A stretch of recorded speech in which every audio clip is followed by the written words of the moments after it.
Good morning, and thank you for being here at the SheisMe conference. Let me express my deepest gratitude to all of the speakers, past and present, for making the SheisMe conference possible. Without you, what started as just an idea, a dream, would not be the reality. With you, we are changing the world one story at a time. The courage you exhibit in not only telling your story, but using your challenges as fuel to propel you as you evolve and grow, as you inspire and empower others, is nothing short of valor. Your fearless approach to helping other women is powerful, and your audacity is contagious. Together, we are ushering in this time of change in which we are all increasingly aware, and together, connected and strong, we, the women of this planet, will be triumphant and victorious. This is what makes She Is Me so unique. Over the years, we've talked extensively about how and why we are here to ensure no woman ever feels alone in this world. We come together to tell our stories so those stories no longer have control over us. We release our secrets so that those who gave them to us no longer hold the key to our survival. Is it so unreasonable that we as women should be free to choose how to live our lives, how we make a living, what we stand for, and that we have autonomy over our bodies? I think not. Our goal here with the She Is Me movement is simple. It's freedom. Freedom from self-loathing, from the rules and false beliefs thrust upon us from birth. It's freedom to show and be who we really are. And it's freedom to be who you are in your truth and shine as bright as you can. Shine without shame or judgment blocking your way. We tell these stories to be free. This is a project of empowerment, of self-love, self-esteem, and self-worth. This project was created out of the love to support women from every angle, from the speakers getting to tell their stories in a safe, shame-free environment, to the woman who's finally hearing that they aren't alone in this world. We've all felt alone, and too many women feel alone due to their lack of freedom, the freedom to speak their truth, to be believed, to stand up for themselves, and to reject that which is unacceptable to them. Alone was how I felt when I was a kid, when I didn't really fit in, and when I was required to assume a familiar role that didn't really belong to me. Alone was how I felt when my husband punched me in the face and I was too scared and ashamed to tell anyone. Alone was how I felt when I finally established boundaries with some people in my life and they completely abandoned me. I've known that feeling of being alone, and at times I'd wished that I had somewhere to go and that I had known that there were other women who had gone through similar experiences and that I wasn't here all by myself. When I was 25, I met a man who swept me off my feet. He love bombed me so good, I agreed to marry him just a few weeks later. But even before the wedding, he showed me his true colors. I was like a deer in the headlights whenever those incidences happened. But I didn't want to be alone. Can you imagine the power we would feel in this world if we never felt alone? This is the foundation of the She Is Me platform. After engineering school, I had a career in technology. I was more than ready to use my voice to inspire women. But rarely is a woman's voice heard in my chosen career. Although now, thanks to the women in STEM, we're making a bigger impact. I'm so happy I can watch women move into careers that when I first started in the 80s weren't allowed. You can imagine how a young, pretty girl in could make that environment could make her feel alone.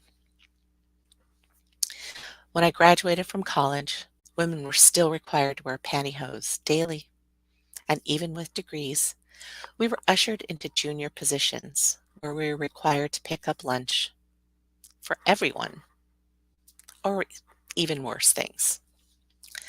In 1988, I went on two memorable interviews, both at large aerospace companies. The first interview was cut short because I chose to stand up and leave after the man interviewing me said he would never hire a woman because he could smell when women were on their periods, and he couldn't stand that. The second, the man interviewing me told me that he didn't care about my degree.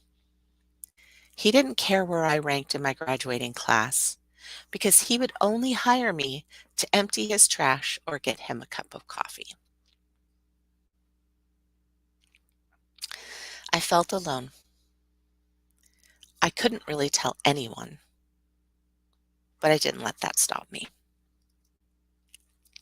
Since then, I've worked for some of the largest technology companies on the planet. Did I try and climb the ladder?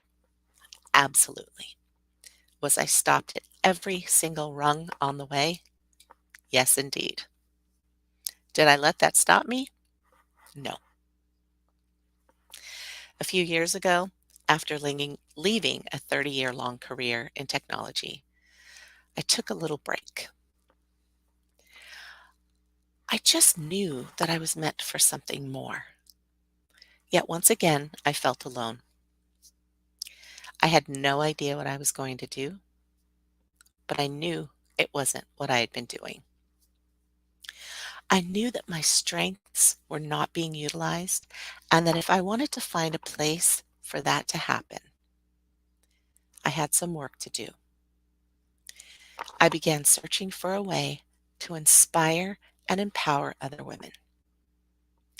I created a coaching practice in which I could help women realize their power.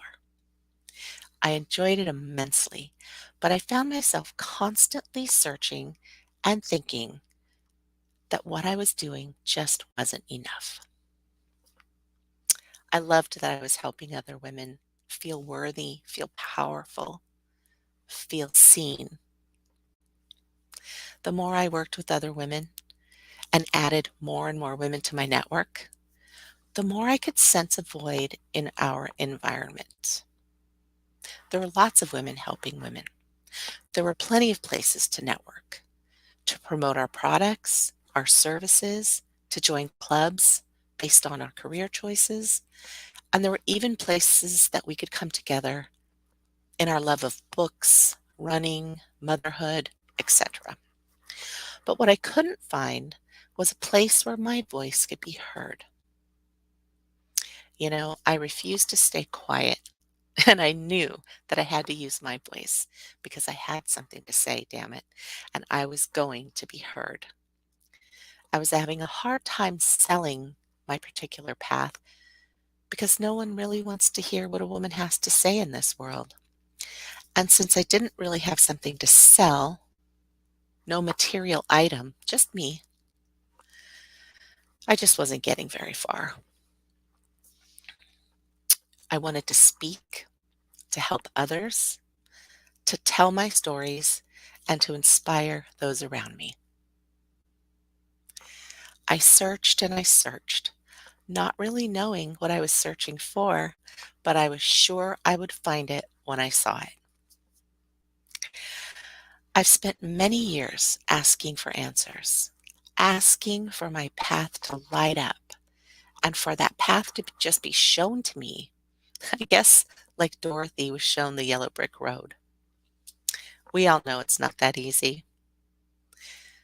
I've taken every online quiz, every one you could think of, just to find my way. I've discovered that all of the acronyms in the world can't tell you what you already know if you just slow down and listen. In as many years as I asked for guidance, I also spent most of the time grinding away at a career, fighting the patriarchal systems, trying to find the right partner and failing, raising kids, and making a little headway. I'm sure the signs were there. I just was too busy to see them. One morning, much like almost every morning, I was lying in bed, quiet, and already thinking about my tasks for the day. And I consciously made myself stop and listen. After all, I've taught many women how to do the same thing. That was when it came to me. A voice was very clear, as clear as anyone who might be standing in the room with me. Why don't you start your own conference? So I did. I sat down.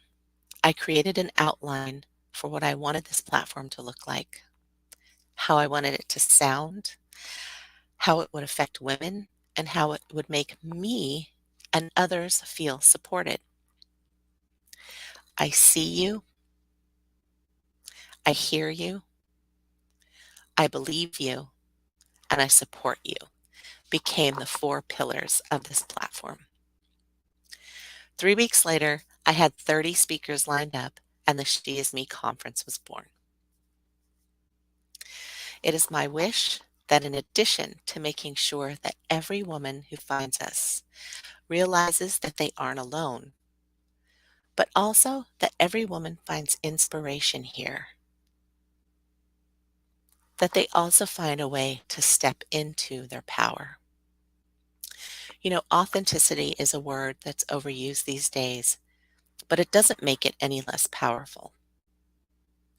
When we are authentic, our words and our actions are coming from what we really want, and we feel free to express ourselves fully. What do you know? Here we are talking about freedom again. You see, I've always known that I've come into this life with a purpose to serve humankind. I could just never figure out exactly what I was supposed to do with that. When I was a small child, we had a picture of JFK hanging in our house, and I was very much in love with the idea of becoming president. But I was told many, many times that I couldn't be president. I was a girl. Did I let that kind of message stop me? No. As far as president goes, I'm not really sure I want the job anymore, but you never know. There's still time. Not everyone who comes here is going to do big, big things. Some of us just want a life of ease. There's nothing wrong with that.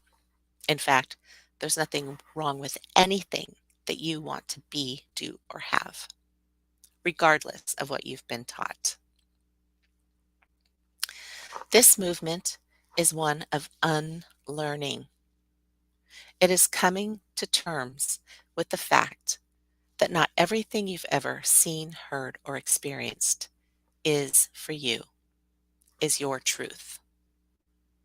In the unlearning or relearning process, an open mind is most important. There are things that we've been taught that just aren't true, but those before us carried on the tradition of teaching us what had always been taught, and at that point in time, they saw no harm in it because that's just the way it always is. It was also not their role to break the cycle. And what does that mean? In simplest terms, the cycle is, is generation after generation repeating dysfunctional or unhealthy behavior. Breaking that cycle is where you come in. You came here to break that cycle. A perfect and simple example of a repeated generational tradition that just isn't true is Santa Claus.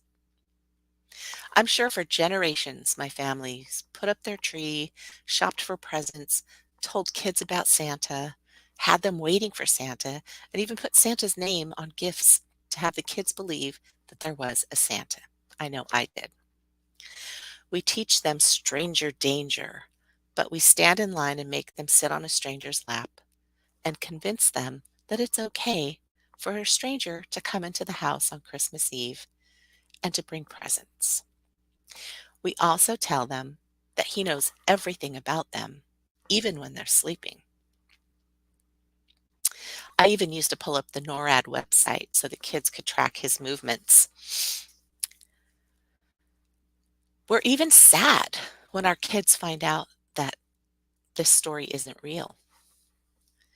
We were told he was real, and then we learned he wasn't real. We were told some stories about him, and we were told that we needed to pass down this tradition. In one way or another, this man was watching us, and he knew when we were good or bad. This is just an example of things that we're taught to believe, no questions asked, when we grow up, and we just keep that tradition going because it's always how we've done it. Now, before you start writing me about how you're not going to give up Santa Claus, no one is asking you to. It's merely an example of things that we're taught that we believe, no questions asked.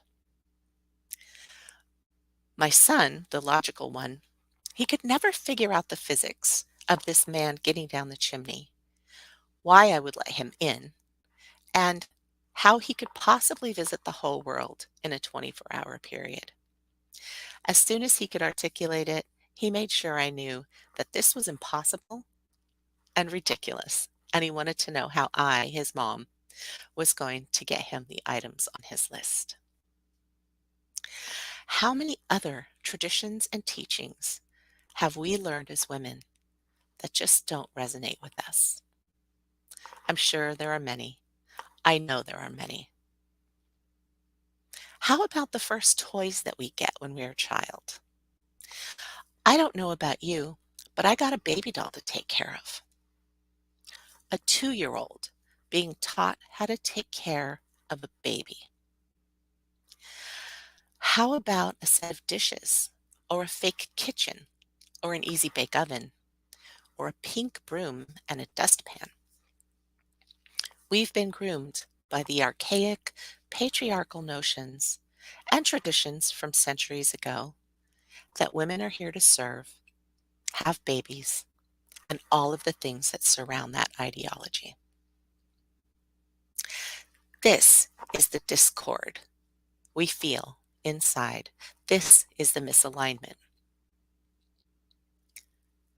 This is the misalignment that we have with our authenticity.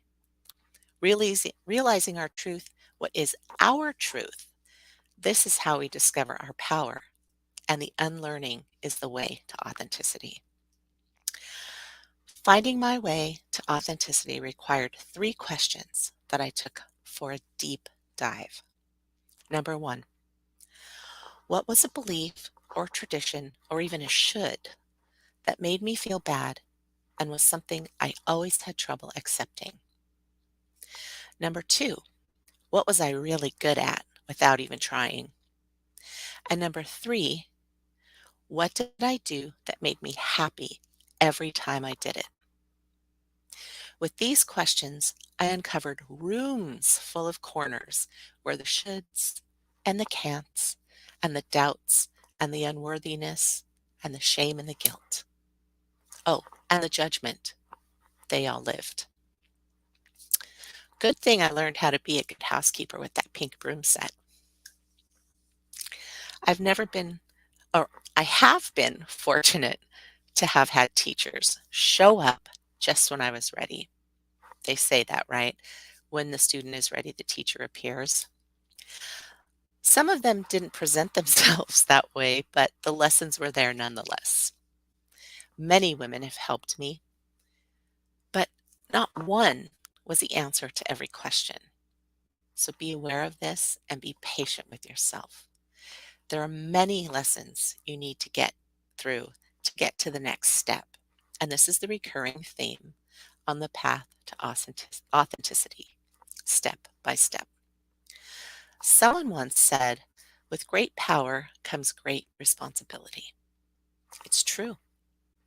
We all we are powerful when we are authentic. So, with your power and your authenticity, are you ready to be responsible for your words and actions? This is exactly what freedom is. You can never be free if you are bound by rules, by archaic notions, and by false restrictions with no basis in your reality. You can never be authentic unless you are free. And you will never be free unless you're willing to take responsibility for your thoughts, your words, and your actions. When we are free, we are powerful. And when we know our power, we are free. One other aspect of growing into myself and into this project was self love. You hear self love almost as much as you hear authenticity. Self love is the love of who we are, not what we are, not what we look like, not what others believe us to be, not the woman who's the good girlfriend, the good wife, the good employee. Those are all conditional selves. Self love is loving ourselves when we make a mistake, when we say no, when we say what we have to say without guilt or remorse. Self love is feeling good in our skin no matter what shape we take that day. Self love is trusting ourselves in our decisions. It's allowing ourselves to feel good. It's abandoning the feelings, the rules, and the shoulds that don't align with our truth.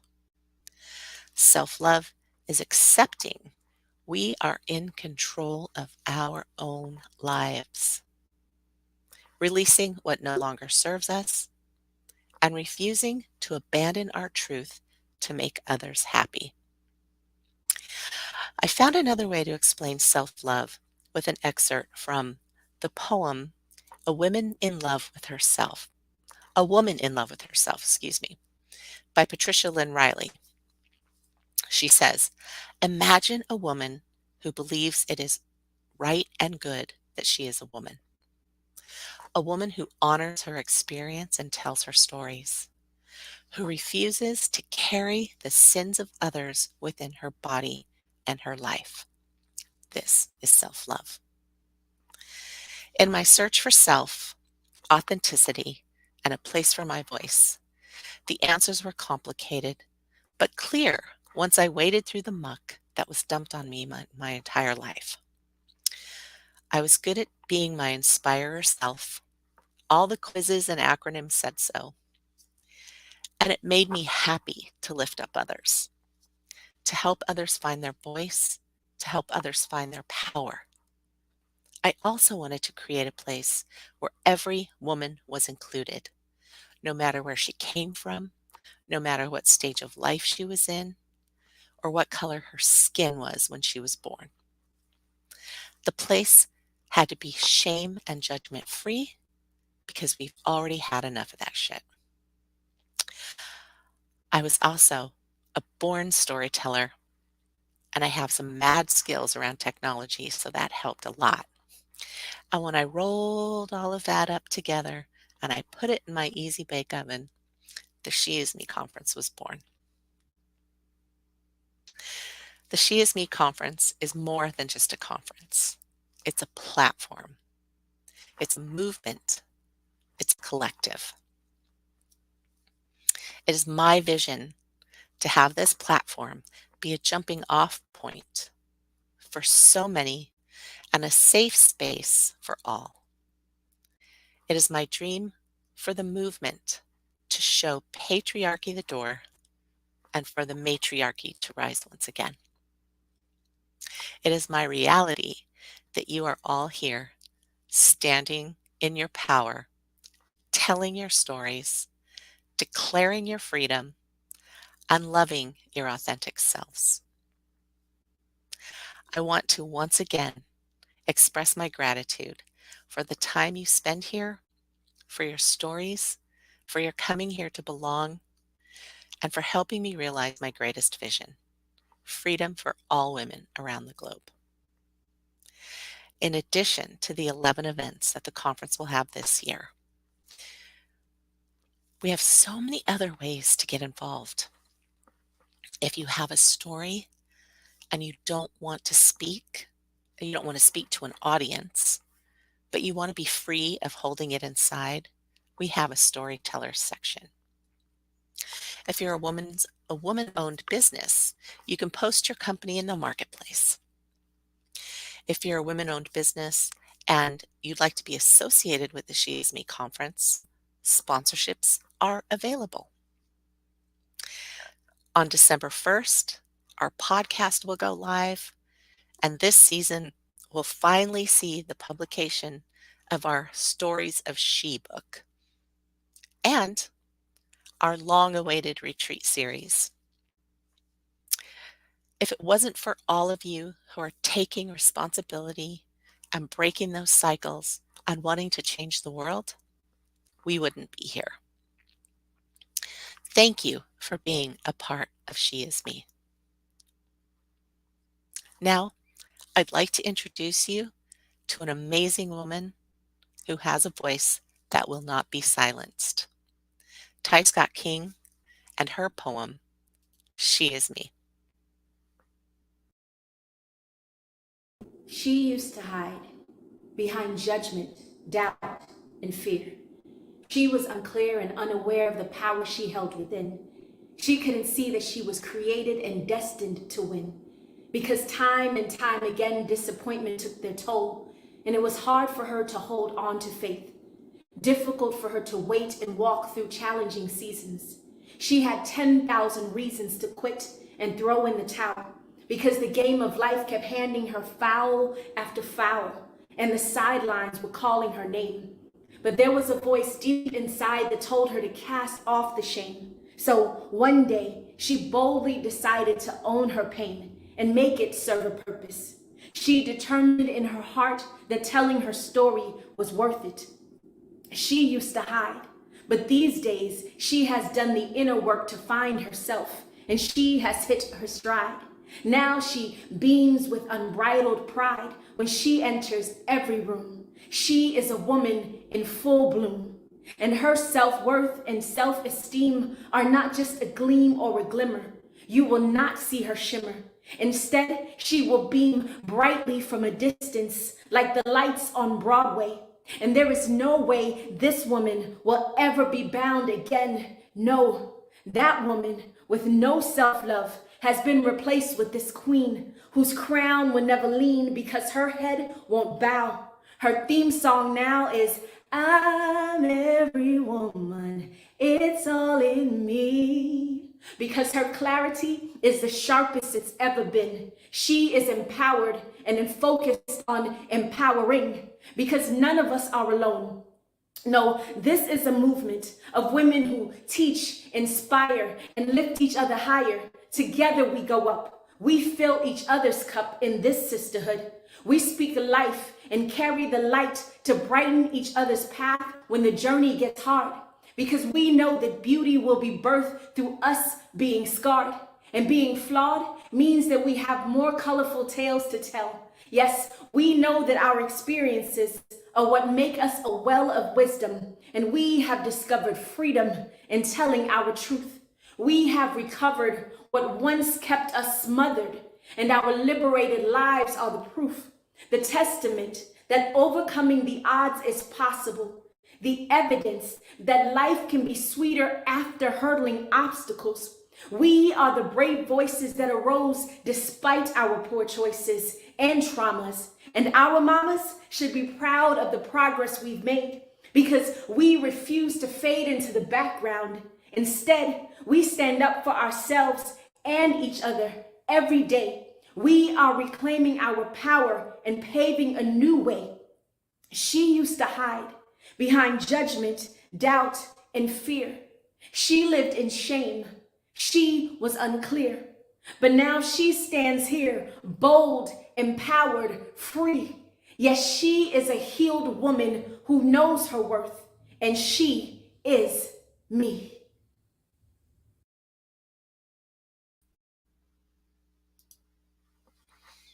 Thank you, Ty. That was truly amazing. Ty Scott King, everyone. We are going to sign off for a few minutes. We will be back at 9 o'clock with Jody Solberg. Thank you for joining She Is Me. To the She Is Me Summit and welcome to Building Unshakable Belief in You. My name is Jody Solberg and I am a mental wellness coach as well as a licensed and certified master hypnotherapist. And I have been working therapeutically now for over 20 years. And I've been coaching professional women. And I have so much to share with you today about building that belief in yourself and why that is so important. I started my career really working with people who are going through trauma, with children, with families, with couples, with individuals.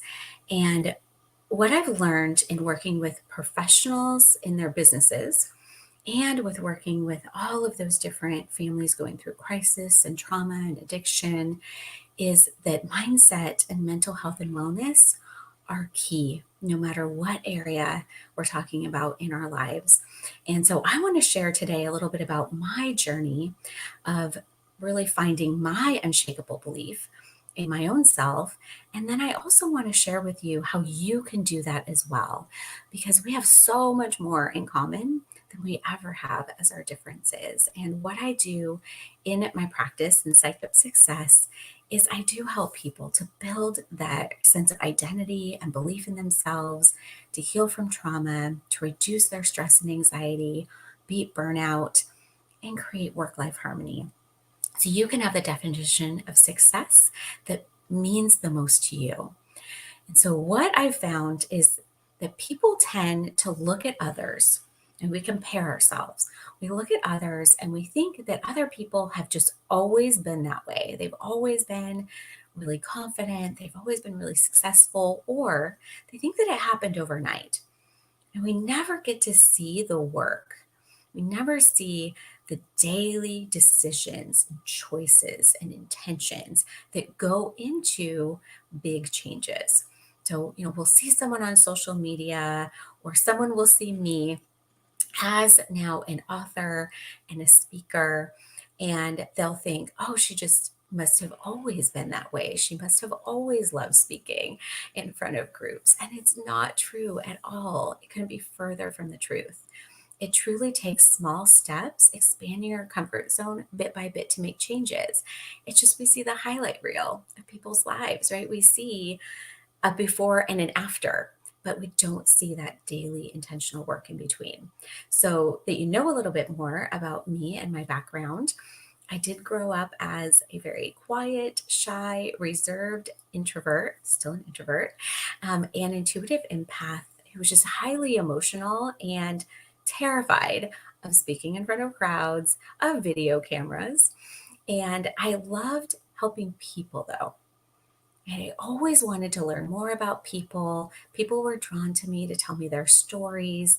I was just this natural caregiver, this natural counselor for people growing up. I remember when I was in high school, there was a death in our school. So one of our fellow students tragically passed away in an accident.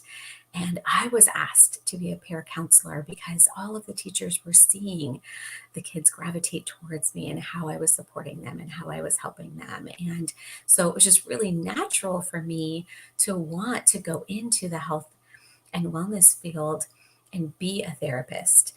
And I also had a really strong intuition. That's the other thing I want to tell you. I had a really strong core of who I was. And that was actually instilled in me. I was very fortunate that it was encouraged to have my own mind and my own thoughts and my own beliefs and to be independent. And so I was very strong in who I was and my sense of self. But I had to build the outward confidence. So I knew who I was and what I believed and what I wanted to do on the inside, but I really had to build the outside up. We're all on our own journey. And my growth came in stepping into my power through my inner motivation to help others. It really did grow bit by bit. And when I was becoming a therapist and working with the couples and the families and the kids, I was working with individuals and then I built into leading groups, working with families, right? That's a small group. And then leading groups in nonprofits and parenting training programs and teen after school and group homes. And I really just baby stepped my way. I just expanded my comfort zone. I remember when I started grad school for clinical psychology and we had to videotape our sessions, and I would shake and tear up with a video camera in my face. So isn't it amazing, right, that I'm here with you all today? But what I figured out was my comfort zone. Expanding that started with the video camera going in the corner, the top like corner of the room, so it wasn't right in my face, and videotaping those sessions, and everyone had to sit around, and there was this big table with students and teachers, and we had to watch the videos and we had to get the critiques, and that was so hard. But you know what? My motivation for helping people and what I wanted to do was so strong. I was willing to go through that. I was willing to do that. And so bit by bit, I learned and I grew and I become better at speaking in front of people. And so I want to tell you that, people see me today and they think, I'm just outgoing and that I can speak in front of crowds and I must have always been natural at that. But they don't realize the years of all those steps that I took. I started coaching with female entrepreneurs when I was in grad school to become a therapist because I wanted to pay off my 6 figures in student loans. And so I ended up really through that business, again, building the skills, really growing that comfort zone because I was starting to do networking. And so I'd get up and I'd say my name and what I did, and I'd sit back down. And then eventually I was training and talking. So maybe a 10-minute speech in front of people. And then the groups got bigger and they got bigger. And of course, now virtually, oh my goodness, the reach is unimaginable. It's limitless at this point. And so now that I've grown into that over 20 years, right, I've gotten to where I am today as a best-selling author and as a speaker who's spoken in global summits like this and all sorts of different venues. But it's that behind the scenes consistent work of slowly expanding my comfort zone and building on my own strengths and focusing on the growth and progress that has taken me to where I am today. Having not just that inward confidence in who I am, but that unshakable belief in myself and having emotional strength and resilience. That's something else that I had to learn along the way. Is that I was highly emotional, and as an intuitive empath, I had to build boundaries for myself. I had to learn how to strengthen my emotions, how to rest and restore and recharge my own energy, and how to have that resilience and bounce back ability so that no matter what happens in life, I know that I've got this. And so today, what I'm going to do now is I'm going to share how you can build that for yourself. And so I want to remind you of a quote you may have heard before, and it's from Henry Ford. And he said, "Whether you think you can or you think you can't, you're right." And it's so true because what we believe in ourselves, we actually work to make true. Your subconscious mind actually will work to prove whatever you say to be the truth. And so if you say something about yourself that you're like, I'm horrible at this or I can't do that, our subconscious minds will block us and keep us from moving forward. As someone who's been a hypnotherapist also for over 20 years now, it was really important to me to really tap into that power of the subconscious mind for myself and for my clients to help them to really get down to what those core beliefs are, what those beliefs that were limiting them and keeping them from really truly being confident in and believing in themselves and going for their goals. There's that part of yourself that will try to protect you from the rejection or feeling bad or perceived failures. And so it's so important to get that part of yourself on board to work towards something. And so I'm going to be sharing that here in a little bit about how you can do that. But I'd like first to talk about some of the building blocks that I think are important in believing in yourself. And the first one is going to be your mental preparation, right? Really being more self aware, I think, is always the first step because we need to recognize, right, what areas are we growing in? What areas need growth? And what to focus on. So, what are those things for you? For me, it was really obvious. It was being so shy. And I remember when I was growing up, the kids, and they were my friends. I always, was friends with a lot of different kinds of people. And again, I was always very interested in people and cared a lot about them. But they were concerned about me, and they would say, you put your head down when you walk in a room because I was so shy and I didn't have that outward confidence. And so, when they would say like, hey, this is something that we notice, something that you can work on, that was an obvious thing, or the shaking and the crying in front of the cameras, right? Those were obvious things that I could grow in. But what are those things for you? What are those things that are going to help you? I needed to work on my emotional management and my energy management, being an empath. That was really important. So, what are those things, those areas that you can grow in? And then also recognizing, what your strengths are, what those things are about you that you are natural at. So you can develop those, right? Those are also areas of growth. And then physically setting yourself up for success, taking good care of yourself. I mentioned energy management, knowing what you need, what your body needs in order for you to feel at your best, right? For you to feel your most confident. Our thoughts and our emotions and our physiology are completely connected. I always think of it as like a little triangle, right? With your thoughts and your emotions and your behaviors or your physiological responses, all connected, all really working together. And so, in order to be mentally and emotionally strong and resilient, we need to have our physical self as at the top of our game as possible. So, taking good care of yourself, getting the sleep, hydrating, feeding yourself properly, movement, all of those good things. So, physically set yourself up and then also set up your environment. If you're feeling really overwhelmed, make sure that your environment isn't overwhelming. Clutter on the outside and clutter on the inside.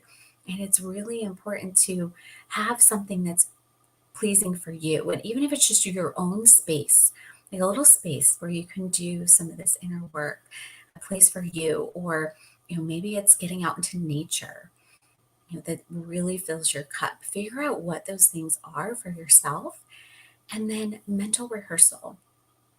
In order to be outwardly prepared, sometimes you have to be mentally prepared too. And so practicing, what am I going to say? Making sure that you have everything at your fingertips so you can be confident in whatever situation you're going into and have that belief in yourself that, I'll figure it out. And just remembering that we're real people too. Nothing's going to go perfectly exactly the way that you thought it was going to. But if you mentally rehearse and you're mentally prepared for different outcomes and different options, you can really feel like, hey, I've got this. And you can have some great belief in yourself. And then remembering that it's all about that journey. The practice equals progress. Was I perfect the first time I went and spoke in front of other people? Absolutely not. Am I still perfect now every time I speak in front of people? No, but it's okay. Right? Practice equals progress. And so focusing on the progress and the process of growing and becoming better versus the perfection is so important. When we focus on things having to be perfect all of the time, it can undermine our belief in ourselves because we're giving ourselves an unattainable standard. And so, really, gaining confidence through taking action is so important because every time you take a step, every time you get a win, you build the confidence and belief in yourself that you can do it and you can take that next step. And then I talked about stretching my comfort zone. So, stretching your comfort zone and focusing on your own growth is so important. When we think about going outside of our comfort zone, we think like jumping into the deep end of the pool, right? That's not what it's about. It's about dipping your toe in and then getting acclimated and then going a little further up to your ankles and getting acclimated and then maybe up to your knees and then up to your waist, and then you can go all in. But it takes time and it takes getting acclimated at each step. And that's exactly what it was like for me and building that belief in myself that I could be a public speaker, that I could put myself out there. It was stretching. It wasn't just jumping in from shaking and crying in front of a camera to then being live in front of 20,000 people. It really was incremental. It was like and one person and then two people and then a small group and then it got bigger and bigger and bigger. So look at how you can stretch your comfort zone just a little bit each time until you can get acclimated and then add more and just focus on growing and becoming better and really accepting new challenges and accepting those things that would sound fun, but right? If you say that to yourself, just say yes and do it and try it and see what it's like. And remember, you can just dip your toe in and then get more and more comfortable with it. And then look for the lesson. It's really, really key to think of every single interaction or every single experience as something that has a lesson in it. So it could be that you win and it's great. Everything goes the way you wanted it to. What can you learn from that? How can you build your confidence through that? Or what can you take that worked well and use it in the future? Or perhaps it didn't go the way that you wanted to. What can you learn from that? It's really important to look at those experiences that don't go as well as you wanted them to as a learning experience, as a way to have a lesson in there that you can take forward and you can grow from it. It's not a failure unless you don't learn from it. So look for those lessons and then make sure that you are getting the mentorship and the support that you need. As you're building this unshakable belief in yourself, it might not be so unshakable at the beginning. And it's really important to have the right people around you to support you. You're taking these baby steps. And so reach out for mentorship and support as needed. There are people out there who can be on the outside looking in. I always think of it as the snow globe of our lives. There you've got the snow globe and you shake it up and there's a blizzard in there. And that blizzard is your life and you're in the middle of it. And when somebody can see from the outside, and that's what I do with my clients, for example, is I give them that outside perspective of, hey, these are some things that look like they're going on or that you might need support around, let's work through that together. And I can bring them to the outside perspective and help them see what's going on. That's really hard for them to see on their own. So mentorship and support in all different areas that you want to grow in is really key so that you can feel like you have a safe place to grow and you can get that outer perspective. And just focusing on your strengths and then utilizing the strengths of others. So I mentioned earlier, know what your strengths are. Well, definitely focus on those and realize that we don't have to do everything. Having unshakable belief in yourself doesn't mean you believe you can do everything all of the time, all by yourself. That is not necessary, nor is it sustainable. So it's really important to realize that you can utilize the strengths of other people, that you can get that outside support, that you can have other people be empowered by being that support person for you. And so, really realizing that your strengths are unique and they're really important, and there are things that you're really good at, and that's where you are at your best, and that other people's strengths are theirs also for a reason, instead of comparing your strengths to other people's or comparing your perceived weaknesses to other people's strengths. You're going to be able to really believe in who you are. And that has been huge for me.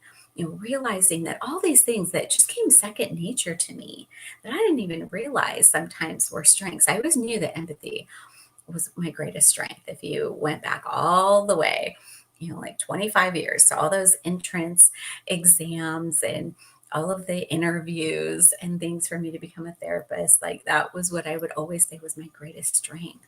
But I also have strengths in things like strategy and my love of learning, that including being an includer.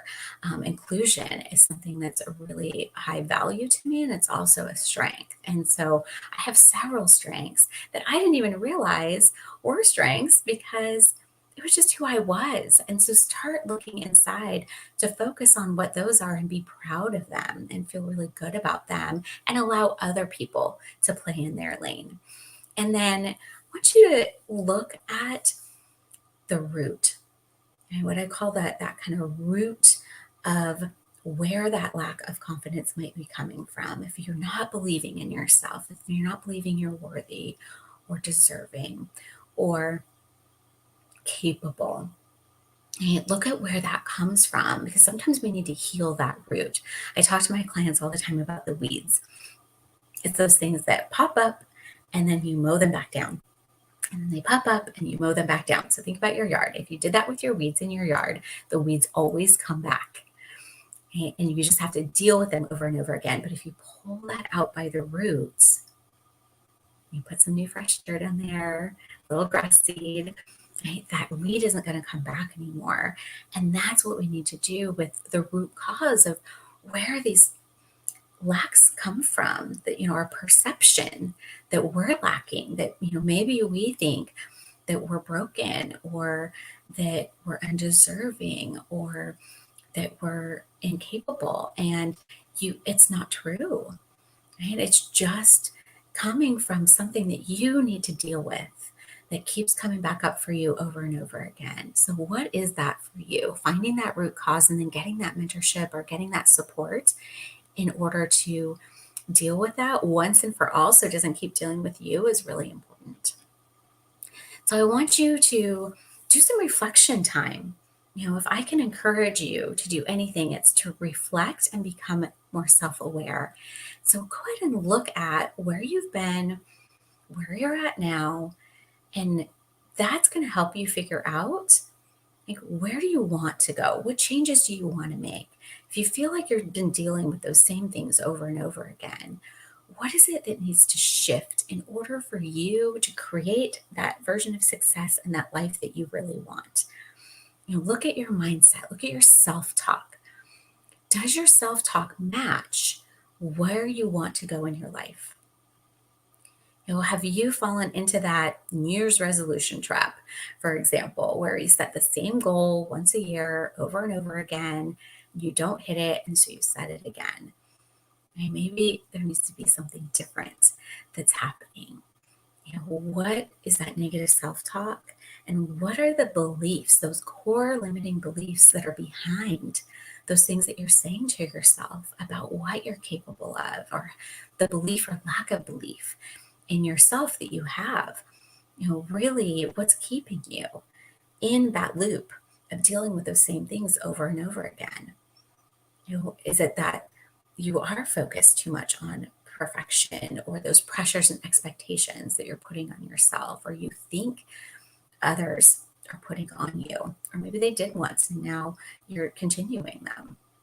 Okay? Is it too much focus on all or nothing thinking and not focusing on growth? What are those things for you? Really take some time to reflect on that, and then realize that building belief in yourself is really that inside job. And it requires action and intention on the outside, but the core work is on the inside. And so, in order to create more emotional strength and resilience and that really unshakable belief in yourself whenever you're tested, because life is going to happen to every single one of us. And so, in order to make sure that you feel like, hey, I've got this, no matter what life throws your way, definitely have those strong support systems. And then if you don't have that in your personal life, there are ways to get it on the outside. Right? There are coaches and counselors or therapists or mentors or people that can help you with that. And then really get to know yourself and who you are. That is something that as women, we very often lose through all the roles we play in other areas of our lives. We have our careers, maybe we have businesses, we are partners or moms or daughters and sisters, and employees and employers, and all of these things. We're community members and we do a lot, and we tend to take care of everyone else before us, and we don't look for the support for ourselves. So having that support system for you, and really getting into touch with who you are, your identity, your values, your strengths, and looking at, are you making decisions, and are the things that you are doing right now reflecting what's most important to you, and are they honoring who you are inside as a person, as an individual? We cannot take care of everyone else at our best unless we take care of ourselves first. To really think about that, how important that is. And then incorporating really good, healthy habits to work on your energy management so that you can have strong emotional management. When we're taking care of ourselves on the outside, we have more strength, inner strength on the inside. And that emotional strength and resilience is really important to keep that belief going, to keep building our confidence, making sure that we're recognizing those good things in ourselves. And so that's why I want to talk a little bit about affirmations today, because I feel like a lot of the times the way that we do affirm ourselves, it falls flat. And self-compassion is actually more important than self-esteem. Interesting, right? So self-compassion, that's defined as the ability to forgive yourself for just being human and making mistakes sometimes. And it's more important than self-esteem because there's no real evidence that affirmations saying how awesome you are all of the time are actually effective. So, what I'd like to teach you to focus on today is to focus on growth and progress and self compassion, because that's what is really going to give you the results. And so, how you do that is by first really looking at those self talk statements I mentioned a couple minutes ago, right? Write down your self talk. We're going to do some reflecting time. So, write down what you're saying to yourself and the themes that are coming up for you throughout the day. Now, it's not going to take you that long because the same thoughts we thought yesterday are the thoughts we thought the day before and the day before and the day before that. The majority of those tend to be negative. And there's going to be some core central themes in there. So go ahead and look at that. Write down the things you say to yourself, good and bad. Okay? Do the positive too, over just the next few days without editing and without judgment, right? This is just being a detective. It's just out of curiosity. We're just going to write it down, and then you're going to go back later and you're going to examine those things for their usefulness, and you're going to see if you need to make some shifts based on if that's helpful for you or not, right? Is it helping you to have those thoughts, or is it hurting you?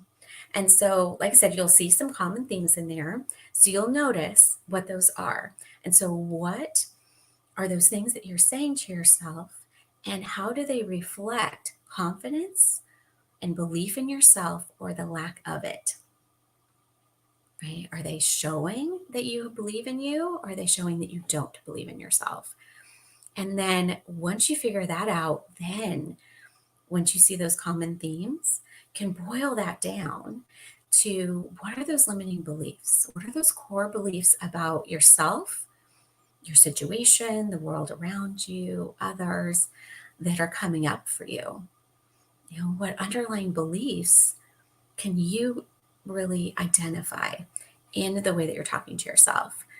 And this is where the self compassion is going to come in, and how we're going to affirm ourselves in a new and more effective way. And so I want you to take those statements, those things you were saying to yourself, and I want you to do a little role playing with yourself. And so you're going to say the statement out loud. A lot of times we're just thinking them in our head. We're not actually saying them out loud to ourselves. And sometimes, honestly, just in saying them out loud to yourself, you'll be appalled. It will sound wrong just coming out of your mouth. All the things that you thought in your head that were negative, you'll be like, wow, I can't believe I said that to myself. But if you're not there yet, then imagine them being said to someone else. So let's say, you are saying to yourself, "Ugh, why are you so stupid? I can't believe you did that." Would you say that to a friend? Would you say, "Oh my gosh, why are you so stupid? I can't believe you did that"? Chances are you would not say that to a friend, right? You wouldn't. So imagine that. And then I want you to flip it. I want you to imagine your friend saying that about herself to you. You overhear her saying, "Oh my gosh, I'm so stupid. I can't believe I just did that." What would you say? Whatever those statements are for you, what would you say back out of compassion to that person? Say, because you know her, she's your friend, and you would say, "No, no, absolutely not. You are not a stupid person in any way, shape, or form. You just made a mistake. It's okay. You can do it differently next time. Everything's figure outable and fixable. It's fine." Right? So those can be compassionate statements that you can say back then to yourself the next time you hear that self talk. And now that you're aware of it, you'll be able to catch it sooner. And when you do say those things, because they're thought patterns and habits, and they will come up and they've been formed over years and decades. And so likely things will come up over and over and over again. But this time, instead of just accepting it as truth, and your subconscious just saying, "Okay, I guess we're just stupid. We don't know how to do that," you're going to catch yourself, and you're going to have something that you can say back to that part of your mind that's hypercritical and hypervigilant and blocking you at every turn. And you can come back and say, "You know what? No, I'm not. I believe in myself. I am not stupid. I can figure this out. I can learn from what just happened, and I can do it differently next time so that next time it will go better." Okay? Doesn't that feel so much better than just accepting that you can't do it and you're horrible at something and putting yourself down, right? So now that we have a comeback for when the negative self talk comes up, we're going to develop some more proactive affirming statements. And so, like I said, instead of just acting as if we're perfect all of the time and we've arrived already, what I'd like to teach you is I'd like to teach you to write affirming statements that are going to be believable and effective to your subconscious. Because again, whatever we tell our subconscious mind, right, whatever we're thinking, whatever we're saying, we're working to make it true. So why not give it something to do? Instead of just sitting back and accepting that we can't do it, we're horrible at that, and we're not worthy, we don't deserve it, all of those horrible things, let's give it something to focus on that's positive and to move towards. Let's give it a job. And so these affirming statements, we want to start with "I am," right? Whatever we tell ourselves we are becomes true. So "I am," and then we're going to focus on growth. though. So this is going to be the key here. So you're going to be growing, becoming, working towards, we're going to be doing something, learning, all of those kinds of words. So we're going to say, I am becoming. So let's say you told yourself, hey, oh, I'm just such a mess. I'm never going to be organized. Maybe that's what you're telling yourself. Like, I'm just horrible at organization. I can't do it.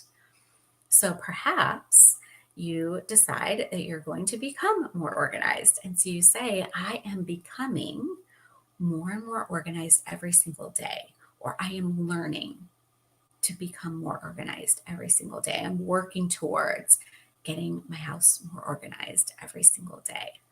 And those types of statements are going to help counteract those limiting beliefs, those negative and core beliefs that you identified earlier, that maybe you were a disorganized person and you were taking that on as your identity, going to challenge the thoughts behind that. We're going to say, you know what? I can learn how to become organized.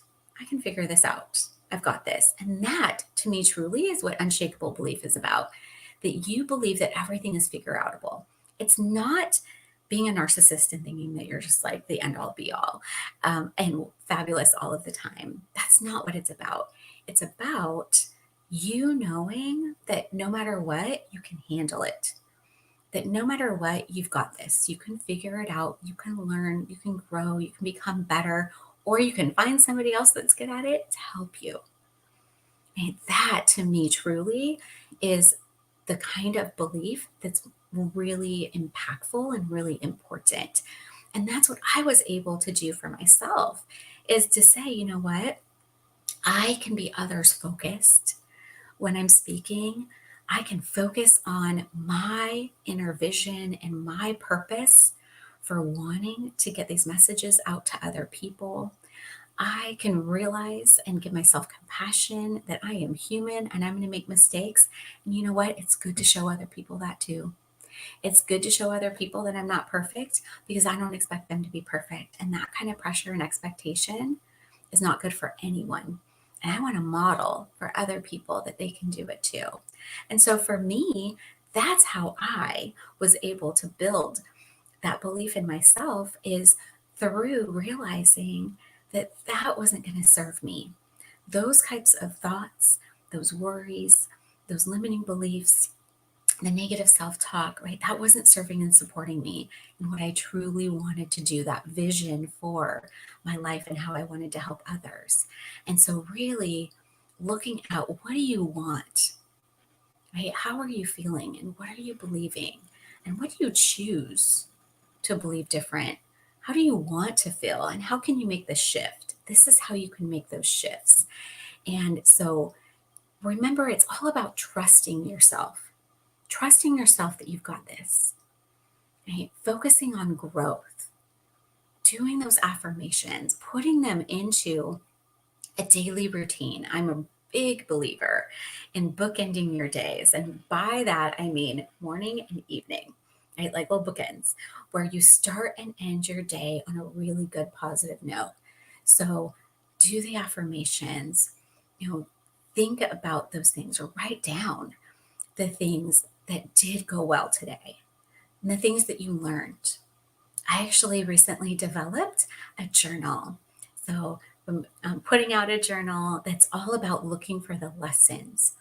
And there's prompts in it that are all about how you can look for the lessons in life, and how you can actually look at what went well, but then what didn't. What were the challenges and what can you learn from them? And really challenging some of that self talk that you have, and putting mindfulness into practice as well. And when you're setting yourself up in the morning and you're ending your day in the evening, those really positive practices are really, really important. Making sure that you stay in the present, where you spend so much time worried about the future, anxiety, or stressed or guilty or feeling shame about the past. And you know what? It's in the past. And so, focusing on the present, focusing on what you're grateful for now, focusing on what you're working towards, what you're doing that's going to help you get towards that, and how you can build your confidence and your belief in yourself each and every day is going to take you so far, and it is going to serve and support you so much better than all of those negative things that you have been saying to yourself. So, what I'd like to really invite you and encourage you to do is visit my website, psychedupsuccess.com, and there you can access my free guides. I have a guide to mastering mindfulness, which is an incredible guide for you to be able to take some of the top tips that I give to my clients to help them to stay present in the moment, to bring themselves out of that anxiety or that stress and really relieve that and be able to focus on the positive and focus on building that belief in yourself. And that's going to be a great resource for you. You can also, if you'd like some more support, you'd like to learn more about this topic and learn more about what I do, you can find that on the Work with Jody page on my website, and you are invited to book a free call with me. You can also order any of my books or my new journal. And so I just want to say thank you so much for being here with me today. I hope that this really helped you to be able to know how to tangibly build that really unshakable belief in yourself, because know that none of us have arrived. We all are on a continual journey. I'm still on it every single day, and we're in it together. You are absolutely not alone. Thank you again, and I wish you all the best. Jody, thank you so much for joining us today. What a wonderful, wonderful presentation.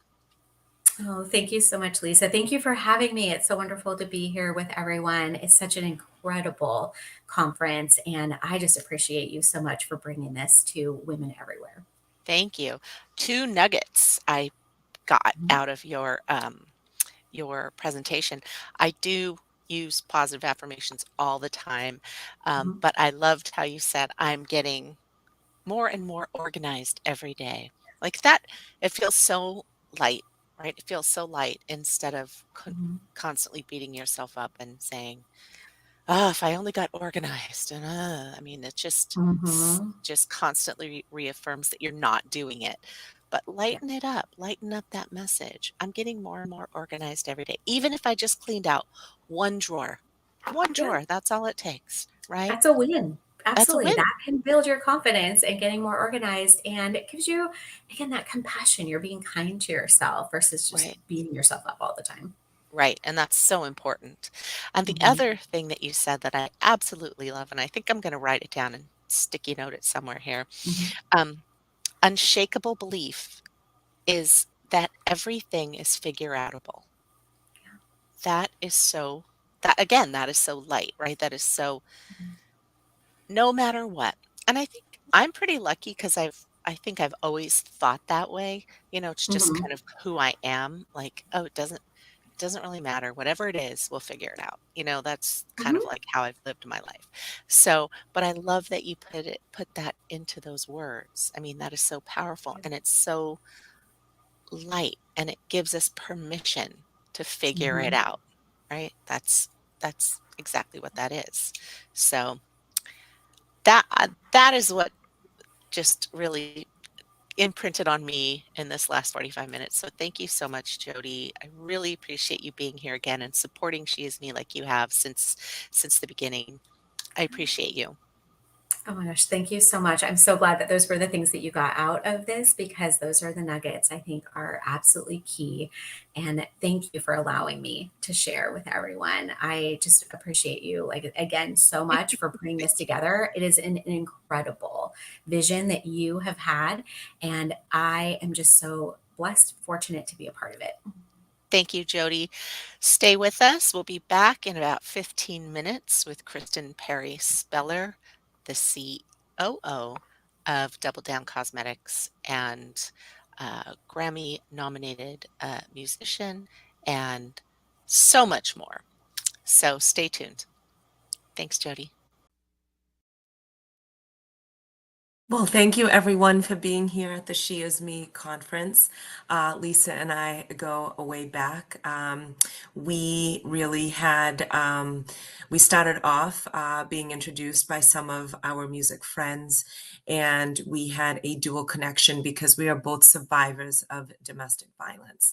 This is National Domestic Violence Awareness Month. October is a month where we can all come together and celebrate our survivorship, talk about our pain and how we have progressed. And so today, my topic is One Life to Live. On August 8th, 2008, I escaped my ex-husband due to domestic violence, attempted murder, and violent crime, and I left and never returned.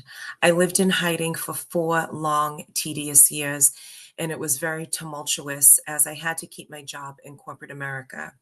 I had a very lucrative job in corporate America, and I knew that I needed to keep that job in order to sustain myself financially because I had to hire an attorney to file restraining orders, to file for my divorce, and such. Within that time, what I learned was a lot of people would really, say blanket statements to me. And they would say, oh, why didn't you just leave? Or, why did you stay? And it was always on the victim. It was always on us. And I felt as though, wow, if we can really change that thinking, if we can change that ideology and really proliferate through that social stigma, then we'll be able to rise up in a way that we haven't before. However, I didn't know anyone in the domestic violence community. This was back in 2008. It was a social stigma. Prior to that, I was going to work, covering up my wounds by my ex-husband in order to keep my job in corporate America. It was not only embarrassing, it was not only heart-wrenching, but I said to myself, at what point will this end? And you know what? It never ended. It caused me to become bitter, hurt, angry, rageful, all of those things that come with the gaslighting process. I'll never do it again. I'll never hit you again. I'll never hurt you again. I promise, if you'll only stay, I'm going to take my own life if you don't leave me. All of those things I started to think about. And I come from a beautiful family of therapists. My late mother was in psychiatry, and she was the best therapist. I could not find a therapist in Los Angeles, California, where I reside. And so my mother is the one that got me through all of it. Both of my sisters are also therapists in different capacities. And without this family unit, I wouldn't have been able to survive. And so when I thought about speaking today and I thought about sharing my story, I thought, my goodness, we have only one life to live. And I don't think as a survivor that I was thinking about that. And if I had been thinking about that, maybe I would have left sooner. Maybe things would have changed. I don't know. But I think about that often. And I really wanted to speak about that today. I am a professional musician for my own company, Speller Productions, in which me and my husband own. My husband, Marvin, saved my life after I saved my own. He moved me out of hiding after 4 long years, and I am happily married. It has been the best almost 12 years of my life. My husband not only works with me in a partnership for our company, Double Down Cosmetics, but he is one of the few men that work in domestic violence in Los Angeles. So within our partnership and within our love for one another, we developed a deep love for our community. And when we started Double Down Cosmetics, we knew that it had to be a clean beauty brand because when I was dealing with all of the emotional and mental abuse and everything had caught up with me, a year after I lived in hiding, I had significant impairments. I didn't know what they were. I didn't know what it was.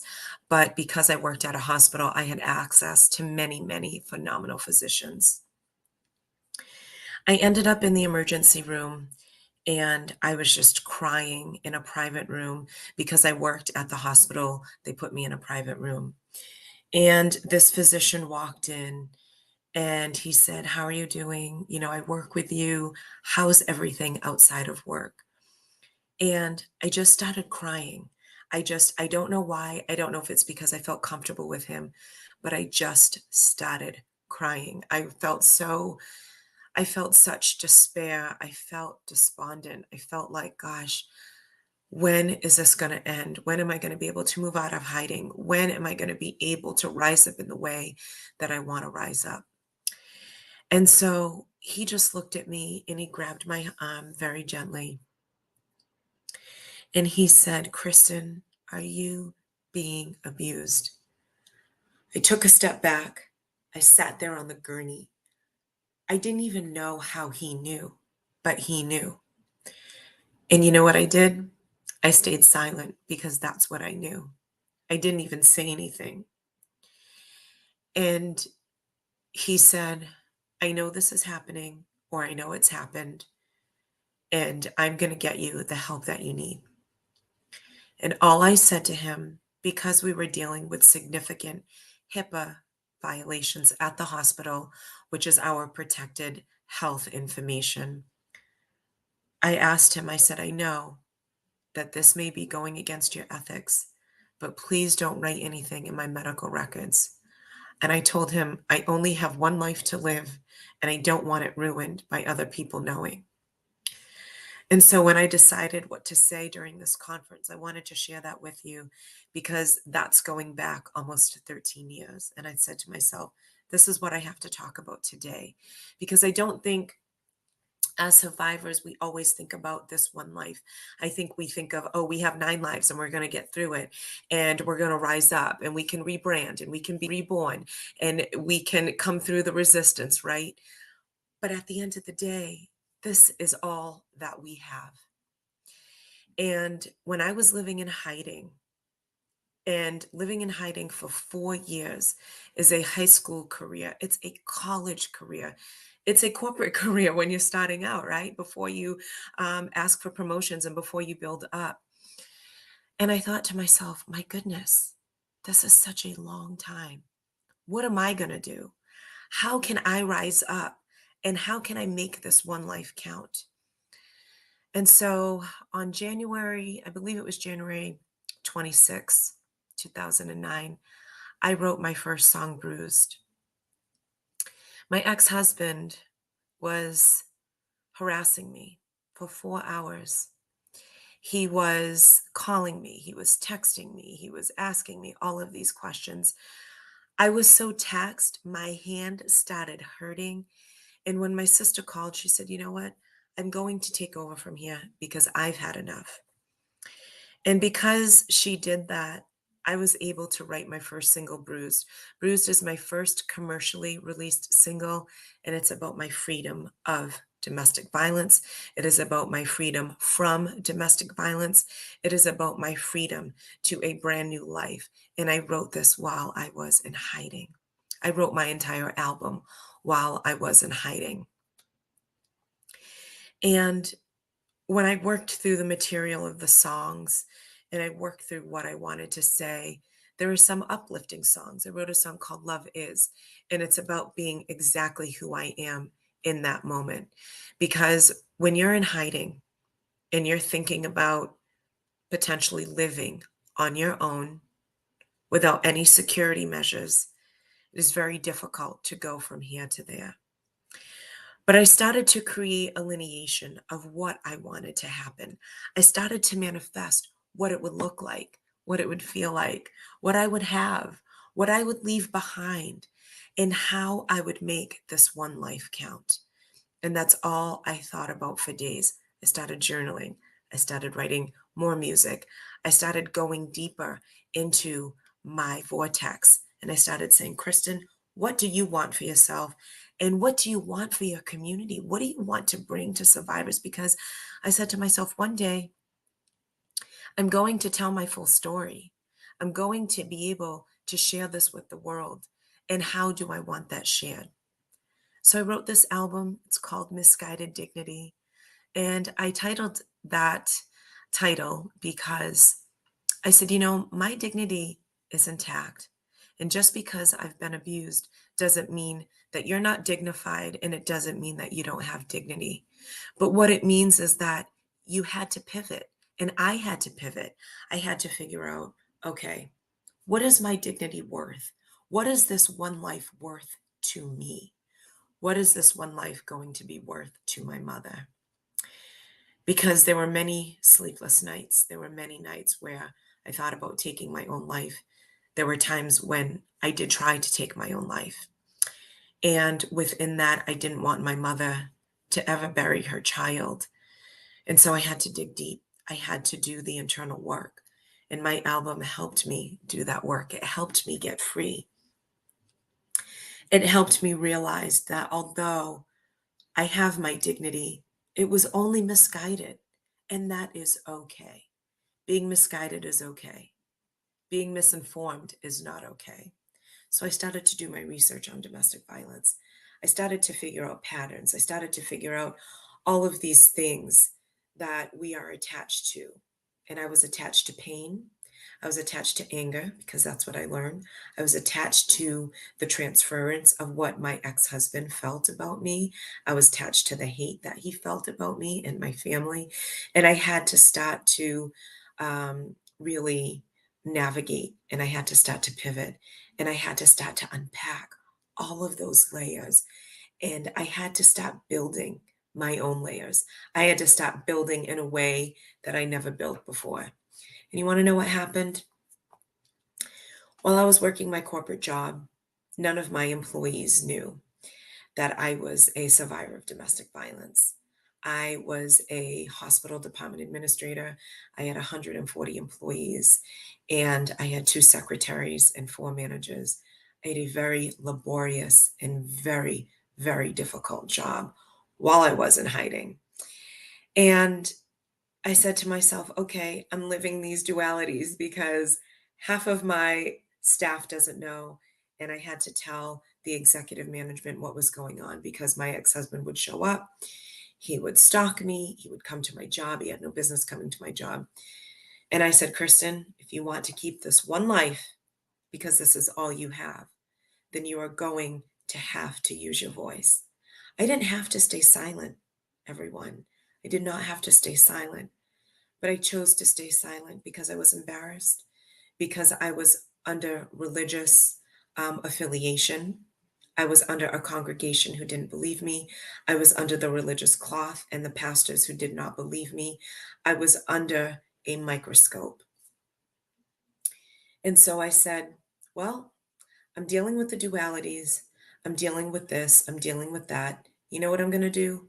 I'm going to write an album that is going to not only get me free, but is going to help other survivors get free.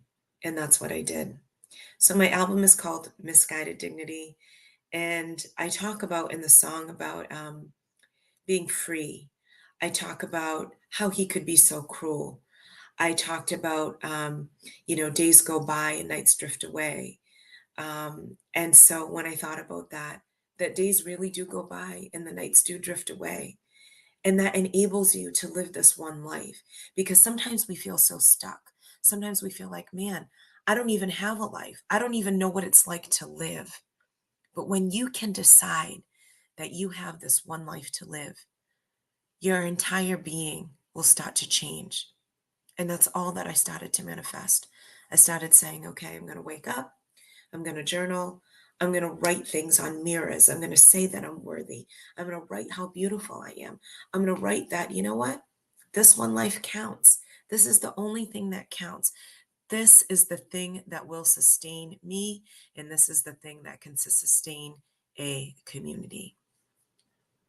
And I have to tell you, it was so impactful and it changed my life. And I will have to say, and I will say, that for the past 11 years, I've worked with domestic violence survivors. My husband and I go to court with survivors. And not only that, we started the 2012 Glam Up program. The Glam Up program is a program where we provide free makeovers. We provide victim impact statements. We help survivors file restraining order hearings. And I work with litigators in a co-counsel setting to help survivors get justice and help survivors become free. That is the one life that we have to live. And I'm so proud that I am the Chief Branding Officer and the co-founder of Double Down Cosmetics, because we bring clean and organic cosmetics to our entire customer base, but we bring it to our survivor community. When I was laying in that gurney in my hospital, my physician asked me, he said, "Kristen," he said, "do you know anything about neurological damage related to makeup?" I said, "I don't." I said, "All I know is that I'm not feeling well and I have been sick." And he said to me, he said, "Have you ever noticed the correlation between makeup and your neurological incapacity, if you will?" I said, "Doctor, I wasn't even thinking that. I am just trying to survive. I have no idea. I can barely get up in the morning." And so he sent me for a paraben study. I didn't even know what parabens were. And it came back inconclusive, but it was enough to get my wheels turning. And so I said to myself, goodness, when we start a beauty brand, because it was always my dream to start a makeup company, and especially after I had wounds on my face and on my neck and on my body, I said, it has to be organic, it has to be clean, it has to be sustainable, because we have to be able to deliver in a way where we are not impairing our future survivors and impairing everything that they're going through. So that's exactly what we did. And I am so proud of Double Down Cosmetics. I'm so proud of what we've done in the community. We have assisted in the past 10 years with over 200 restraining order hearings. We've given over 200 Glam Up makeovers. And in 2019, we extended our Glam Up program to our community partners. And we partnered with A Better Living, and we were able to share the photos of all of our survivors. We had music, we had food, we had fantastic stories of rising up, of survivors who are living in the transitional unhoused space. And we were able to have a day of beauty, a day of queendom, and a day of love. And that's what we bring to the community.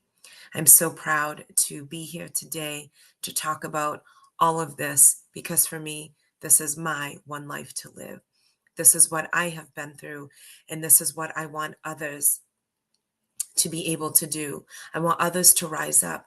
We work with so many survivors, and people always say, Kristen, one day, that one day will come where I move out of hiding. That one day will come where I too will be able to rise up. That one day will come where I will no longer have bruises on my face. That one day will come where I am no longer punched. I am no longer kicked. I'm no longer laying on that floor. That one day will come. And for some of us, that one day is today. When I think about survivorship, I think about what it means to be a survivor. This community is so small, and yet it is so big. This community is filled with love. It is filled with non-judgmentalism, if you will. It's filled with non-judgment. I mention non-judgmentism because we have all these isms and supposed tos that we go through, and things that don't really benefit us. And one of the things that my husband talks about in this community is we have all of these supposed tos. We're supposed to do this. We're supposed to do that. All of these rules. And we go by all of these rules that have kept us abused. They've kept us hurt. They've kept us in pain. They've kept us thinking that we don't have this one life to live, that we are in so much despair that we can't rise up. But I'm telling you today that you are not only a phoenix who rises up, but you are someone that can pivot through the wind, that you can pivot through the streams, that you can pivot your entire life, because this is what you have and you can do it. If I can do it, you can do it.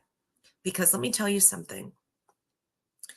The only person that I ever knew that went through domestic violence at the time was Nicole Brown Simpson, O.J. Simpson's ex-wife. And I didn't really know much about anything. I only knew that case because it was public. And at the time, in 2008, we didn't really have social media. Twitter and Facebook were just starting, but that's really all we had at that moment.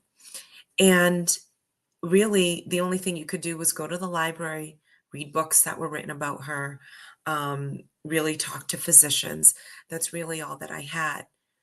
But I started to learn. I started to say, okay, Kristen, you need to learn about yourself. Because while there is this one person that you're learning about, your entire situation is entirely different. So I started to write down all of the things that I wanted to accomplish. And if I was able to live this one life, what are the things I would accomplish? I would write and produce an album. I would create a cosmetics company. I would write social impact music messages to impact the community. And I would become my best authentic self. And I am proud to say today, not only have I achieved those 4 things, but I've achieved so much more. I think when we think about having this one life to live, we often think about accolades. But for me, the biggest thing that I am proud of is being able to survive. I not only survived my ex-husband, but I also forgave him. Because for me, I spent 10 years not forgiving this man. I spent 10 years in a lot of pain. I spent 10 years always going back and thinking about what happened. It was like my mind was on repeat. It was like a tape that was on repeat. And all you want to do is take the tape out of the cassette, right? You want to take it out and you want to get that cassette and, you want to just break it in half and have all the tape inside go like this. That's all you want to do. It feels like your mind is on a washing machine. It's on the spin cycle and all it's doing is going like this and this and this. And as I thought about all of the things that happened, and I thought about all of the things that I'd been through, I didn't want this one life to be on that spin cycle because it's not healthy. And I spent 10 years living my best life, even though I didn't forgive. And I had a lot of people say to me, well, if you don't forgive him, God is never going to forgive you. If you don't forgive him, all of these things are going to happen. If you don't forgive him, A, B, C, and D is going to happen. And I have to tell you, even though other people said those things to me, I did not believe it. Because believe it or not, whether I forgave or I didn't during that time, I had so many blessings in my life. And do you know why?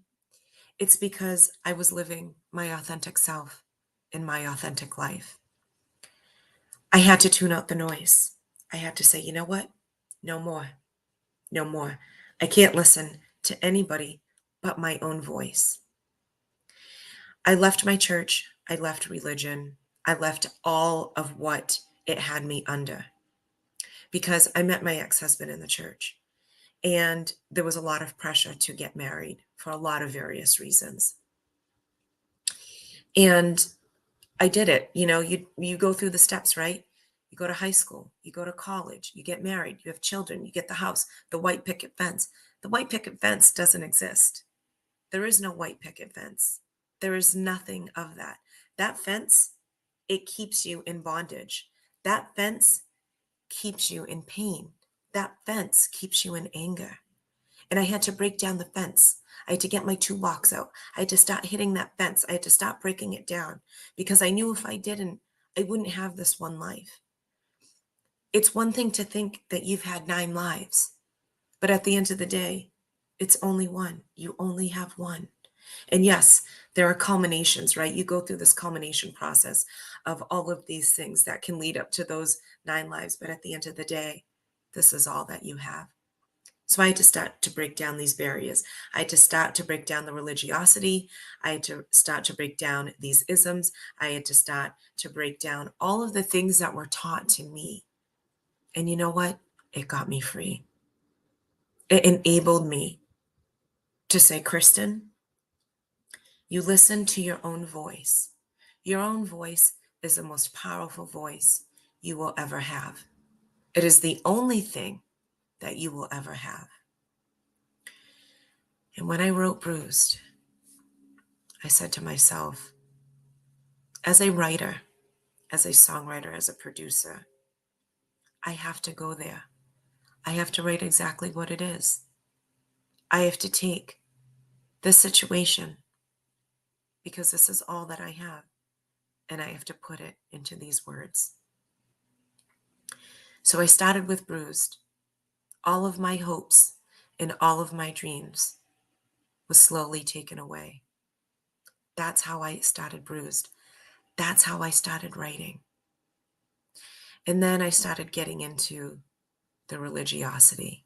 I started talking about them saying that I was going to go to hell, a place for me that I don't believe exists right now, but it's what I knew back then. And it's what people were telling me back then. And I said, okay, I have to talk about them thinking that I'm lying about this. They actually thought that I lied. I had police reports. I had pictures. I had medical reports about my injuries, and they thought that I lied. And I said, okay. I said, this is what I need to write about, because this is all I have. And so when I broke down Bruised and I started writing the choruses and I started writing the verses, I said, okay, I have to just say that I am not going to take it anymore. I absolutely will not take it anymore. And that's exactly what I wrote. I talked about the hypocrites, the born agains, telling me that I was going to go to hell, telling me that I lied. And I said, you hypocrites treated me like dirt. You thought I lied. You told me that I was going to go to hell. And that's what I did. I wrote exactly what my voice was telling me to write. I listened to my own voice. I listened to my inner vortex. And I allowed that vortex to write an album that not only got me free, but that I was wholeheartedly awarded for. This album changed my life. It changed everything that I thought about using my own voice. It taught me everything. It taught me freedom. It taught me to release pain. It taught me to deal with my anger. Because I'm going to tell you something. Being in a situation for 10 years of constant abuse, the anger, the rage, the attitude problems, the lying, the transference of his spirit, all of that I had. I took it all on. And I said, you know what? I can't take this on, because this one life that I have is going to be cut so short. I'm going to end up so sick if I don't start to use my own voice, if I don't start to heal, because I don't want to live with the pain. I don't want to be angry. I don't want to lie to my family about where I got these wounds. And I started slowly. I never wanted to speak about it. I only wanted to write music about it. But writing music about it helped me talk about it. It helped me get free. It did something to me. It changed me. It changed the chains that I had surrounding me. It changed that fence that I had surrounding me, that white picket fence that doesn't even exist. I still was able to break it down. I still was able to rise up in a way that I never thought that I could. I never thought or believed at that time, when I moved into hiding, that I would ever have the life that I have. But once you're able to get free, and once you're able to share your own voice, And once you're able to listen to only you, you will not only be better for it, and you will not only heal, but you'll be able to forgive yourself and to forgive the people that hurt you. I remember someone asking me if I forgave myself. And I said, for what? I have nothing to forgive myself. I didn't do this. But I started thinking about, do I need to forgive myself? And the answer was yes. I had to forgive myself for thinking that I did this, that I caused this, because nothing that you ever do is a reason for abuse. Not once, not twice, not ever. You have this one life, and you did not cause this. You did not decide to be abused. That was on the perpetrator who did this, and that was on entirely somebody else. I want you to know today that your one life counts, that you matter, that you are the phoenix that rises up above all. I wrote a song called Phoenix Rising Up because I am known as the Phoenix. I took my experiences from Bruised and from Misguided Dignity, and I elevated that because I wanted to live in a new life musically, and I wanted survivors to rise up in a way. Phoenix Rising Up gives you a purpose. It gives you a platform, and it takes your pain to purpose in a way where you will become your best self. I am the Phoenix rising up. We will rise. Because I say this in the song, it doesn't matter where you've been, it's how you rise in the end. And that's all that will ever matter in this one life that you have to live. Today, you may feel in pain. You may feel like you're in despair. You may feel like you have no one to talk to. And I am always here to talk to any one of you. You may feel like, you know what, today is the day that I'm going to end it all. Today's the day that I'm just going to walk out on my children. Today's the day that I just can't take it anymore. But I am telling you, you have that intestinal fortitude inside of you to make a change. If I can do it, living in hiding, you can do it. You have the power to rise up. You have the power to rise up from a hospital bed, from that gurney. You have the power. Even though you're wounded physically, mentally, emotionally, spiritually, financially, you have that power to rise up. You have that.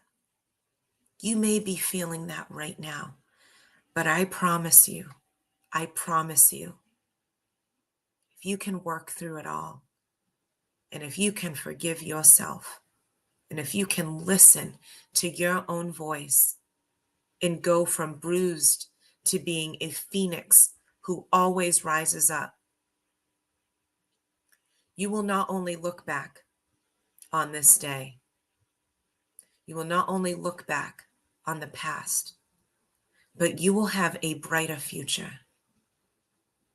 that allows you to live your dreams, to make new dreams, to be a visionary of whatever and whoever you want to be in this lifetime. You have the power and the capability to be whatever it is that you want to be. You have the power to become whatever you want to become. My softball coach in college, Carolyn Carr, said one time, she said, you never become something. You're always becoming. That has stayed with me since 1996. I thought about those words when I was living in hiding. I thought about those words when I was escaping. I thought about, okay, all I have to do is just be. And it's so ironic because when I met my husband, those are the exact words that he told me. He told me that he came here on this earth to remind me of my greatness. I had to forgive myself for not feeling that I was great. I had to forgive myself for not feeling that I wasn't worthy at times. I know that a lot of people subscribe to a lot of rules. And we have all of these rules that are on us survivors, right? We have to do this. We have to do that. We should be doing this. We should be doing that. We should stay because our mother tells us to stay. We should stay in these marriages and relationships because the church tells us. We should stay because my best friend said, you know what? Oh my gosh, no one's going to believe you. But all of those untruths are not who you are and are not what you are. Those words do not apply to you.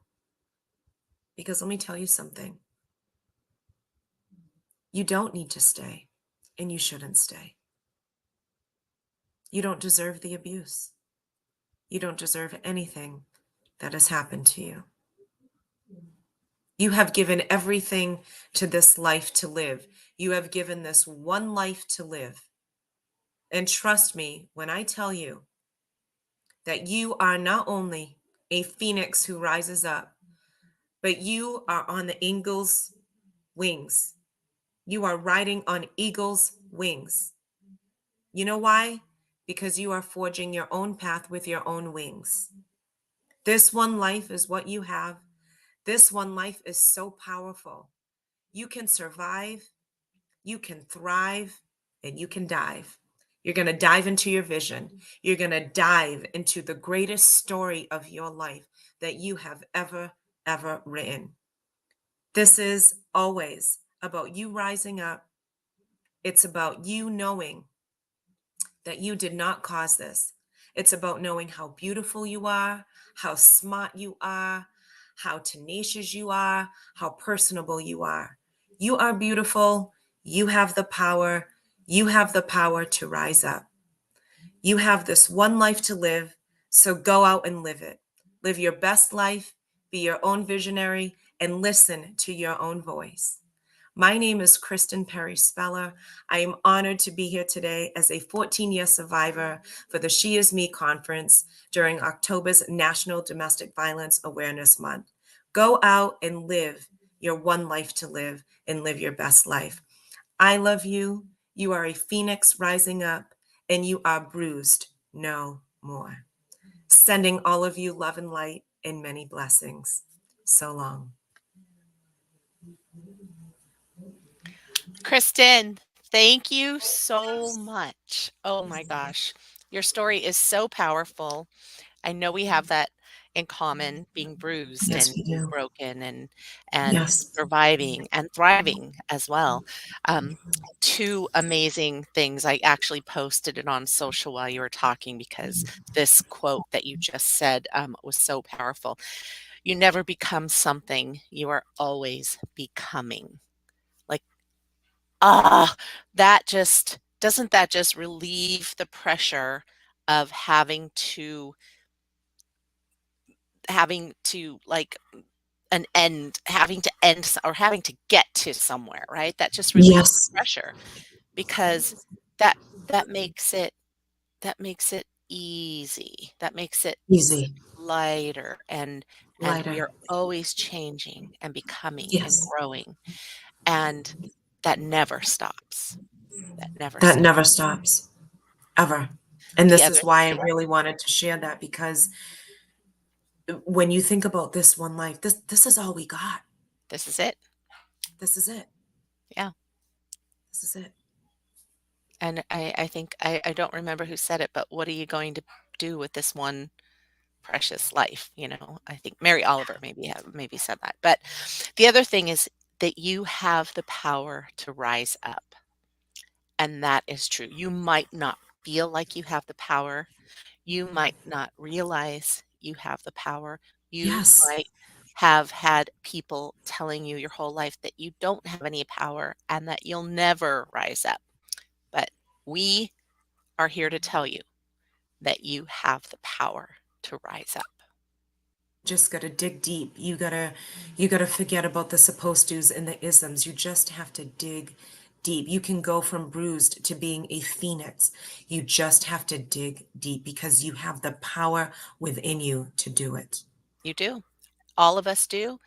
All of us women do. And so much of our lives that's been sort of pushed down and squashed and silenced, and people have tried to throw water on our fire to put out our fire, but all of us have a fire burning within us that is ourselves, and you have the power to rise up. So, Kristen, thank you so much. I Thank love you, you. Thank Lisa. you I love for you.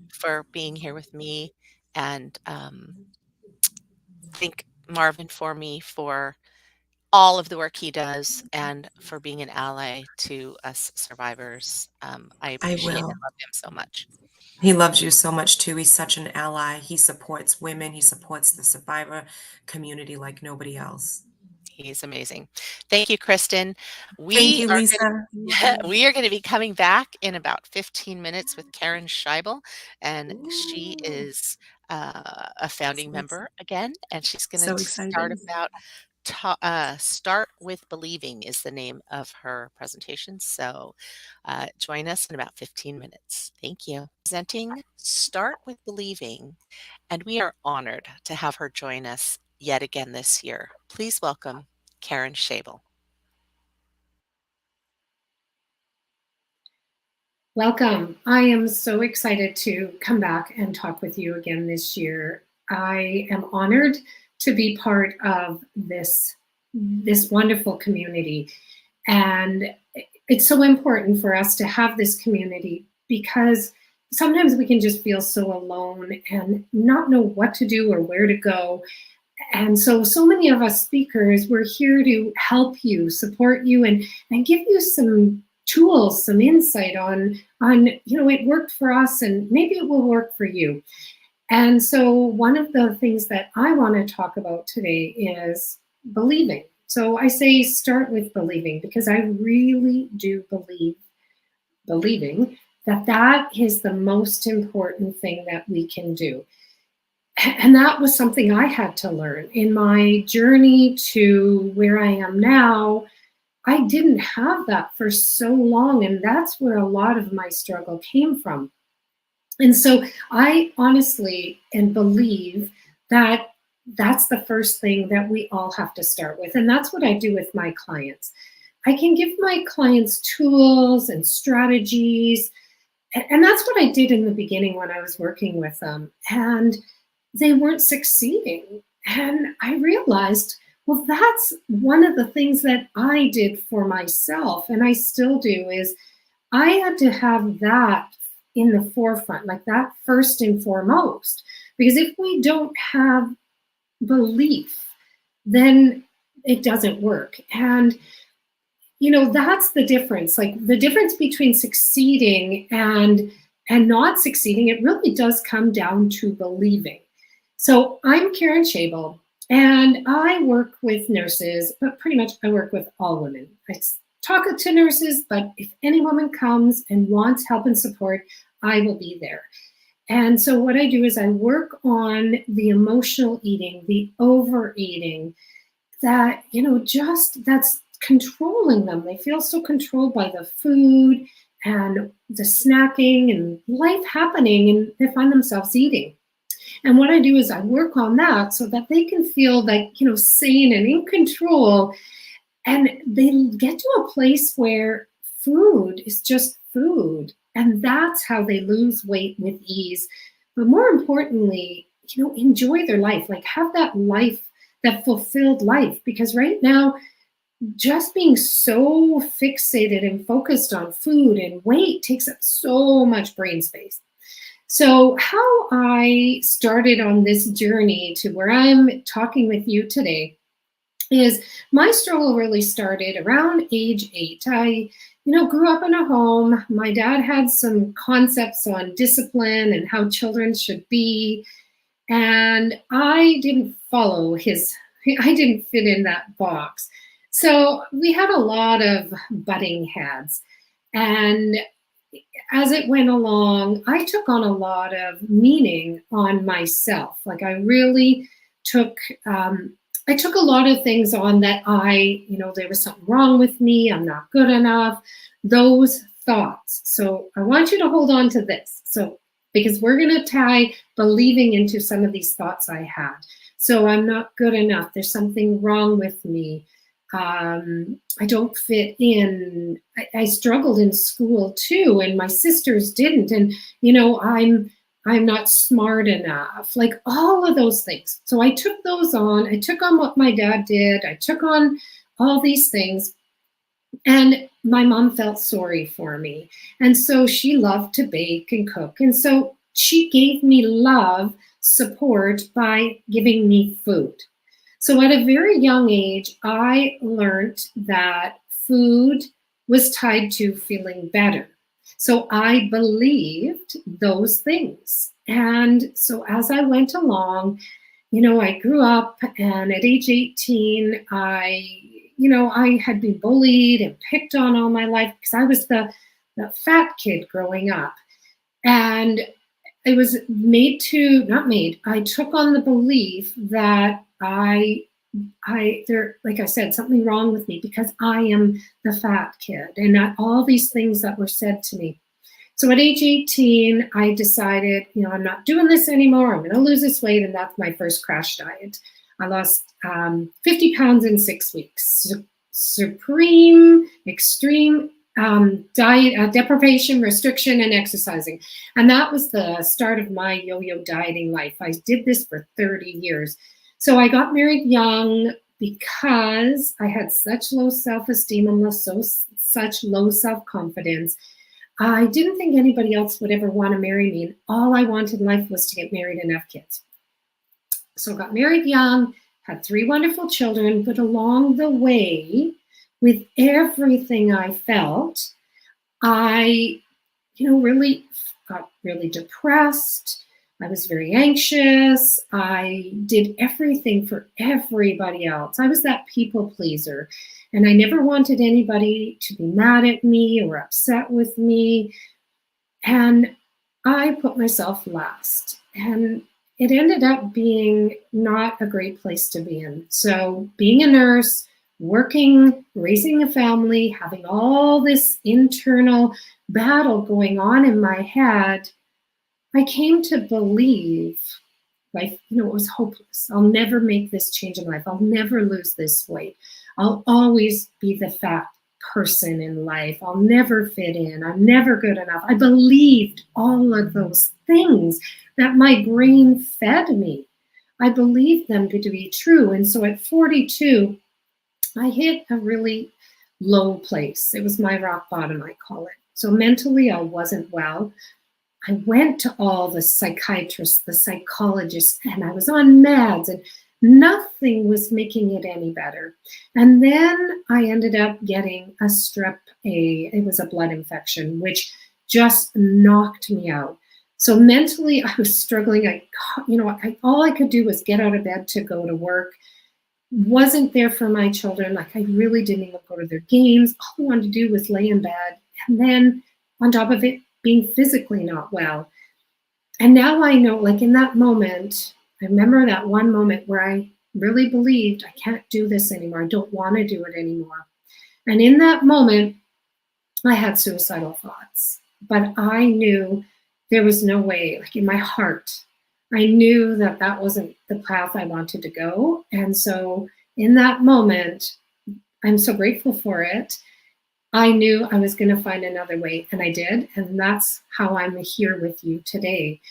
But it does take that point sometimes that we hit that rock bottom. And that's why I want to talk about believing, because I don't want you to hit that rock bottom like I did. And so, I hit that rock bottom. I was still a nurse. I found a group coaching program, and it worked on my inner self. that's what changed my whole life. My rock bottom, my body being sick, yelling out at me, pay attention, you need to do something different. And I found a group coaching program. So it wasn't about losing weight, because remember, that was my whole focus, was losing this weight. But in that moment, that was like not even part of my journey. It was, I just wanted to feel better. And I found that group coaching program, and it worked on the beliefs that I had about myself. And that's where my whole life changed. I was able to leave an unhealthy marriage of 22 years, and I developed a better relationship with my kids, my life, my own self, and I lost 110 pounds. And if I can do it, you can too. I know you've heard that before, but it is true. I am no special unicorn. I am just like you, but I just figured that out. I figured out what actually does work to help us lose weight, maybe have a better marriage, better relationships, feel better about ourselves. So I was a nurse. I was, still working as a nurse, and I ended up at the bariatric clinic. And that was where I ended up leaving nursing, because being at the bariatric clinic, I knew what it took to lose this weight. And I'm working with these clients, and they're going for the surgery, to stomach surgery, very extreme. And I'm watching them gain the weight back after, a year post-op. And I felt so out of alignment with myself. Here I am helping them go to surgery, but I'm watching them gain it back because I knew they hadn't done this inner work. And that's when I knew I wanted to help nurses. I want to help other women do what works so they can have the life that they live, that life they want, the dream life. So let's go back to believing. Why is believing so important? Believing is really, so what I want you to really think is believing. We believe these thoughts to be true. So belief is only a thought. That's all it is. We take on these beliefs. Like me, for so long, believed I wasn't good enough. And that just held a hold. Our beliefs guide and direct everything we do. All the actions we take are because of our beliefs, our thoughts. So we have thoughts that really help us move us forward, but we have thoughts or beliefs. So we have beliefs, thoughts. Both are the same. A belief is just a thought that we are thinking over and over and over again that we now believe to be true. And those thoughts, beliefs, are now stored in our unconscious mind. They are running on autopilot in your mind. You're not even thinking really about them. Something happens and then they just pop out.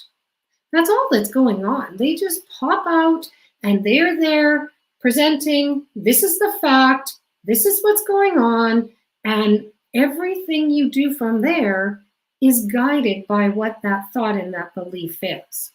So let's go back then to, we have beliefs, thoughts. Some are helpful, some are not helpful. The non-helpful thoughts, the thoughts that hold us back from getting to where we want to go, to succeeding, are called limiting thoughts. Limiting meaning we have a thought that is holding us back. That's all it is. Limiting us from moving in the direction we want to go. Limiting us from succeeding to where we want to go, what we want to do.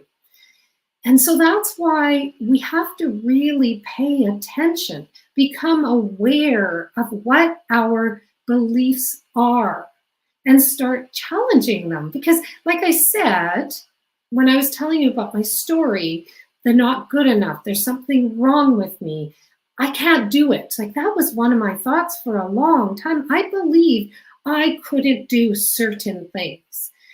And that was really about the weight loss. Remember, I did all the diets. I did the fad diets, the diet clinics, the shakes, the pills, the detoxes, like everything you can imagine. And nothing worked. So I took on a belief that I can't do this. It will never work.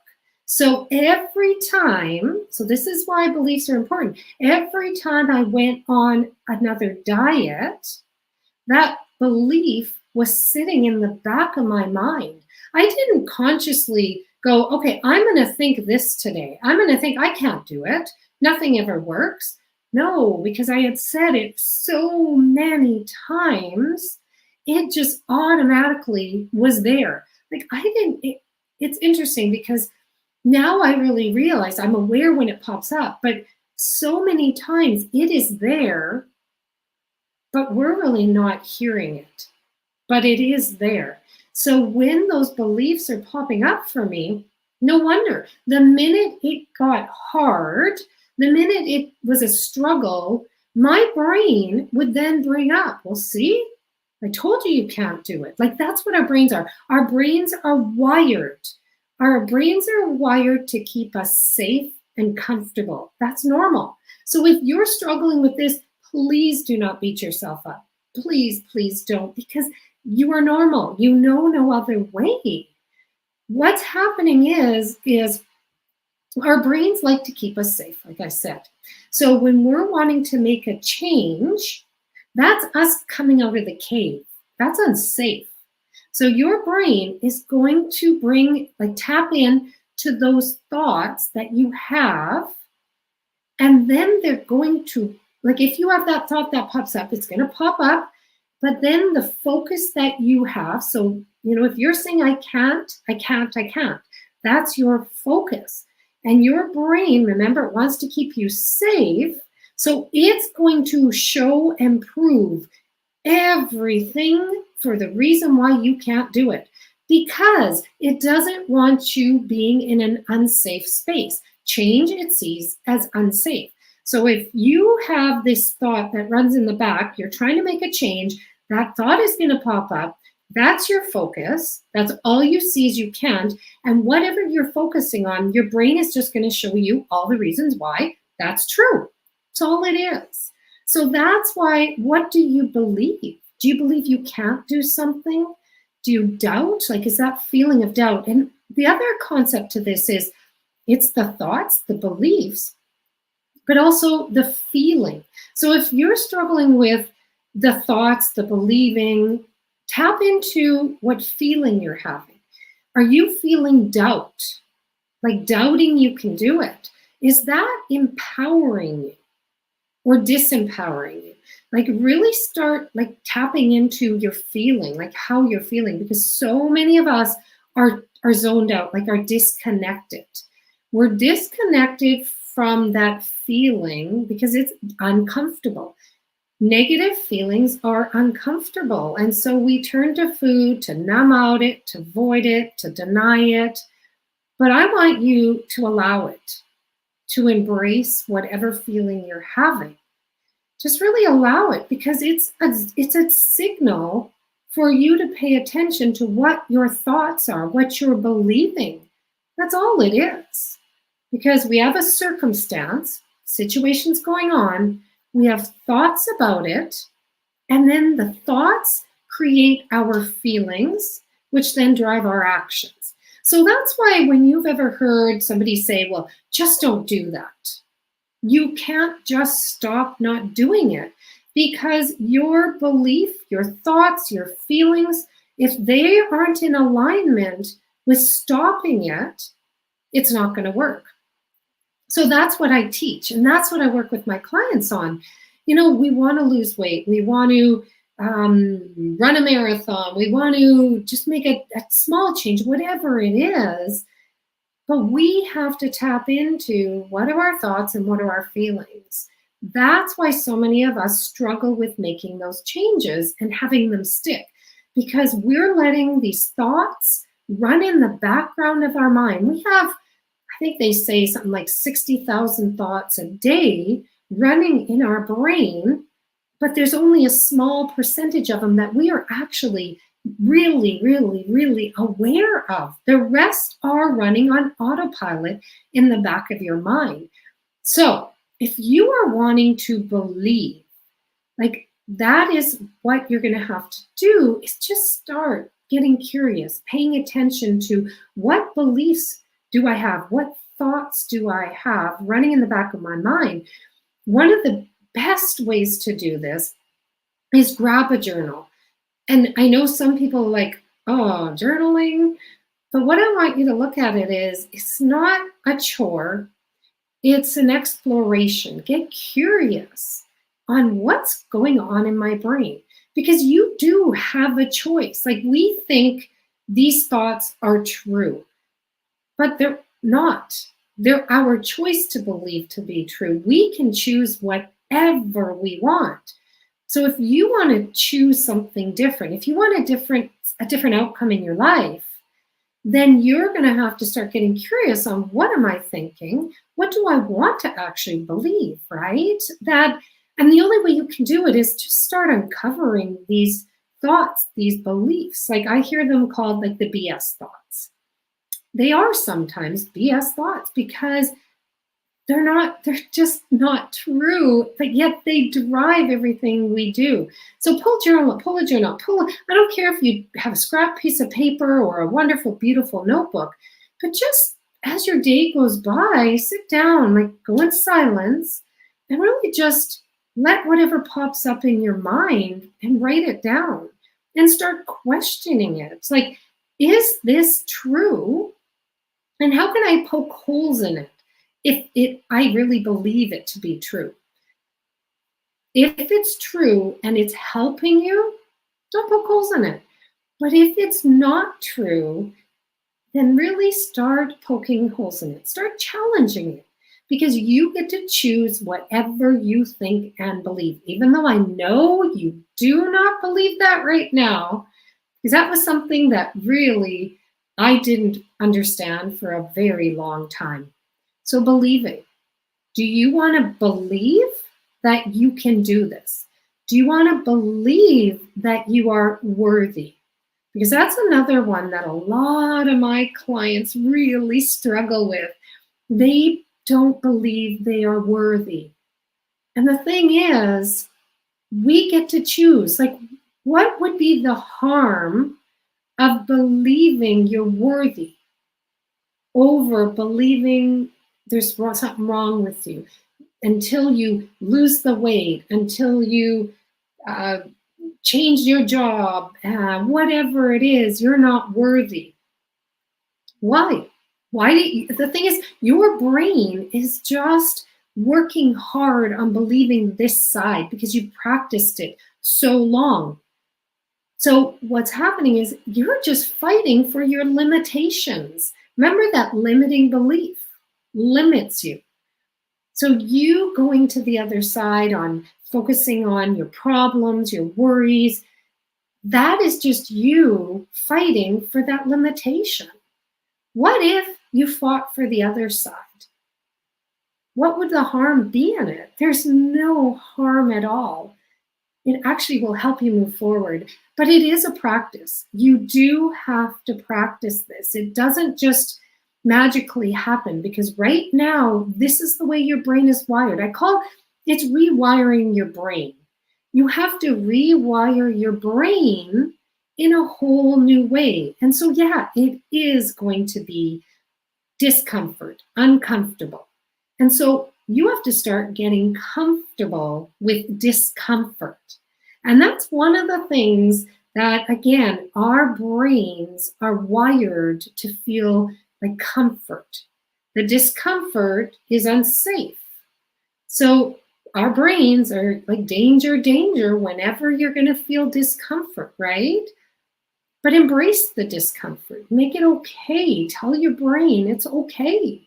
It's okay that I'm trying to make this change and I'm feeling uncomfortable and it's, bringing up some uncomfortable feelings, but that's okay. That's the only way you can make your way through. And I guarantee you, the more you practice it, the more you do it, the more it actually becomes your new programmed default. Right now, the default is just on fighting against that discomfort. But get curious in that this discomfort. Like that's what really, really, really makes a difference. So let's go back to where this all started, the believing. So I know for me, when I started my business, I didn't believe that I could do this. I had so many doubts. So what I want you to really pay attention to is right now, we have like the majority of your brain, let's say 95% probably, is filled with all this doubt and worry and overwhelm, like all, I want to call them negative emotions, because that's what most people refer them to. So they're filled with that. But what I want you to see is, I want you to see it's got to be a shift. Instead of 95% of your brain being filled with the problems, the doubting of not believing, to only 5% of that. Shift it. So believing, you're not going to believe 100% right off the bat, because your brain is going to pull you back. It's going to remember, like it's going to pull to all the doubts. Remember this. Remember how so many times it didn't work before. Remember how many times you failed. And failing is just linked to perfection. So what I teach is there's no such thing as failing. You learn and grow from it. But your brain is going to pull you back to that. So start with allowing just 5% of it. 5% of that doubt to be there. And every time it does pop up, what I want you to do is just redirect. Redirect to I choose. You have to make a choice. Like it really comes down to, I am choosing to believe. And that every time my brain is offering me a whole other story, I'm going to say no, because this is what I'm committed to. I am committed to believing. And I know your brain is like, well, it's not for me. I'm different. I've tried it before. And I get it, because that's just your brain helping you, trying to keep you safe. That's all. You're normal. What I want you to do is, when it comes up, I'm like, yeah, but this is where we're going to go now. And it's not all going to, like, the other thing is with believing, just because you believe doesn't mean everything's going to work out the way you want it to. What happens when those things happen is when you are believing, you look at them from a place of, remember I said, there's no such thing as failure. You look at anything that's not working, anything that's not happening, any struggle that you feel you're going through, as getting curious on why isn't it working? What can I do different? That's the place you want to come from, instead of the place of doubt. Because I want you to, one last thing before we go on a bit, is I want you to tap into, like, hold your chest or your stomach, wherever you feel your feelings. So for me, it's my chest. So when you're feeling that feeling of doubt, how does it feel in your body? I know for me, like I had a client, we got off a call just earlier, and when we were doing some things, I could see that it was in a space of worry, doubt, fear, because I could see her shoulders rise. I could see her holding her breath a little more. Like she was tight. So that's what happens with a lot of us. When we have those negative feelings, it's that emotion that we're feeling in our body. And what do we do when we have those negative, and I'm putting negative in quotations again, because we have to have negative to see positive. But so many of us, we don't want the negative. So that's why we look at it as negative. But, you know, in our body. So for me, yeah, I get tight and I hold my breath, and my chest is just so heavy. And it's really just like, I can feel like it's a lead weight on me. So what do you do from the place when you're feeling that. It closes you down. It closes you off. Like you can't see and find a solution. Like it just feels too much. Now I want you to come from a place of a belief that you have. So think of some belief that you want to have. So I believe that I can figure anything out.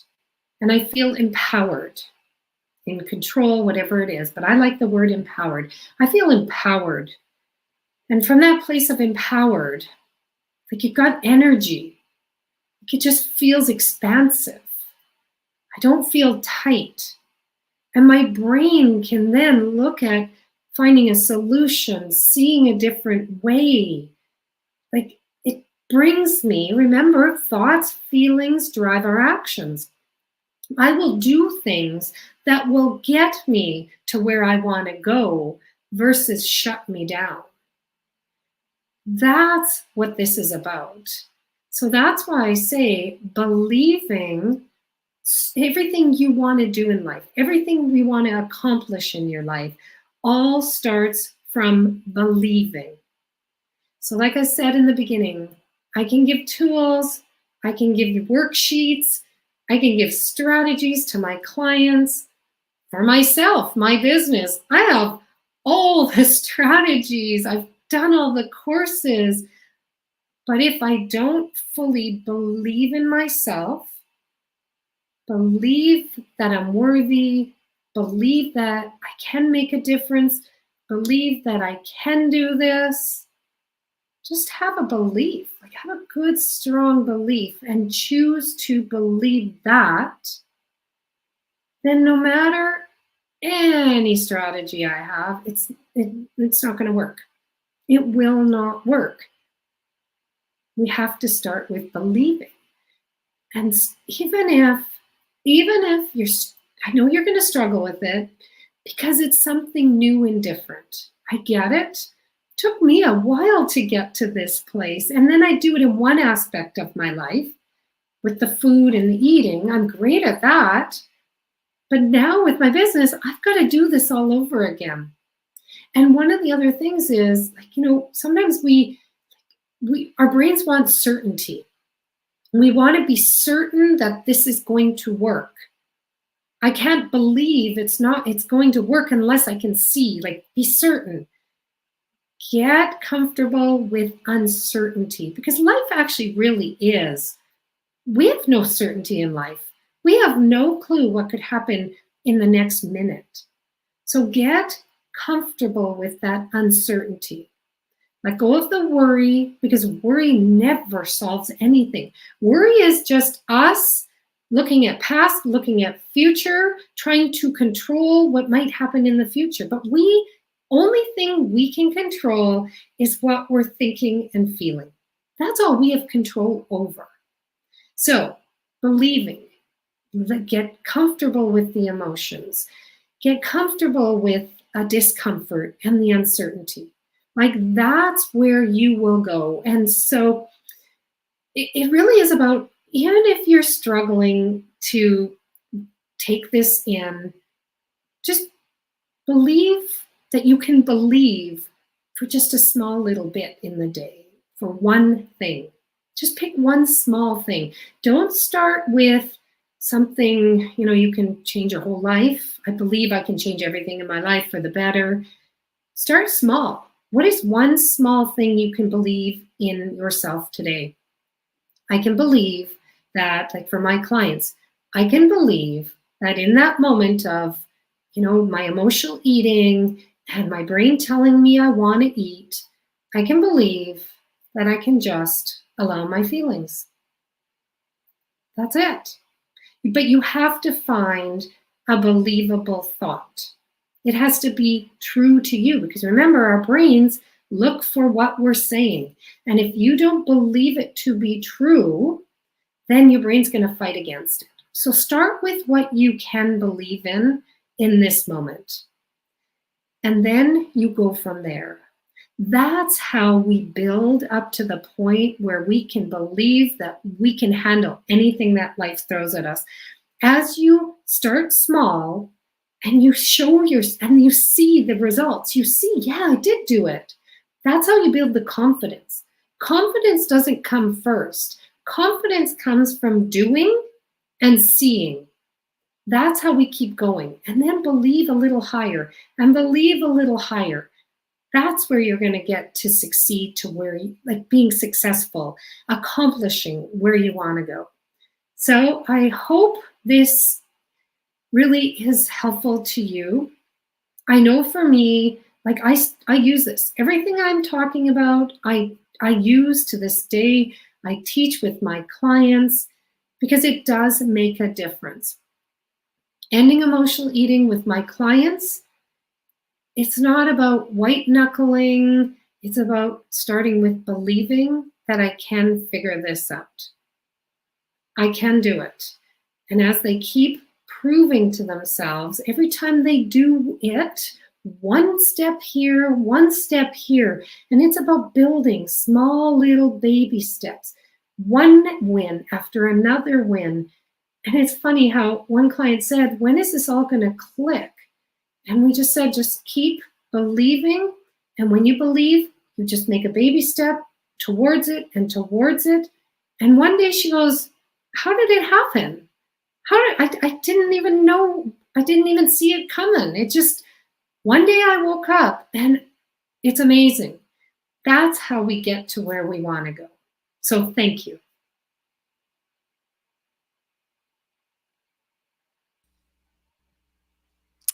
Karen, thank you so much. I really, really appreciate you being here again today.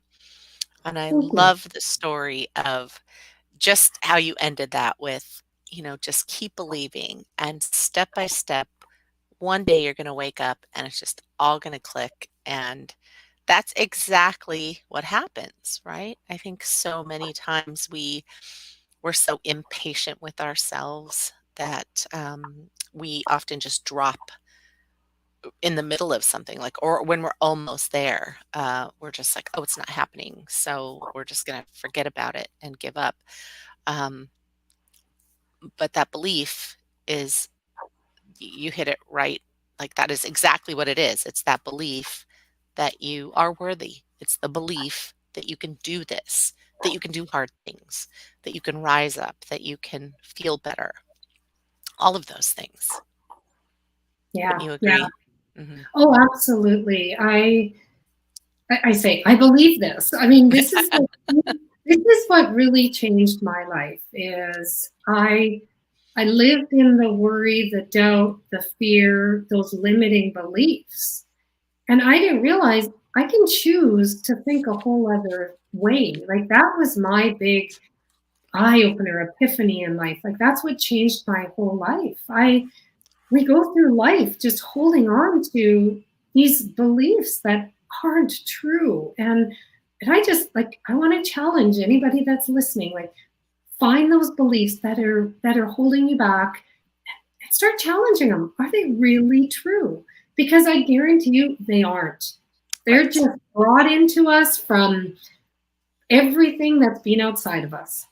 Exactly. I actually talked about that in my keynote this morning, how we have these beliefs and we don't even know they've been thrust upon us throughout our lifetime. But it's either we've always done things that way, or it's tradition, or it comes from an organization, or an elder in your family, or something, or even just not so nice teacher or parent or something who didn't feel good about themselves, and so they projected that onto you. So there are 1,000 reasons why you could have these negative beliefs, right? Oh, um absolutely. yeah, or thousands of reasons. um but it's important to look at what's not resonating with you, right? What's not, like, I don't even believe that. Like, I I used to say it all the time. Like, why do I have to do that? I don't even believe that. Why do I have to do that? I don't even, that doesn't even sound right. That doesn't even, um, I was a big questioner growing up. Like I questioned just about every if it didn't make sense to me, I was questioning it. And so I got in trouble a lot, but that's okay because So did hopefully I. somebody hopefully Yeah, somebody at some point went, "Yeah, wait, that doesn't make sense, does it?" yeah. I And even say that to the TV sometimes. Like they yeah. Well, what and are they talking about? Doesn't even make sense. as you're talking, sorry to cut you off, like it just really hit me that we really like like as we grew up, and you're like me, I challenged, I questioned, but we are squashed down Oh, as kids. yes. I know, and we can't do that. So that's a belief then. Well, you're not supposed to do that. Right. Right? And so then as we grow up and we start challenging and questioning, there's a part of us inside that's sitting, oh, that's wrong, oh, that's bad. And it isn't. Like it's just we took it on. And Right. that's an example of that limiting belief that's there. Yeah, and I think we're same generation and we had this I remember the thing that just popped into my head when you said that was you know, be seen and not heard Mhm. or listen to what your elders like to anyone who's an adult, you sort of had to listen to, right? And you couldn't defend yourself, you couldn't disagree, you couldn't say no. There were lots of things you couldn't do because an adult was telling you that. So that is a ridiculously limiting belief in that you can't speak up and you can't use your voice and you aren't worthy of doing that because you're a kid or you're younger. And I mean, for years, I would like any teacher told me, and I'm like, okay, anybody who was even as an adult, if anyone was, I'm 25 and they were 60 and they told me something, I'd be like, okay, like I just was learned to respect my elders, you Yeah. know. So disagreeing with them was out of the question, even though I did, and even though I wanted to, especially in a workplace, right? That was something that was really difficult to overcome. But Yeah. yeah, those are just some examples, and um, I mean, that is the great unlearning that's happening right now. I think in the world, right? We see it all over. I mean, here's a perfect example of archaic thinking, right? I want to rule the world and I want that land. So I'm going to get everybody to go to that land and kill everybody on that land and take it, right? War, right? That is such an old archaic belief that doesn't make any sense whatsoever. And I think that there are so many people that are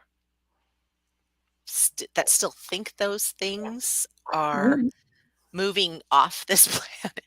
And so many of our young people, us older folks will be like, those little whippersnappers, they're so sassy, but they're not taking it anywhere. They're speaking up. They have a voice. They feel powerful. They feel worthy. And I think that's so important. So we could take a lesson from them, I believe. oh, I believe that too. We need to. I so resonated with finding our voice again, like believing that, like the worthiness, believing we're worthy. I think that is the one for me that was the hardest. It Hmm. really was the hardest for me to get to the place of, yes, I am worthy. I'm worthy of speaking up because I like that came out in my people pleasing, right? I couldn't Right. speak up and say no because what would people think of me, right? And Hmm. because I was looking at getting my worth from making people happy. It's Right. all Well, because if you grow up that way, right? You it grow up was that way. under Yeah. exactly the way you did. You did Hmm. what you were told. You didn't talk back. And I got in trouble because I talked back all the Yeah. time. But it was just sharing my opinions, right? Right? Or if I didn't think it was fair or I didn't think it was Yeah, right. And yeah, so, yeah. and then when, and because the inconsistencies were there, when you did something well and everybody was in a good mood, then you were sort of rewarded and recognized. Mhm. And then because you were like, well, I better duplicate that so that I can feel that way again. And then you try it again, and then nope, not this time, buddy. You know, and then so you're constantly looking for that. You just want to please everybody all the time so that you can get that little crumb, that little thing to make you feel better. It's that release in the brain chemicals, right? That make you feel loved and worthy and all of those things. And Yeah. when you replace those things with food and you get that same stimulus in your brain, Mhm. then sometimes you go, well, wow, well, now I don't have to people please. I can just go over Drink, here and drink the eat my way food. to happiness. Yeah. Yeah, eat my way to Yeah. feel good. Or Yeah. drinking, like I did that too. I did the drinking, the Oh, food, yeah.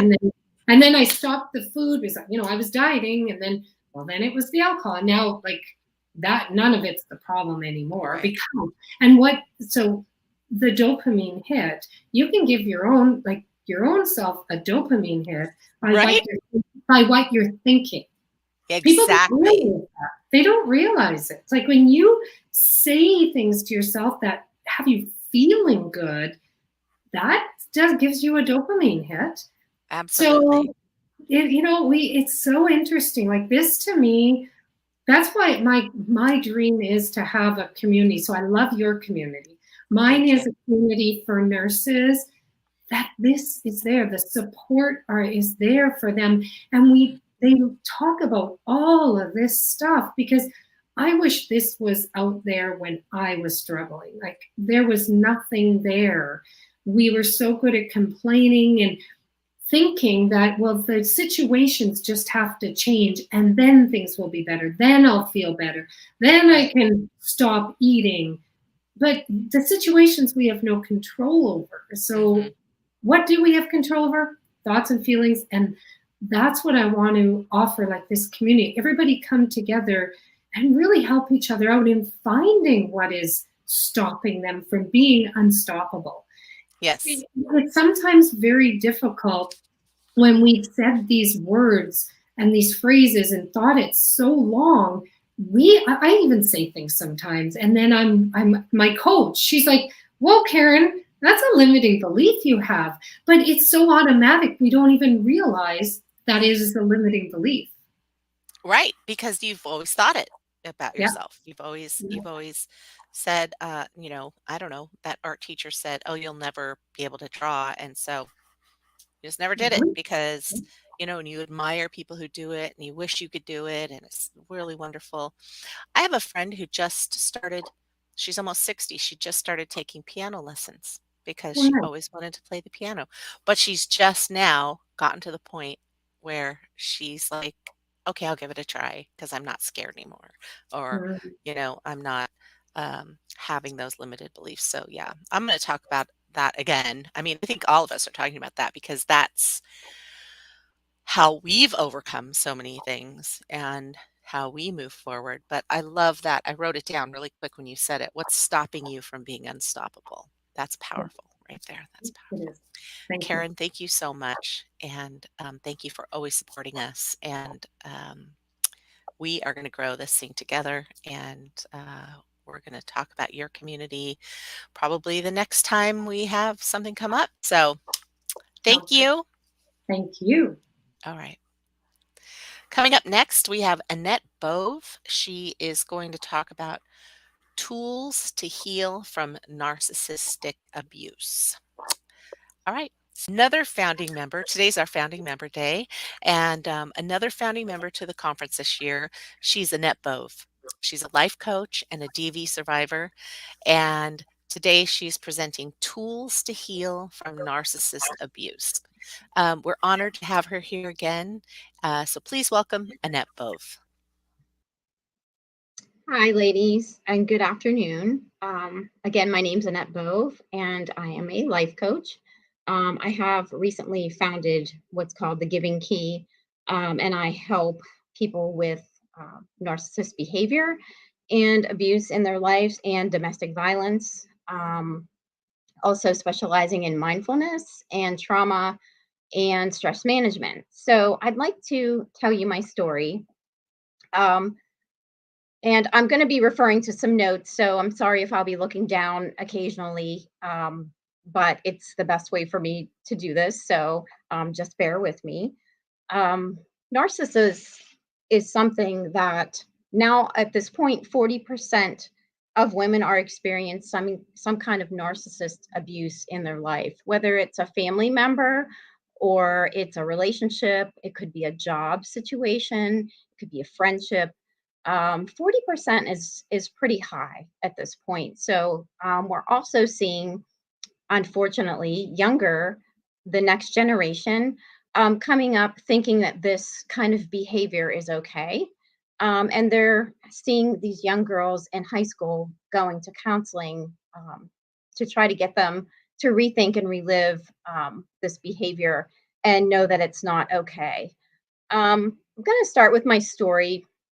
I have to tell you that a lot of this intertwines through my life, and then I'll go on to telling you how I got past things, how I took control back, what's in my toolbox for every day, and how you can move forward and move on with your life.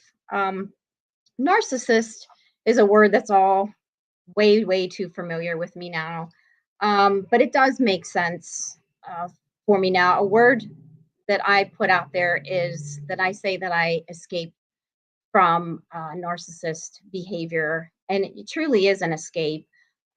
It's not just leaving. Narcissism is a cruel behavior. It's a mental abuse process that causes trauma, PTSD, years of undoing your thinking processes and behaviors, all caused by another person. Um, so, what is a narcissist? A narcissist is a person who is and will use mental and possibly physical abuse towards you and manipulation towards you or others, rewriting your story, using techniques called gaslighting, lying, smearing campaigns. They recruit people for their cause. They often are called flying monkeys. They project negativity. They will shame you. They will blame other people when it's actually their fault. Um, Nothing they do is wrong. Nothing they do is their fault. They love attention. They normally have an entourage of people. A lot of people kind of believe their facade when you, in fact, are on the other end of that and you receive the abuse or the actual truth of what's going on. They're very argumentative people and very controlling. Um, They'll keep you financially poor so that you can't leave. They have no empathy or compassion. It's just not in their makeup. And they often, though, will play the victim. They don't have respect for other people. I've noticed they're very disloyal and dishonest. They believe they're superior. There's an entitlement with a narcissist and narcissist behavior that's really different from what we consider entitlement. Um, it's an ownership type entitlement. It's an you owe me type entitlement. It's not the entitlement we think of with, maybe a child that's feeling entitled to because, they've had things in their lives or things like that. This is a you owe me mentality. Um, they're often very disrespectful to others. And this process occurs a little bit at a time. So there are times when you don't even realize what's going on here. I didn't realize it. I didn't realize through my family that this was going on until I got outside of a marriage. And then I started looking back. I started looking back on how can I change what's going on here? How can I move forward? What's going to move me forward? Actually found out that narcissism has followed me my whole life. It didn't start with my ex-husband. It actually started with a family member. It actually started with my mother. But it really wasn't until I got out of that marriage, like I said, that I kind of started looking back because I started realizing that I deserved better. what I would and wouldn't tolerate anymore. Um, the patterns that I saw in that marriage, it interlocked with how I grew up. And so we think that behavior is okay, and we look and we search out for that behavior because we go into survival mode. Survival mode is what we do to shut out the world and kind of learn how to get through what we're going through. And so I feel like at a very early age, I learned survival mode and continued doing that until I got out of the situations that I was in. My story starts with my mother. A lot of times I find that people are experiencing this, and sometimes it could be a father. It doesn't have to be your mother. But I find that, your mom is the person that you think should be your main support and someone you can go to, and someone that, is that person in your life. So I think it's harder for us women in some circumstances to have it be our mother. However, it can be, like I said, your father, other family members, could be a friend. Um, as far as I can remember back, my mom was always a very argumentative person that liked to use fear um, to get me to comply to, whatever it was. Always being put down. I was never going to be anything. This started early. I remember, I'm going to say around age 10 or 12 is when I started to realize my mom wasn't like everybody else's mom. There was no encouragement, there was no empathy, there was no compassion. It was all about her attention. Attention, even like using me as if I was sick, to get attention. My brother, um, she was different with him. He won't even talk about what's going on or what had happened back then. He's about 7 years older than me. So a lot of times I noticed being younger, he wasn't around, and I didn't quite understand his survival mode was being out of the house and being around other people and not coming home. I was there and getting a different type of abuse than he was. Um, she kind of used me as, the cute little girl, everything looked good, our family was perfect. Um, but that truly wasn't the case. My father and I were very close. He worked a lot of hours. He was a very hard worker, so he wasn't around much. So the things that my brother and I saw of her, it's not that he didn't see those things. He just, you know, he was getting that abuse as well. I found out later in life and just didn't talk about it.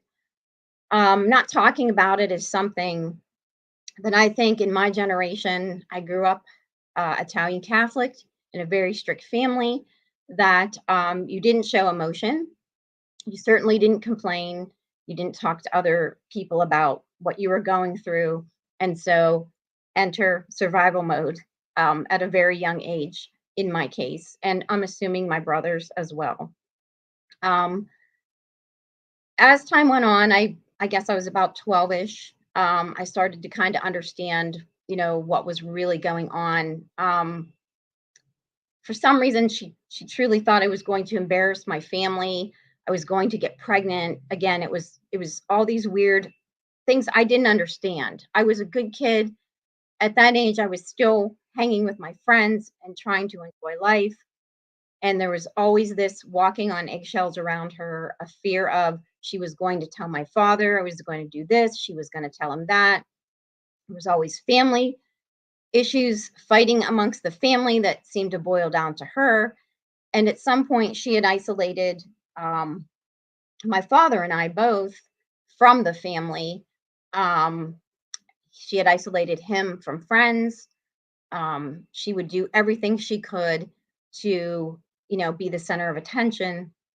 And I really find in her case that instead of putting that to good use and getting good attention, she really liked being there and getting, negative attention. And she really thrived on that. She still does to this day, actually. Um, when I was about 12, my brother got married and moved out. And then I was pretty much on my own. I then kind of picked up in his shoes, and I started not being home. I would be there when my dad was there. I would go to my friend's house where, I felt safe. I felt that her family showed love, and I got a little bit of attention and encouragement from her mom. And I kind of felt like that's how family should be. And then I would go home, and it wasn't that way. Um, a lot of my friends would come over, and it would just be not the same atmosphere as when I would go to their house. There was never any, I'm proud of you or I love you. It was always some kind of put down nonstop. And so, with that being said, when I got to my teenage years, I was curious about things. I needed to know things, and I had no one to talk to. And at that point, I tried to confide in one of my aunts, who then told my mom, and then I got in trouble, and then it came back, and it comes back, and it comes back. So I was really kind of on my own growing up. My dad and I had a good relationship. Like I said, my dad was a saint, actually, because he wouldn't talk about what he was going through, and he certainly tried not to show it to me. Although as I got older, I certainly caught on. At 15 years old, we moved out of the area. Um, I took that opportunity to start over, find new friends, do positive things with my life. And for a while, it actually worked. Um, then I felt like it all started coming back with her. I was getting old enough to go to college. I wanted to get out and get a driver's license. All of these things she would ruin. She would ruin relationships. She would ruin my going to college. She would everything was control, control, control. Um, at that point, I became, was 18, was on my own working. Um, in my early 20s, I became very self-destructive because I didn't know where to put this anger and these feelings. Um, at age 24, I was told, you need to change your lifestyle. You're going to die here. I only weighed about 87 pounds, maybe less than that at times. For the first time, I had some control. And again, having no one to talk to, not understanding there was counseling out there. We didn't talk about counseling back then. Um, so I'll circle back around to her, because what happens is, again, you think you can get away from this, but at some point, until you really understand what it is about this and what you need to rethink and change, you're kind of still on the inside of it. At that point, I met my now ex-husband. I was 25 years old, and I truly thought, this person was going to save me. Um, he was a musician, he was talented, we liked the same things, he was funny. It was a whole different atmosphere. And me, like any other girl, had the dream that I was going to have it all. We were the perfect couple. I was really looking through things with rose colored glasses at that point. Um, he was very difficult. I would use those words a lot as we were dating. Again, I was not enough. I was never good enough. As you see, things start intertwining. Um, there were things that I found out later on that I should have saw those red flags then. But again, I didn't know anything about this behavior or that it was dysfunctional. I just wanted to be somewhere where I was enough. We dated for 5 years, and eventually we did get married. At that time, my friends were all married, they were having children. I was ready to move on. I had a great career as a hairstylist, I was a dance instructor. Um, and then, we had this wedding. Um, the wedding was kind of a joke. I think people were laughing. There were bets on how long we were going to stay together. Had I known, again, hindsight, had no idea. I didn't see him for what he was then. But what I did see him was the first 24 hours that we were married, it all changed. Day one of the marriage, I knew I had made a major mistake. It changed overnight. I certainly wasn't enough. I did nothing right. I was constantly corrected. I was belittled and made to feel useless. For example, I didn't do the dishes correctly, laundry, cleaning, whatever it was wrong. He'd go into rages, yell and rant. At one point, I had a toilet brush in my hand and was cleaning, and he would, show me the correct way, which was his way. And it just started with a vengeance. A few months into it, I quickly became ill and depressed. He told me he had no sympathy for that or for me. I also, became to the point where I had a schedule to follow, sometimes lists. Within 6 months, I had lost my friends and I had lost my family. The first year, I cried daily, and I didn't want to be seen as a failure. So, as a woman growing up in an Italian family that was very strict and Catholic, you certainly didn't give up and you didn't get out of this marriage, right? That's what I didn't know what I did. You just didn't do it. You didn't know that. So what you understand as well is, I wasn't a weak person, and they don't pick people that are weak. And you'll find out, through the end of this, how strong, I ended up becoming. Things became very routine. His behavior became worse. I became a shell of a person, by year 10.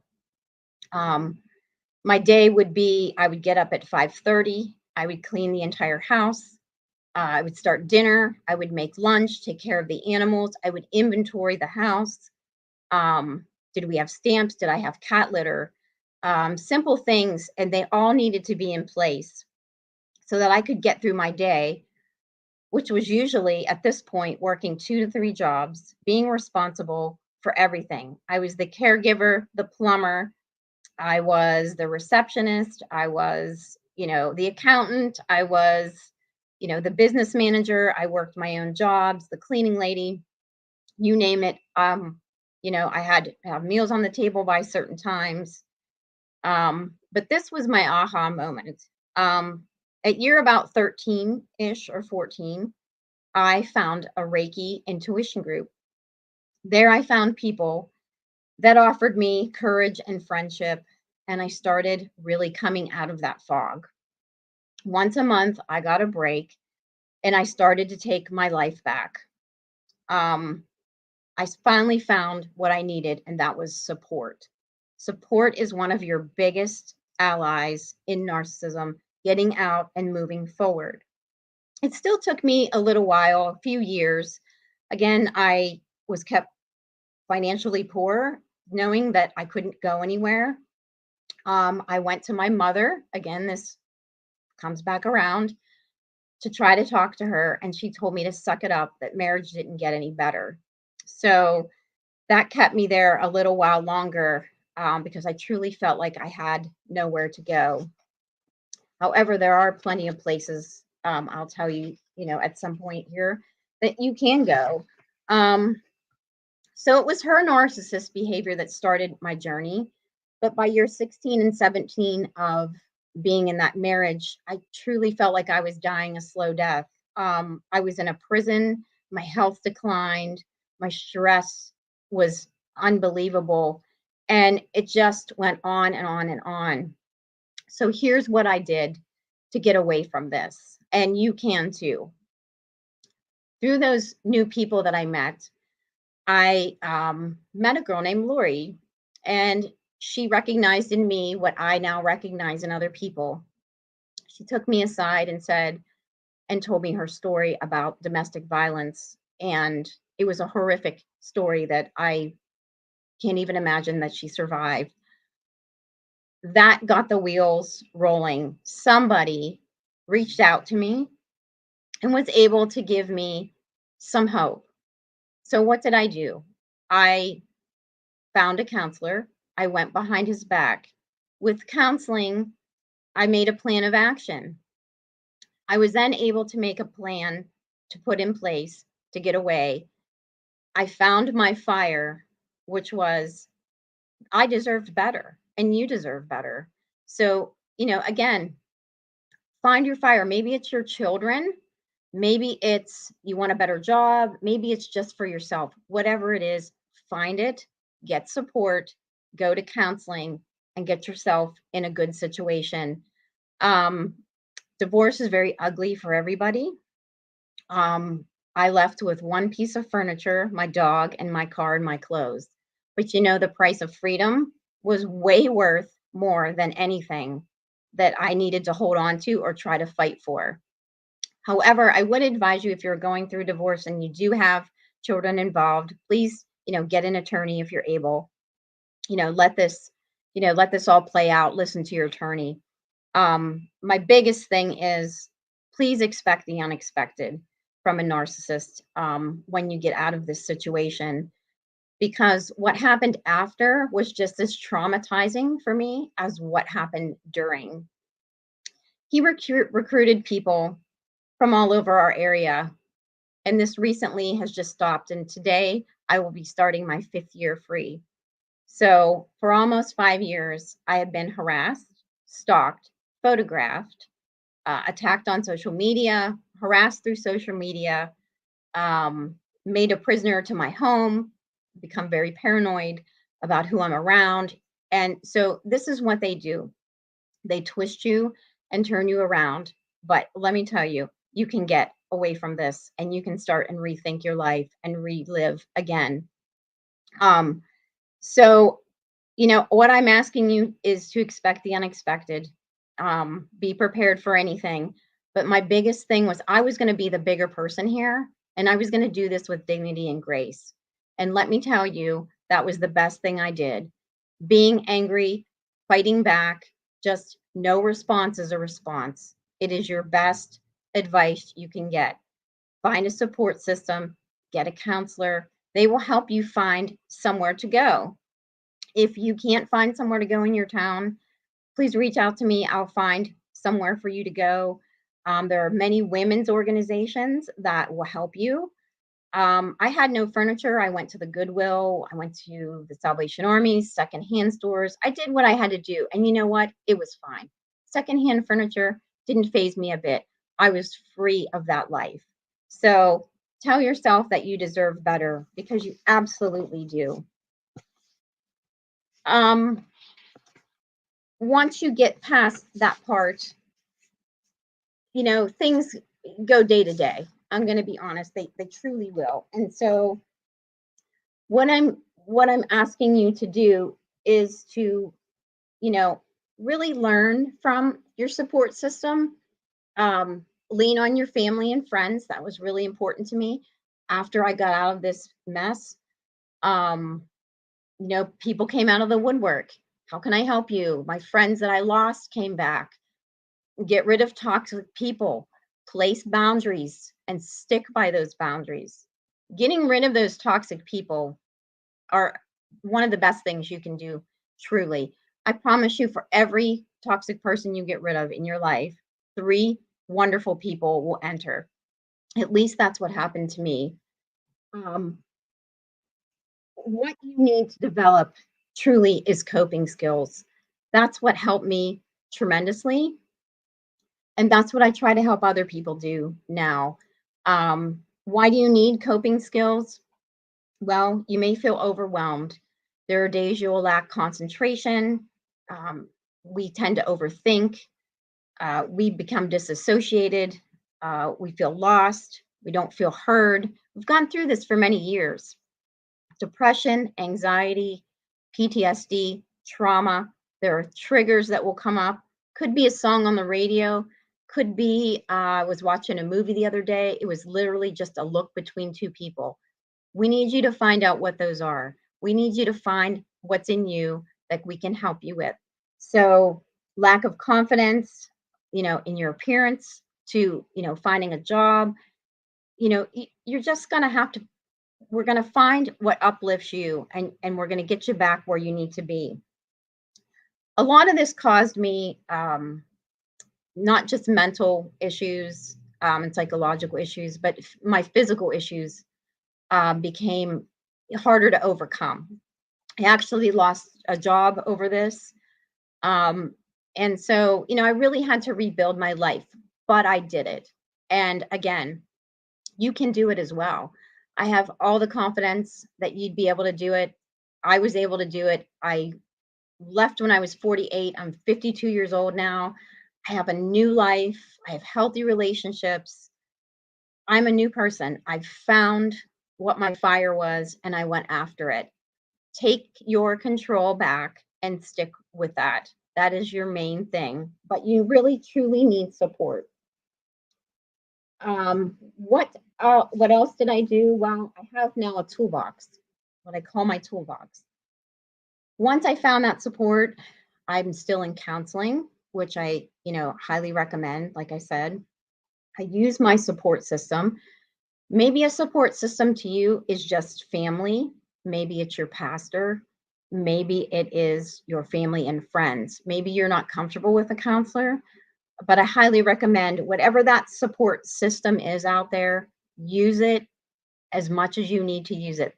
There are a chain of ladies that I talk to on a daily basis that we support and uplift each other because we've all been through this at some point in our life, especially with our moms. Set your boundaries, set firm boundaries and stick to them. Cut off communication is a really good boundary to set with the person that you need to cut off communication with. Just cut it off. If you need to respond because you have children, do what I do. 3 words or less.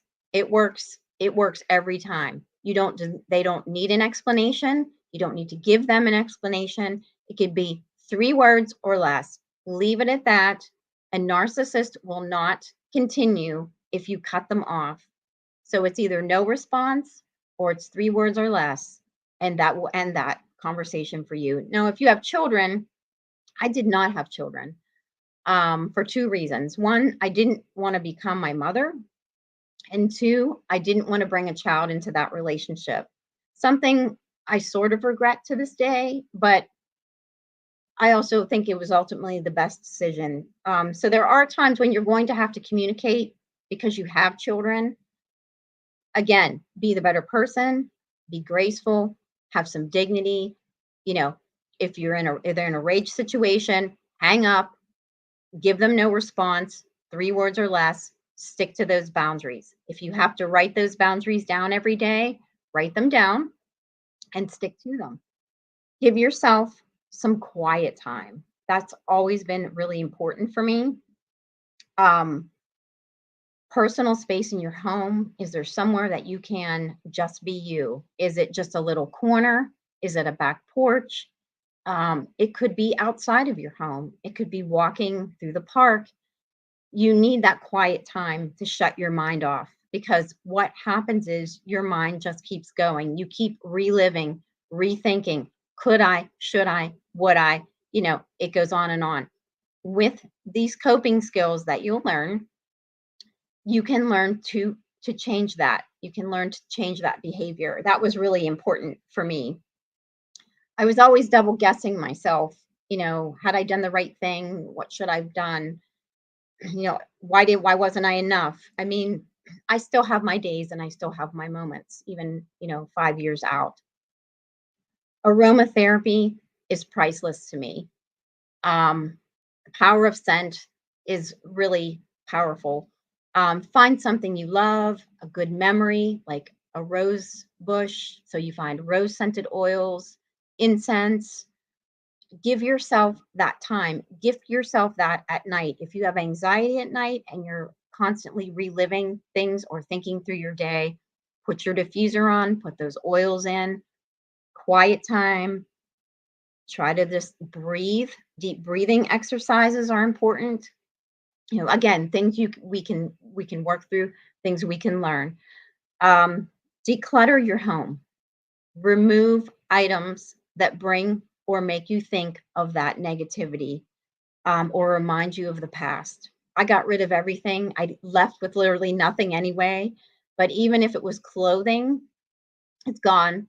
I don't have to think about it. I don't have to see it. It doesn't remind me of anything. Um, you know, do what you have to do here for your own, your own peace. You deserve peace. My whole thing now is my peace is more important than anything. And that's truly the truth. Go back to something that you used to do. Find something that you loved. I had all that taken away from me. I used to be an artist. I used to love drawing and painting, um, being with my friends, just having a coffee date. Pick those things back up. Get yourself back out there. Give yourself that opportunity. Maybe it's just reading. Maybe it's running. It's important for you to take something back and learn something new. Maybe it's something new you've wanted to try and weren't able to do so. Practice mindfulness. Reiki has been an important part of my life. I'm a Reiki master. Meditation has become a part of my life. Self care, holistic remedies. There are always those people out there, and like I said as well, you may always contact me. I will be more than helpful, or help you get into any of that. Learn and limit to response time for others, especially toxic people. The new saying is clear, alt, delete. Don't be afraid to block people. Clear, alt, delete them from your life. Clear, alt, delete. Clear toxic people. Alternate your thinking and free yourself of triggers, which is your delete. So just automatically now think clear, alt, delete.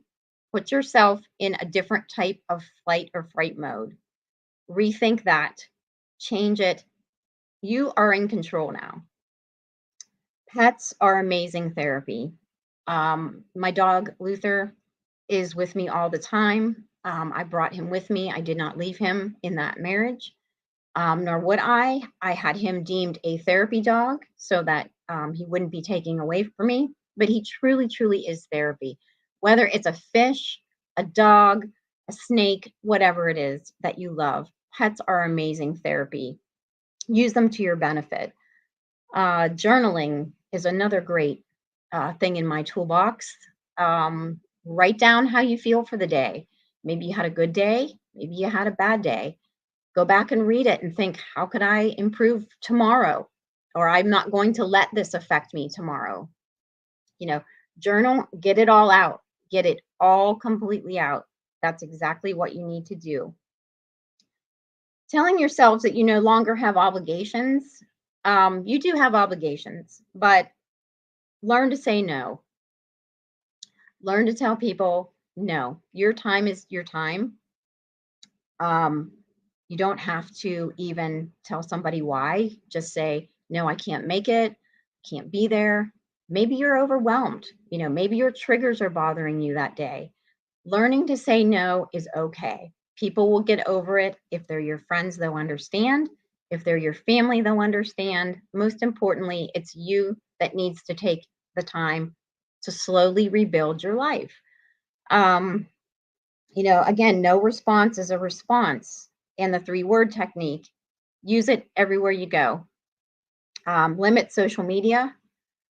That was a big thing for me. I was attacked through social media, sending hate messages, friend requests, anything they could do to get to me. My mom is actually doing that now at 84. So, it's something they use. Social media is something you should limit. Make sure you know who's on your friends list. Not everybody is your friend. Some people are there for information. And so, as harsh as that sounds, it's the actual truth. So be very careful about who you talk to and on social media and what you put out there. Try to keep your life private. It will come back to you in the end to your benefit. Like I said, your peace is worth way more than anything. Learning to rethink and reset your life. That is something that I encourage you to do through counseling, through a life coach. Um, it has helped me tremendously.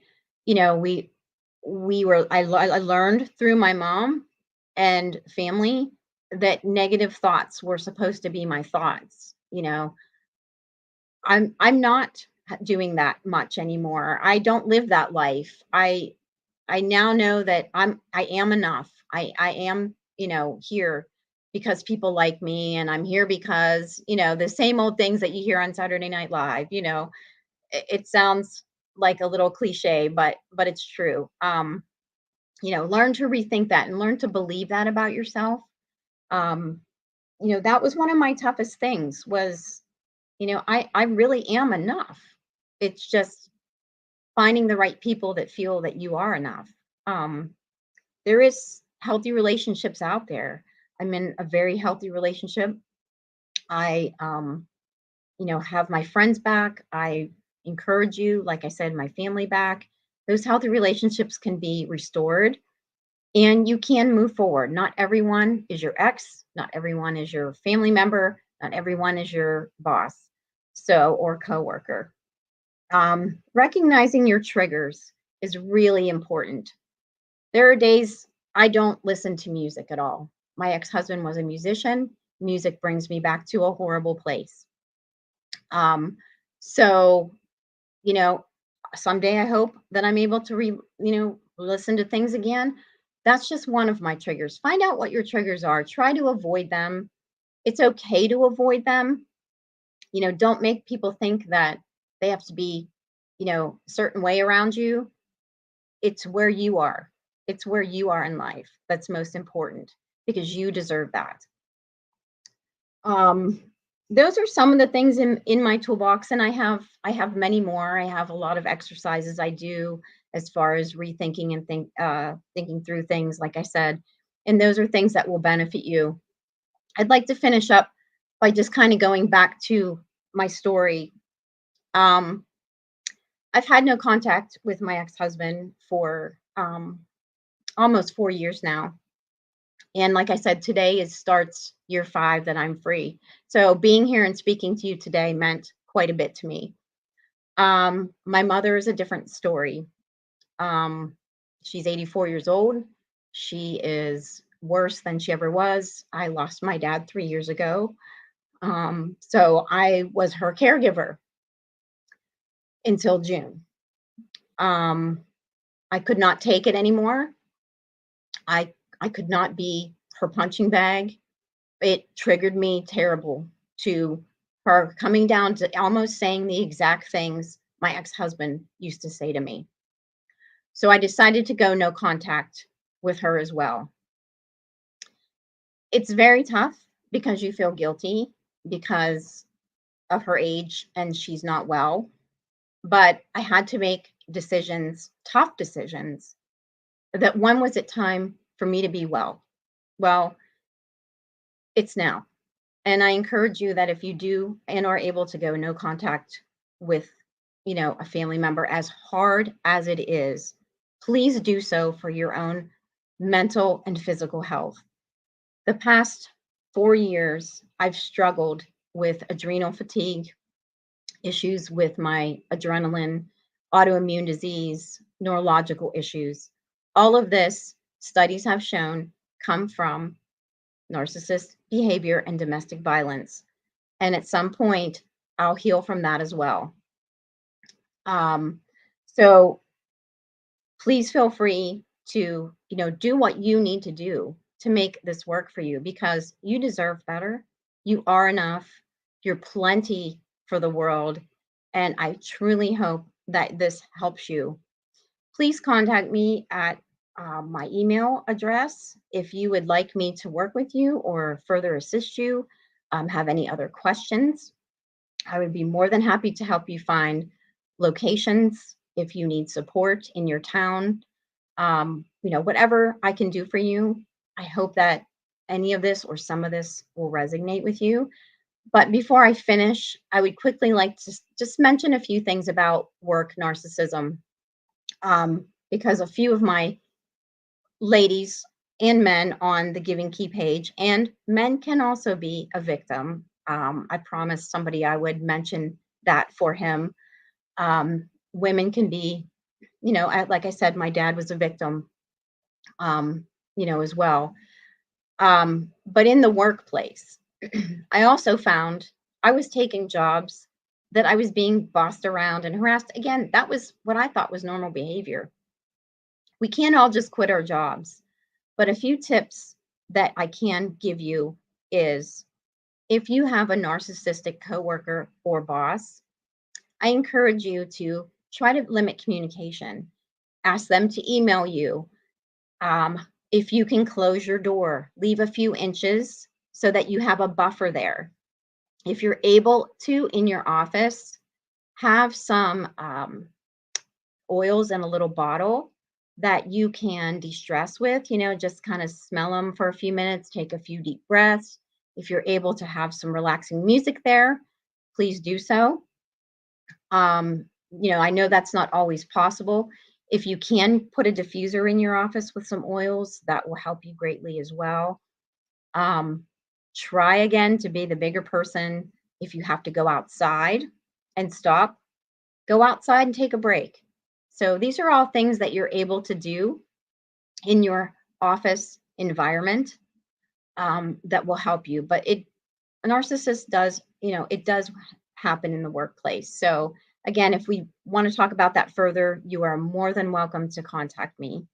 I'm going to finish up my presentation, and I want to thank you all for being here. And I appreciate your time, and I certainly appreciate the She Is Me conference and the opportunities it has given me. So believe in yourself. I'd like to leave you with one little thing. If nothing else, be aware of what is unacceptable. Normalize saying no. Do what's best for you. And know it's not your responsibility to sacrifice yourself to others. Please keep that in mind. And I wish you a lot of luck. Thank you very much.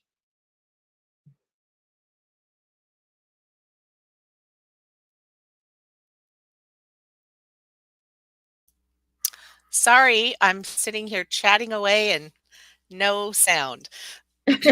Annette, thank you so much. So much of our stories, so much of your stories similar to mine.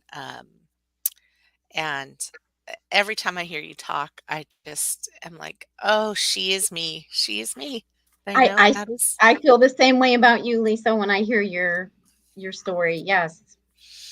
And that's why we're here, right? That's why we're here to make Yes. sure that people know, women know that we've gone through it. And I think the first time I heard your story, I was like, oh my gosh, she is me. Like that is the same kind of stuff that I went through. And um, it's truly amazing to see how far you've come. Congratulations on 5 years. It's been 15 for me, so it's Oh, been good. quite a Good. while, quite a ways.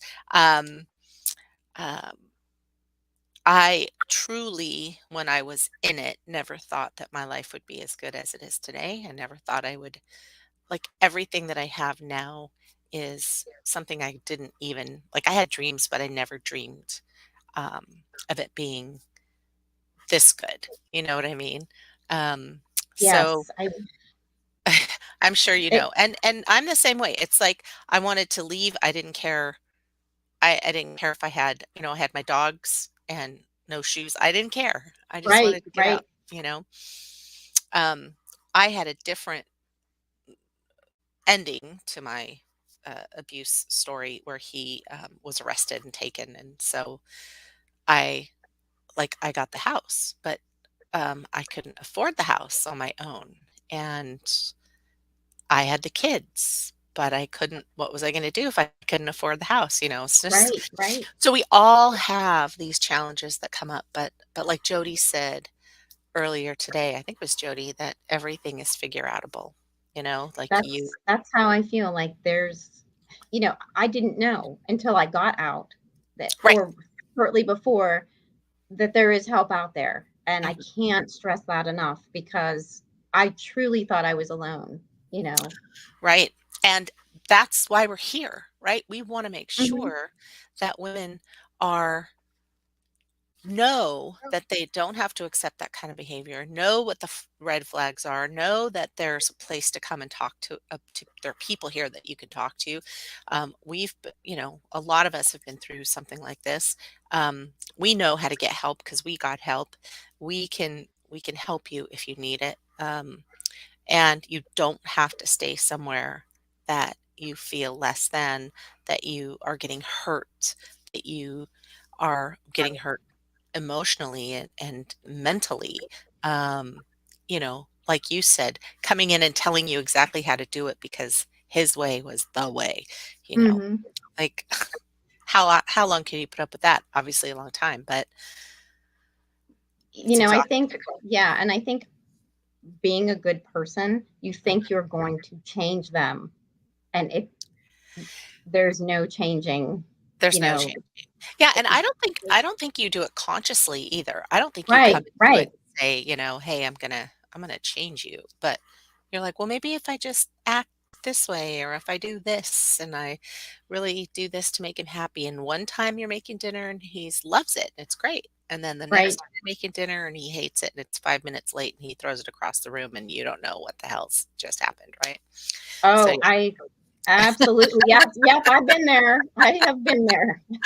we're laughing now. It Yeah, happened and it was really terrifying at the time, but right, but we're laughing now because we're stronger now. We're we're ourselves now, and back then we were our conditional selves, right? We're conditioned to be a certain way. So, Annette, thank you so much. We could talk for a very long time. I'm going to have you on the podcast so we can have more of a discussion about this, and and talk about how women can get help if they need it, and yes, share absolutely. our stories a little bit more. But thank you so much, Annette. We Mhm. are moving on to Janet Fouts. We've got Janet Fouts, and she's going to talk about being an ally. And if you missed our live on Instagram, we had to actually do it twice because it got thrown out somehow. But it's going to be great. So I hope everyone can join us. We'll be back in about 10 minutes. Thanks, Annette. Mhm, thank you. It's Founders Day here, and today I would like to welcome back a founding member to the conference, and she is Janet Fouts. Janet is a human potential facilitator and the owner of Nearly Mindful Consultancy. Janet is presenting being an ally. It's not about you. We're honored to have her join us again this year.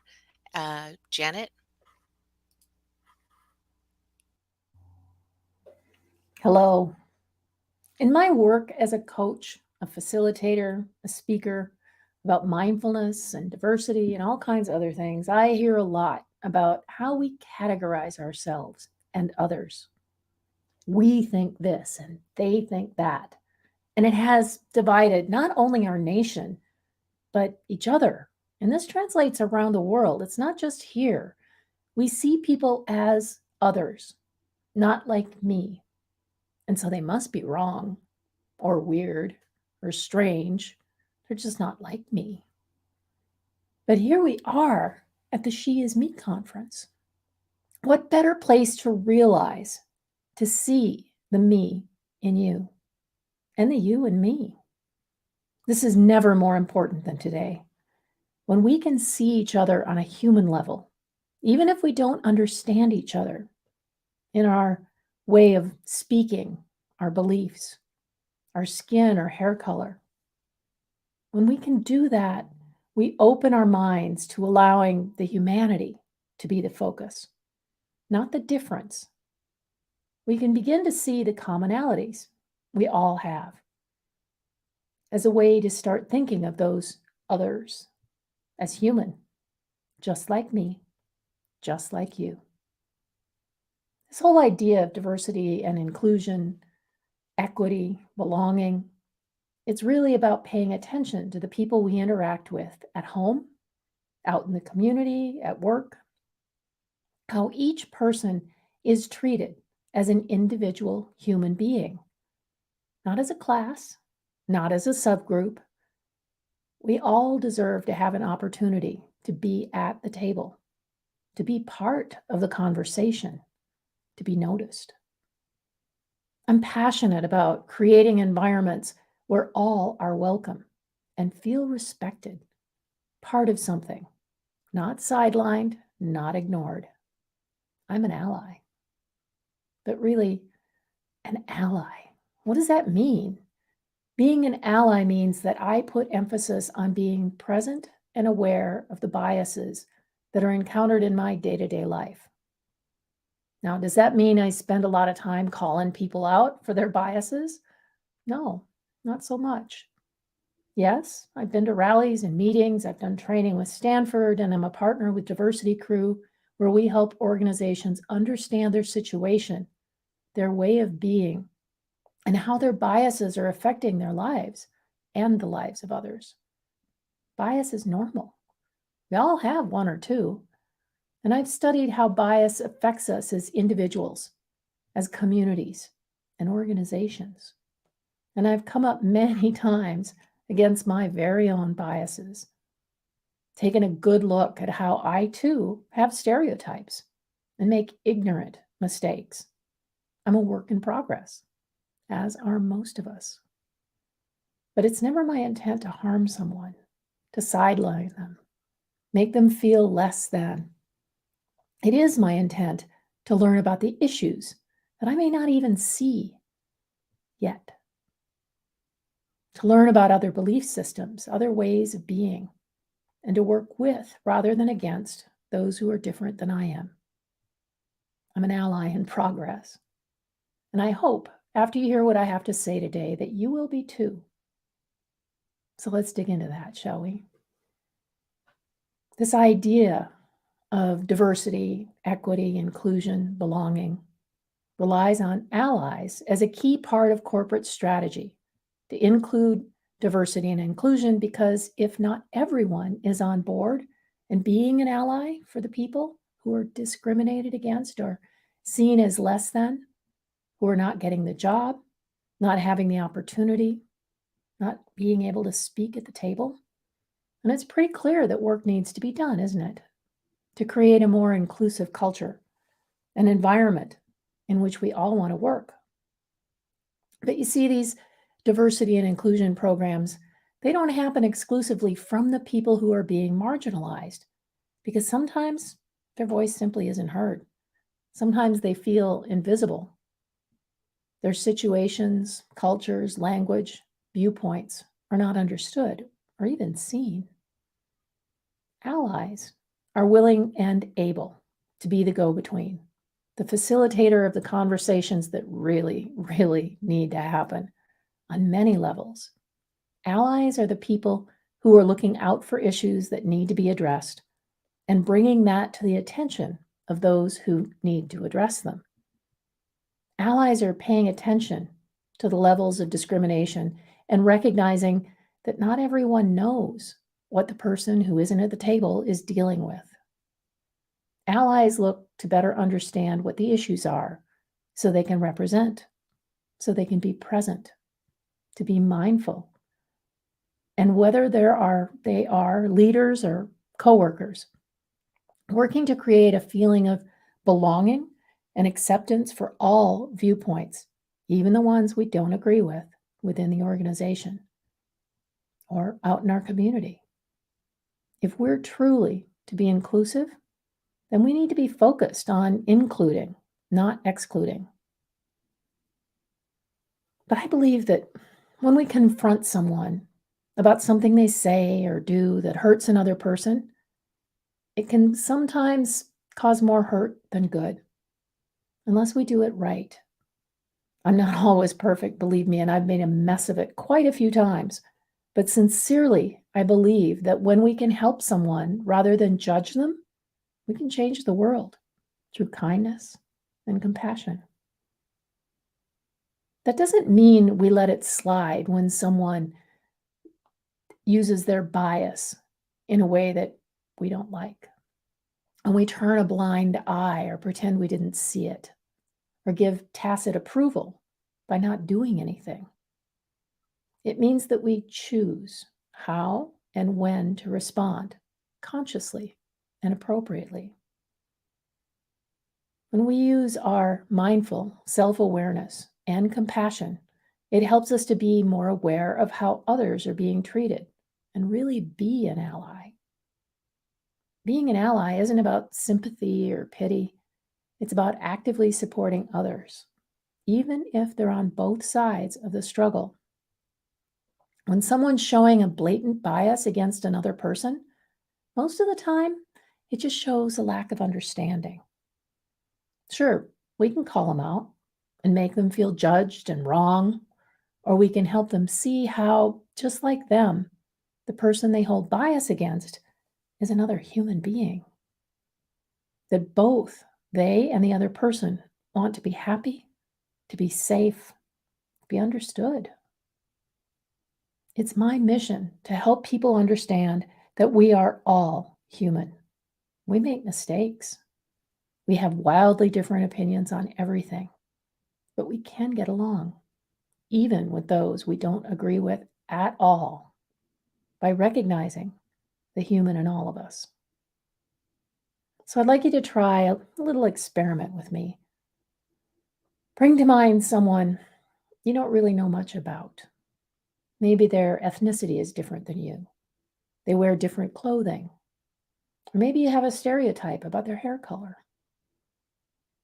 It doesn't take much to carry an unconscious bias about a person you feel different than.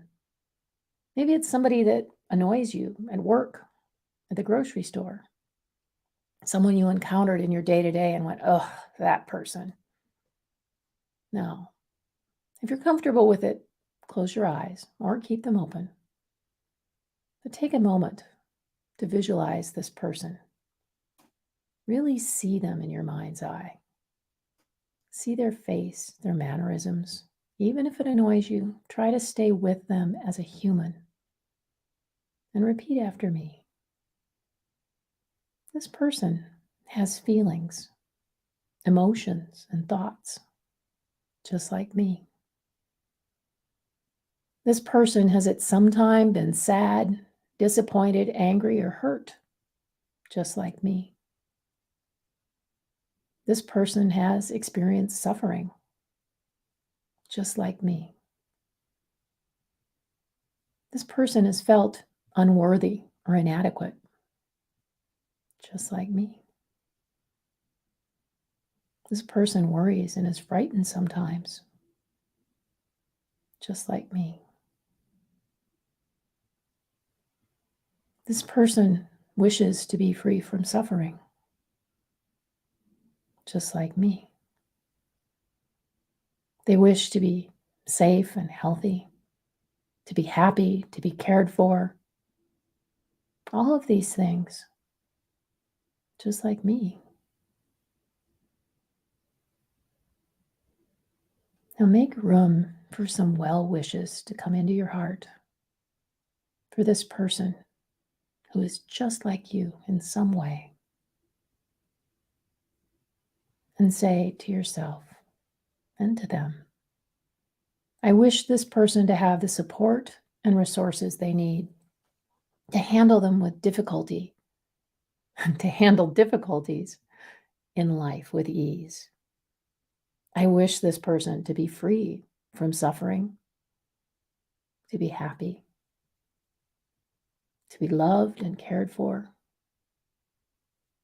to have better understanding. Because this person is a fellow human being, just like me. This is a mindfulness practice that's about compassion for others, recognizing our common traits, our humanity, no matter who they are. We are all in this world together. Each of us have many different identities that make up who we are. I wear a lot of hats, and I have a lot of identities. I'm a woman, a mom, a geek, a wife, a gay person, a CEO, a volunteer, a horse person, a caregiver, foodie, cat lover, and a dog lover too. All of these are parts of me that make up who I am, how I represent myself to the world. Each of us has so many facets to show the world. We don't show all of them all the time, or some of them we don't show at all, but they're still there. These different individual things intersect and inform the way we are in the world. It's called intersectionality. When we can consider the many facets of another person, we can recognize similarities in each other. And we can begin to have better relationships, no matter how brief. And suddenly we kind of find that our similarities help us to be an ally for someone. Maybe even someone we don't totally understand, because we have a basis for understanding that really never ends. Learning to see that intersection between us and them. It's a catalyst for understanding. And as an ally, it's a crucial skill. Heck, as a human, it's a very valuable skill, worth actively developing in a conscious way. Doing this simple practice when we encounter people that maybe rub us the wrong way, or maybe we don't understand. When we do this in a conscious way, it changes the way we see everyone. When we open our eyes with curiosity. Of course, sometimes we see aggressive behavior towards others. An example. Recently, there was an incident of hate against an Asian woman. She simply got off the bus at a regular stop. She was attacked viciously by a man who hated her for no other reason than she was Asian. He didn't know her, didn't know a thing about her. He just lashed out and attacked her. A crowd of people gathered, as happens, but no one stopped it. The woman lay on the sidewalk, and eventually the man ran off. If you came upon this, what should you do as an ally?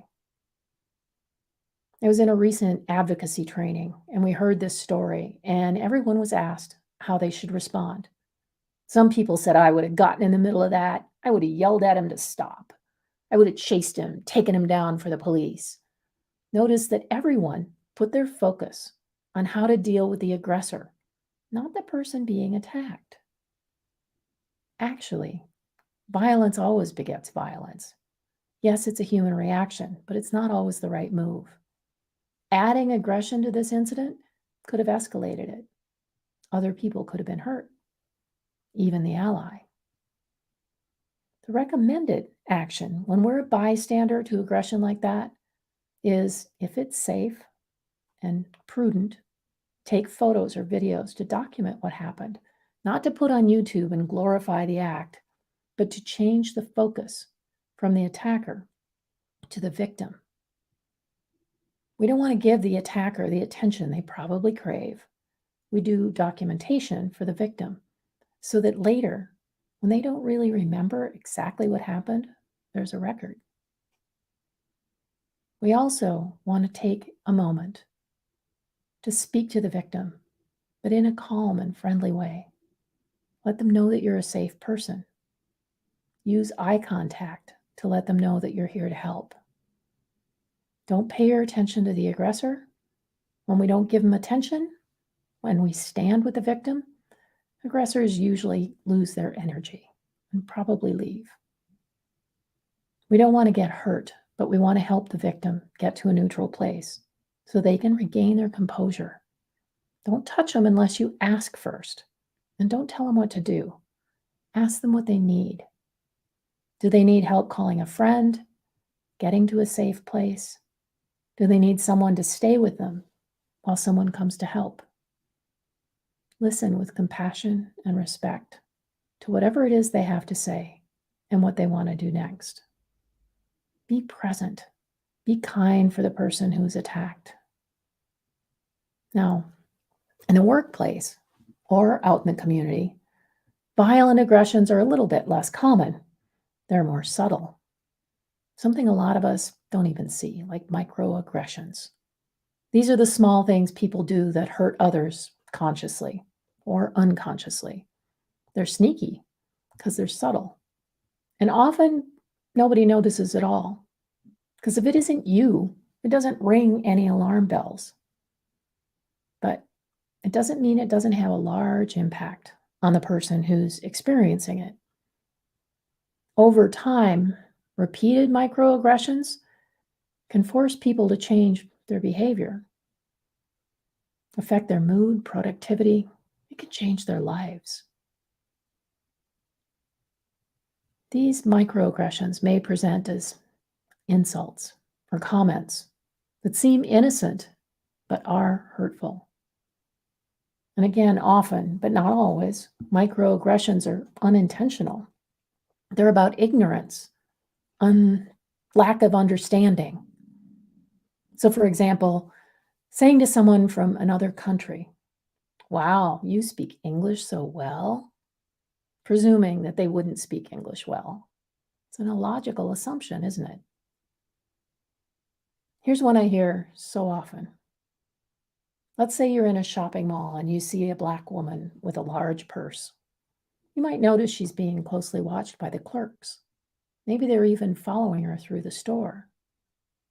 I have a Black friend who is a top-level executive, and she said she can't imagine being in a clothing store and just throwing a dress she wants to buy over her arm, or to open her purse and dig around in it looking for her phone. This is an example how microaggression is always there in our daily lives in ways we just may not be seeing until we know to look.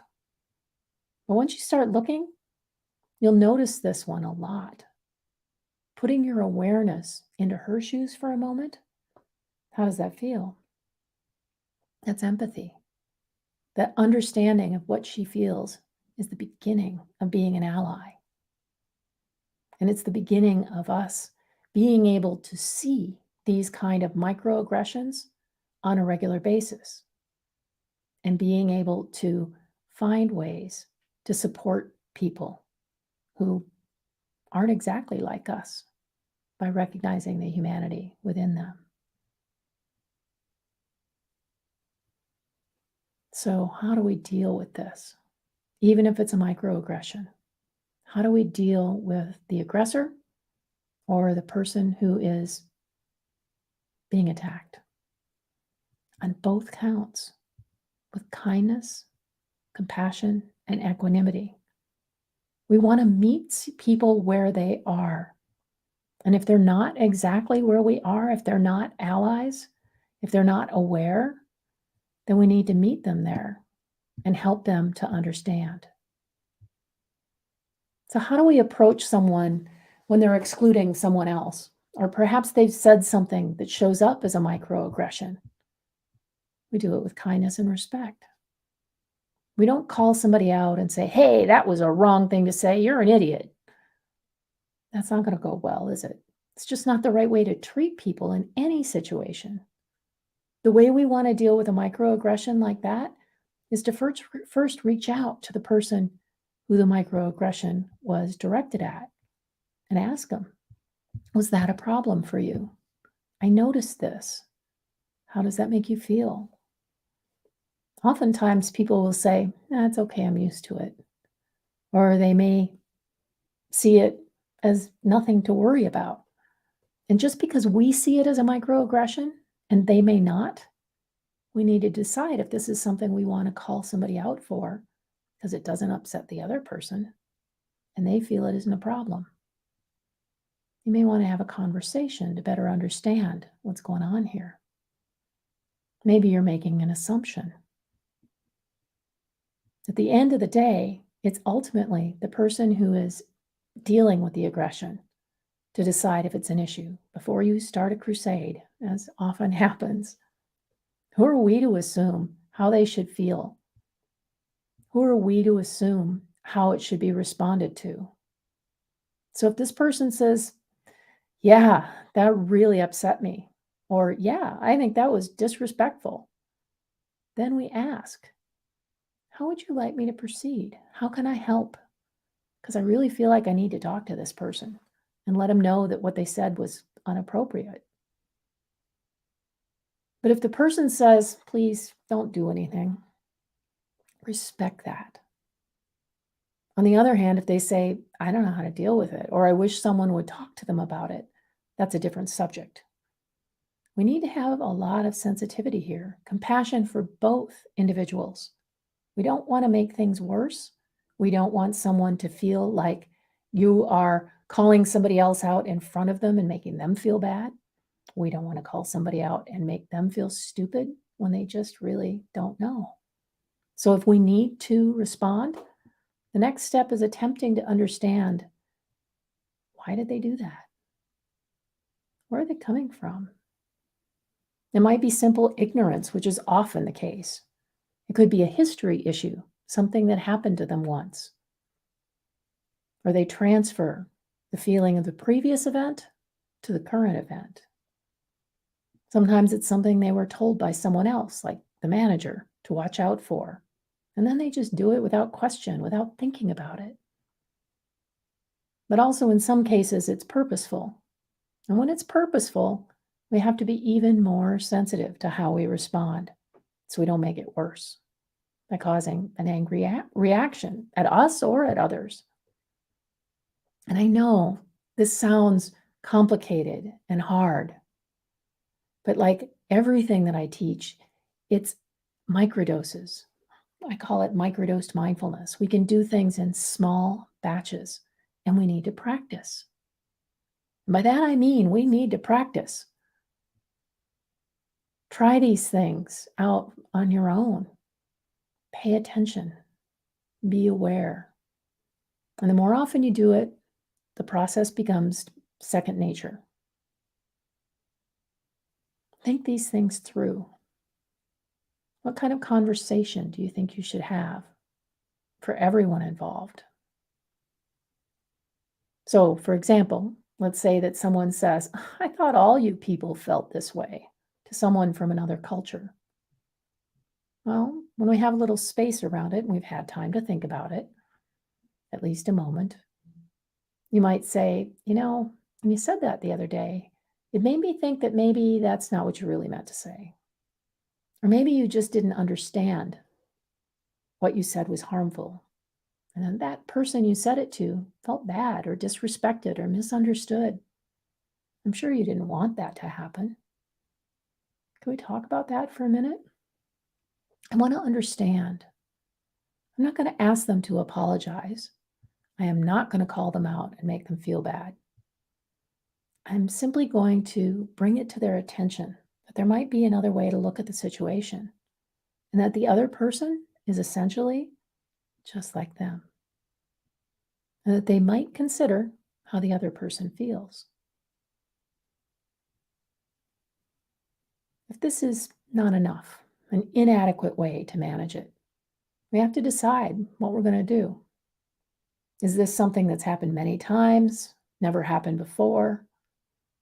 What does the person that this act was against have to say about it? What do they want? And if it's happened many times and the other person is willing, we might need to take stronger action. And we want to think about how we're going to facilitate the conversation in a way that doesn't leave people feeling shamed or blamed or angry at the other person or at us. We want to let them know that what happened was not positive. That may mean taking it to someone else and saying, I've been seeing this pattern and it's not very good. I think that person's manager or HR may want to take this up with them. But it's not something that I feel comfortable with confronting them about, and I don't want to make things worse. Allies aren't always the ones who resolve things. We're more like a canary in a coal mine. If we're truly to be allies, we need to be more than bystanders. We need to be more than passive. We need to actively take up the issues of oppression, even if we can't fully understand what it's like to be sidelined, oppressed, for race, for gender, for ethnicity, ability, sexuality, class. So many markers of identity. We need to bring forth our compassion for the humans we see. There's this old fable about seeing an ant in a rain barrel. It can't escape on its own. One person might remove it and step on it. We can see this as hatred. Another person might just leave it alone. It's not hurting anybody. This is tolerance. But in the end, the ant might drown. Another person removes the ant and puts it someplace it can live happily. This is kindness and support. That's allyship. Allies are real. They don't stand by the sidelines and watch. They don't give lip service for the optics, but not really do anything. They don't put up posters and not really make any effort beyond that. Real allies step up. They speak for those whose voices are being silenced. We use our privilege, if we have it, to help others be heard and understood. Being an ally is not about us and our good intentions. It's about the person being held back from their true purpose. While we may feel their pain, it is not our pain. And that may be stepping aside and letting others thrive and stand in the light that would have come to us from our own privilege. It's about inviting others to speak in the meeting, to present their perspectives and ideas. It's about seeing our own biases and listening to others across their differences, seeing those microaggressions that occur around us every day, and learning how to act with authenticity. To act in the face of these pervasive events around us now, the whole world. I ask that you take a pledge right now to see your own privilege, the lack of that same privilege in others, and to be truly an ally for those around you with kindness, compassion, and action. Now, I'm not saying being an ally is easy. I'm not saying anyone is always an ally. And I'm certainly not saying there's only one right way to be an ally. But the whole purpose of this talk is to begin to see what it means to be an ally, to take those first steps to understanding yourself and others. And yes, sometimes it's hard, but it's so worth it to see someone who has been sidelined recognize that someone notices them, to be able to step up and use whatever it is that you have to help them realize their true self, and to recognize that in each of us, in each of you, there is me. And in me, there is each of you. Now, this is a lot to think about. And if you have any questions, I would love for you to visit my website, reach out, and let's talk. If you have issues about being an ally or wondering what your next steps might be, I'd love to talk to you about that too. Please do reach out to my website, which is on the screen, and let's talk. Thank you so much.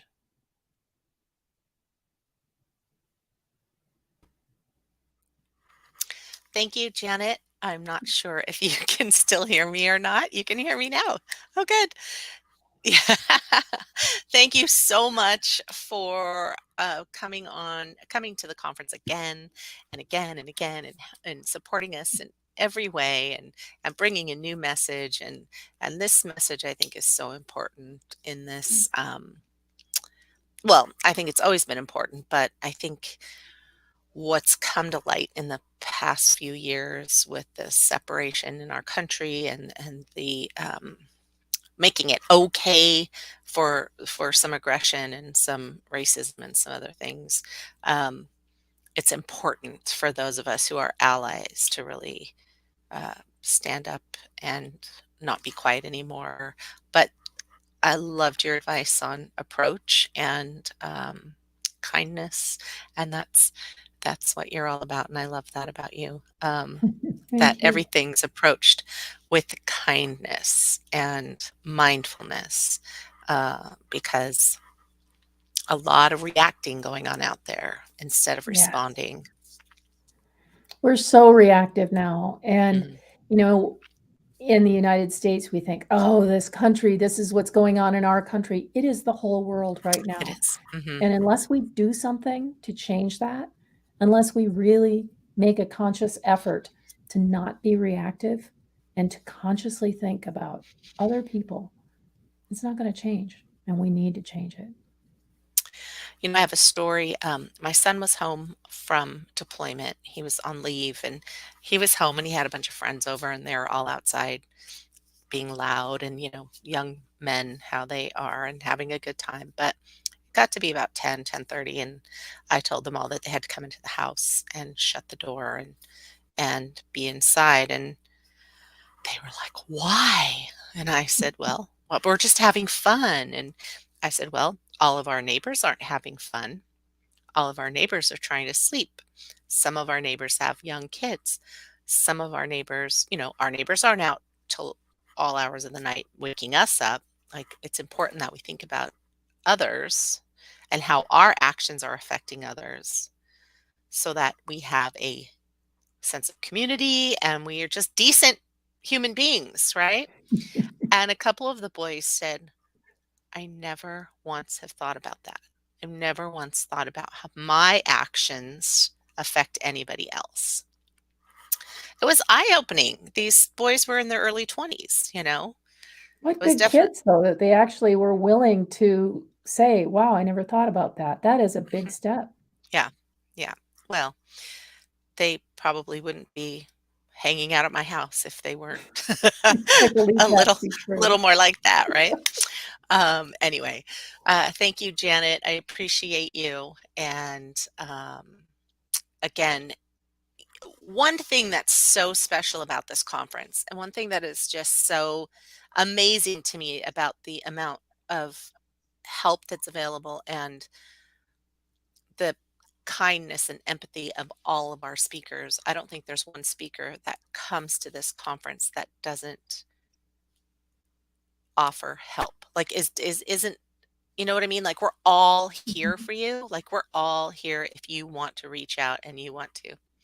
My light just magically Poof. magically got brighter. That was weird. Okay. It was because This you were shining so bright. must be glow up. I was glowing up.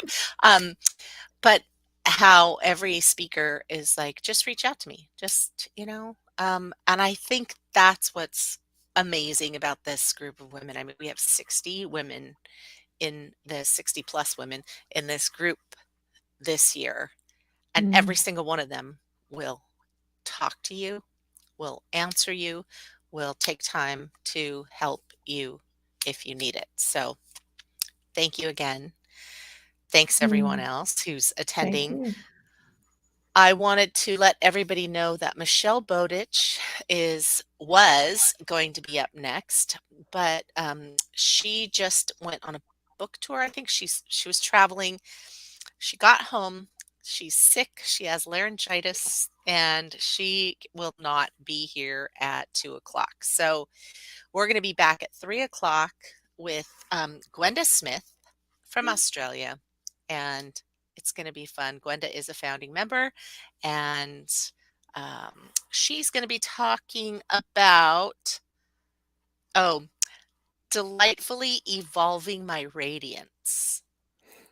That Doesn't sounds great. that sound lovely? Re, delightfully, what did I say? Evolving my radiance. Wow, Mm. that's That fun. must have been Okay. your light noticed your radiance. So, You know, it's I keep turning it down and it keeps going back up. What is happening?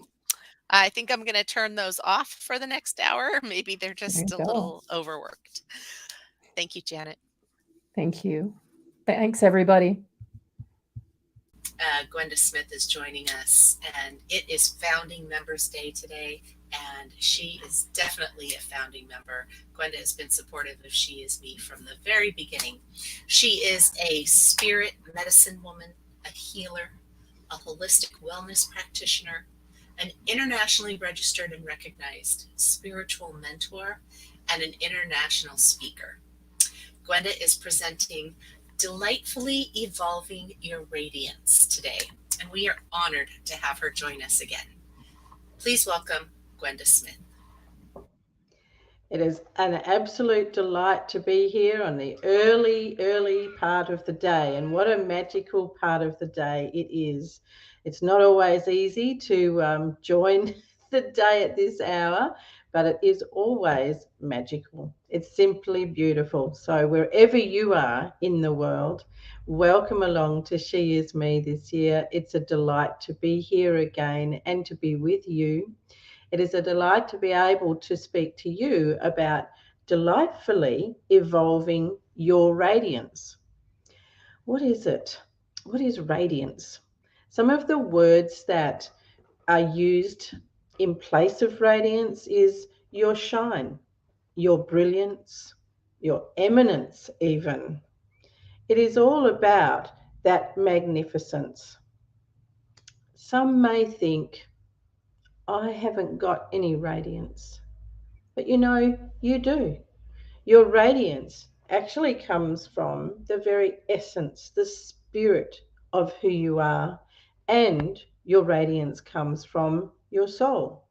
Your soul being that part of you that is the part of humanity, the humanness of you. And it's all about your personality. So you shine when you smile. You shine when your heart sings. And yeah, there are times in our lives when our heart's not singing, but our radiance, our shine, our brilliance can still be seen in the light of our eyes, can still be seen through our smile. And delightfully, I love that word. What does it feel like to you? If you say that you are delighted, or someone says to you, I'm delighted to meet you, it's delightful to have you here, or it's delightful even to be in your company. Words have such a lot of power. Words are amazing in the vibration that they meet to us or meet with us. Every time we're in a conversation, there is all this different vibration going on within us with every word. Not only with every word that we hear, but also every word that we speak. So if we're delightfully evolving our radiance, then we are holding ourselves in a place that is nothing short of magnificent. And that might seem like a little bit of a scary word, a little bit of that's too much. Let me walk you down the path of delightfully evolving your radiance. So when we're evolving, we're growing, we're expanding, we're ascending in some cases, but let's work primarily with progress, growing, unfolding, expanding. Some may say transformation.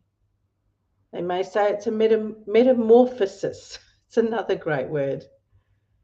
But the one that I like most around evolving, there's two actually, but the one I like most is expansion. If there's one thing that the soul craves and the spirit of you crave, it's expansion. The other thing that it craves and delights in, and there's that word again, it is to feel the freedom of expansion. How often do we feel limited? How often do we feel like we've got constriction around us? Our body lets us know when there is restriction, when there is contortion and tightness in our spirit and in our soul. Our body tells us because we feel it. We get that tightness. We get inflammation. We have pain in some way, shape, or form. And it's pretty hard to be delightfully evolving when we have that kind of restriction that equals pain in the body somewhere. So to be delightfully evolving your radiance is to give your spirit and your soul room to expand, room for it to be its magnificent expanse of self. And if I come back to the power of our words carry amazing vibration, because most often when we speak, there is a purpose, there's a reason for what we're saying. And if we understand that reason, then we will know whether those words are actually delightfully helping us to expand, to feel into that space of freedom or not. So when we have a look at the words that we use, we look at the conversations that we're having, it's very easy to see whether or not we are delightfully evolving our radiance. Even in conversation, our whole energy, our whole look changes. When you think about different conversations that you have had during the day, or maybe if you reflect on a conversation that you had yesterday, you'll feel right away what it was that that conversation was bringing to you or maybe taking away. So when we're looking at a conversation, we want to be looking at the words that are going to be delightfully evolving us and bringing out our radiance. The other day, I had a fabulous conversation with a lady around courage.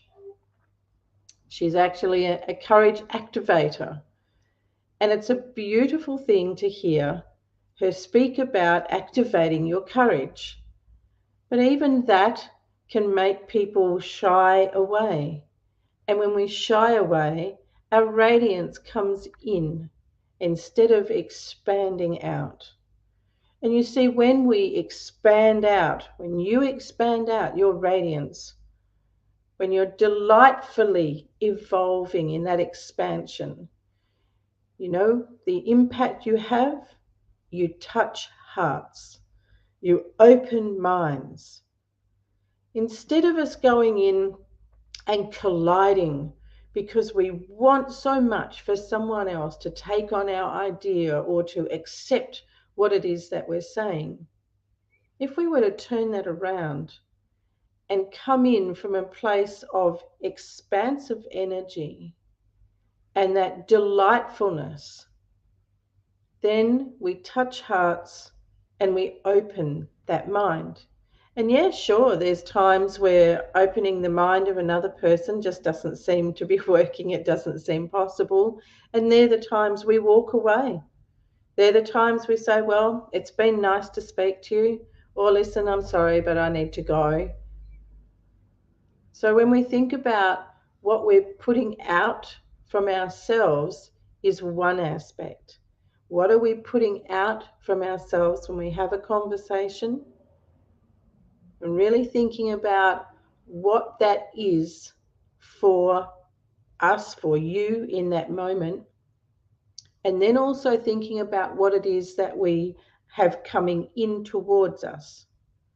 So if I turned around to yourself, when you are, when you are receiving a conversation, and that's what it is, when you are having a conversation, you are receiving, because you're receiving the energy. You're receiving the vibration of the words and the subject matter, to put it in grammatical process, but you're receiving. So in every conversation you have, what is it that you're receiving? And is it assisting you? Is it of your highest good in that moment? Meaning, is it helping you to evolve your radiance? Because if it's not, it's a conversation that needs to finish. It's a conversation that needs to have you move away from it. You know, there are times when we just can't change how something is going for someone else. And there are times in those times when we use compassion, we use empathy, kindness, and even love. And at that very same time, we share those same things back to ourselves.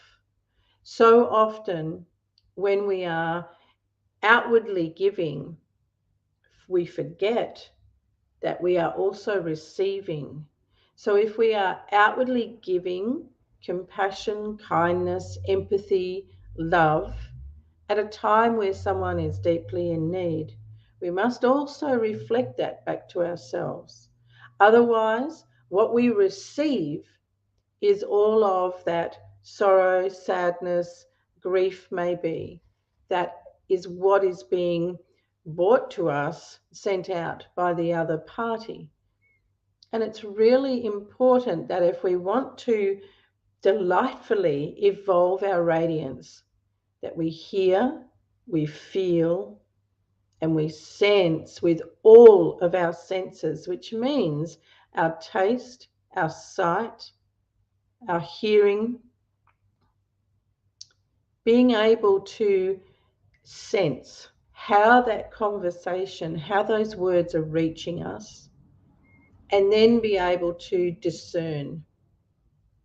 And if we are able to turn it around, and the reason I say if we are able is because it is a learning. You know, as we evolve, that's exactly what evolving means. It means to grow, it means to unfold. None of us, none of us arrived here in this world and went, ta-da, here I am. Oh, that's all of me. We arrived with so much to learn. We arrived with so much to experience. Would you agree? And how have your experiences been so far? Some challenging, some meh, and others you think, well, I could have done without that. And then others that you're joyful and delighted about. So when we are unfolding and we understand that it's going to take us a lifetime to unfold, then delightfully evolving our radiance becomes just the most beautiful journey and a magnificent part of our lived experience this time. When you want to begin really looking at delightfully evolving your radiance, begin with your words, begin with your thoughts, begin with your conversations. And it is a case of breaking it down to your words because it is your radiance. So if you're putting your radiance out into the world, then whatever words are going on behind the scenes, which means whatever words you are talking about yourself, whatever words you are talking about someone else, even a situation. No, we all have this very busy mind up here, and it just loves to take us on a merry ride until we learn to harness it. So we begin by looking at the words that we have running behind the scenes and begin to filter them out. Begin to look at the words that are being used just to yourself, even about yourself. That's a great place to start. You know, if your words to yourself are not loving, compassionate, kind, patient, tolerant, accepting, then it's a hard yard that we're going to have to be able to unfold yet another of the beautiful aspects of the spirit, of you, and the wonders of your soul. And then becoming aware of the words you speak, because we can change, right? The words that we're thinking about, not necessarily the words that we speak. But we're now going to become more thoughtful, more selective about the words we speak. And as you can see, that is going to frame a different communication, a different conversation. So when we are looking at wanting that sensation of feeling our own radiance, because you can feel it. Radiance isn't just something that you say that person has a lovely smile or they have a lovely energy. If you are, when you are delightfully evolving your radiance, you feel it. You're the very first receiver of that radiance. And so you should be, because after all, it's the radiance of your spirit, of your soul. Now, that's all the internal stuff.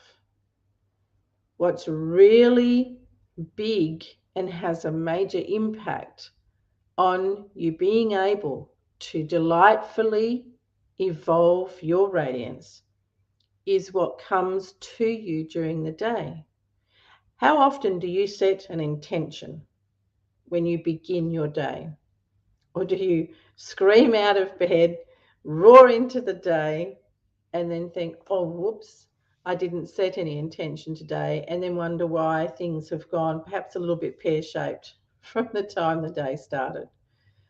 So beginning your day with an intention. And I like to suggest choose a main core value of yours as your intention for the day. So let's say that one of your main core values is kindness. So you choose kindness and set that as your intention in all that you do and all that you receive throughout this day. And then you begin your day. Now you have already placed that intention through your deeper subconscious, through your deeper mind, and that's being heard. So it begins a different vibration. And you know, when there is a vibration of kindness, of love, compassion, tolerance, acceptance that goes through every single cell in your body, and that gives the spirit and the soul room to breathe, but it also gives the body room to breathe. And the cells that may be experiencing inflammation, discord, what's called dis-ease, illness, pain in some way, will actually be able to breathe. And that might sound really strange. A cell breathes, but it does, because a cell vibrates, right? You, me, we are all vibratory beings in this very dense world, but we are still a vibratory being.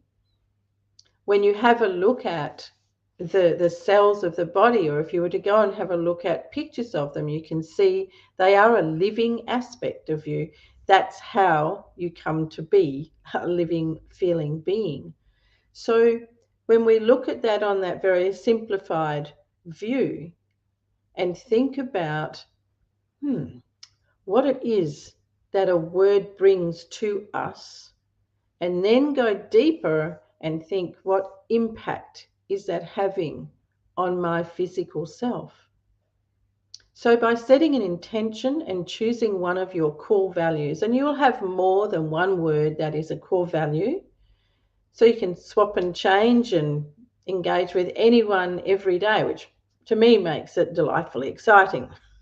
So choosing that word and making that your intention for the day will shift so much within yourself, and then it offers for your radiance to be seen in a different light that day, because each word carries a different vibration.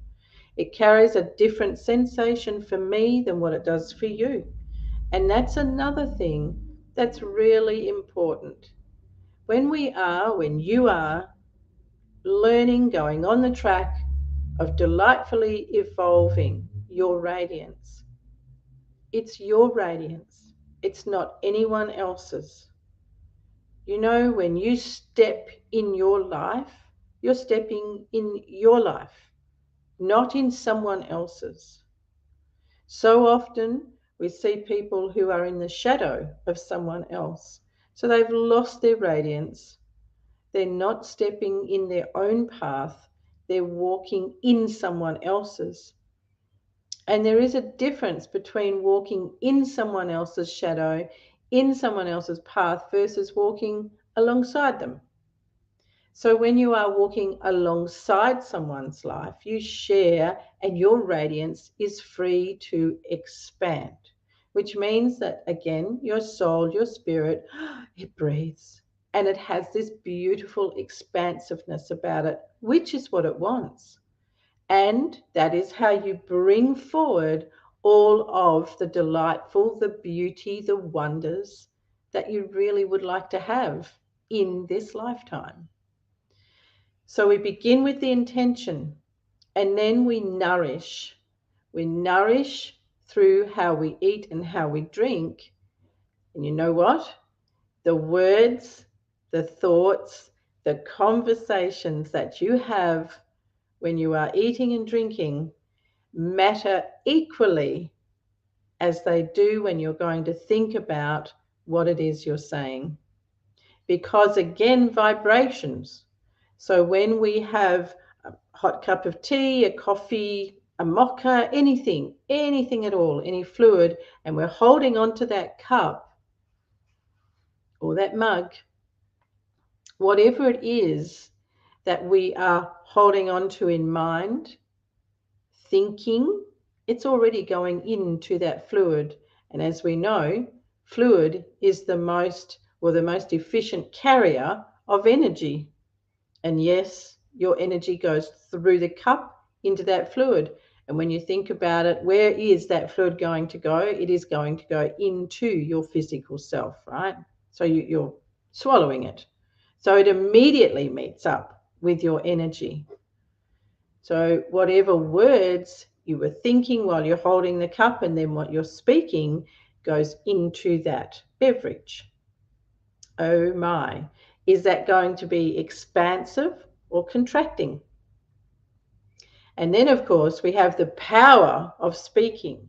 Our thoughts are one thing. Our thoughts are amazingly powerful, incredible, in fact. And you might find, or you might have found, that in recent times, things that you think about seem to come into fruition a lot quicker than they used to. And that's because of the shift of consciousness in the world in this last couple of years.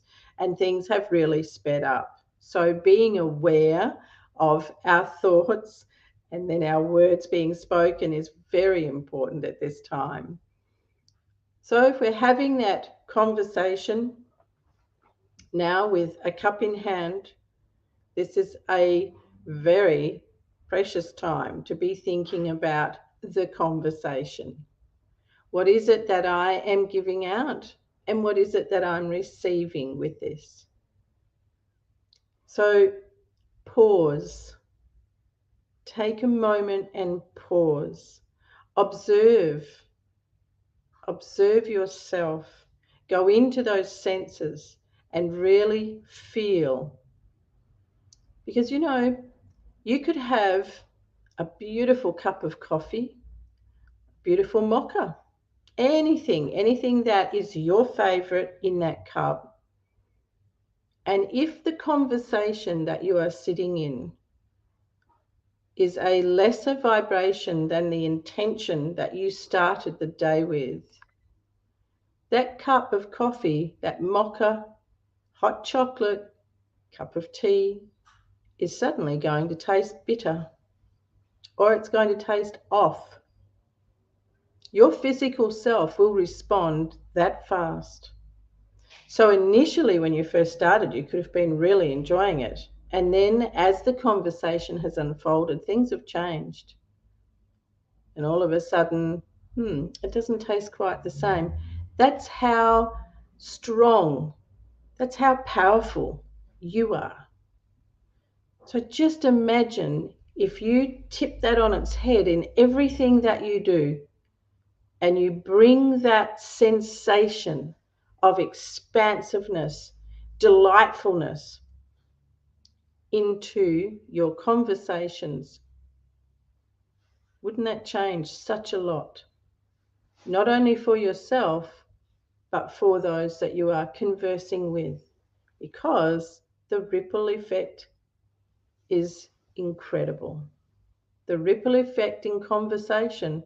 Think about it. Have you been in conversation where you just see everybody change through simple words?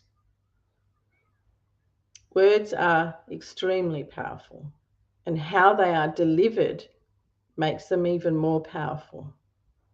So let's move that along to the food. We were nourishing. So you're going to be having food. Once upon a time, families always paused and said a prayer of gratitude for the food we are about to receive.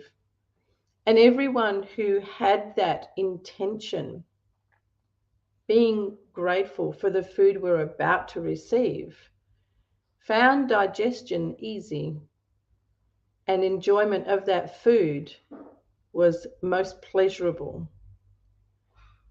How often do you eat on the run? How often do you eat quickly?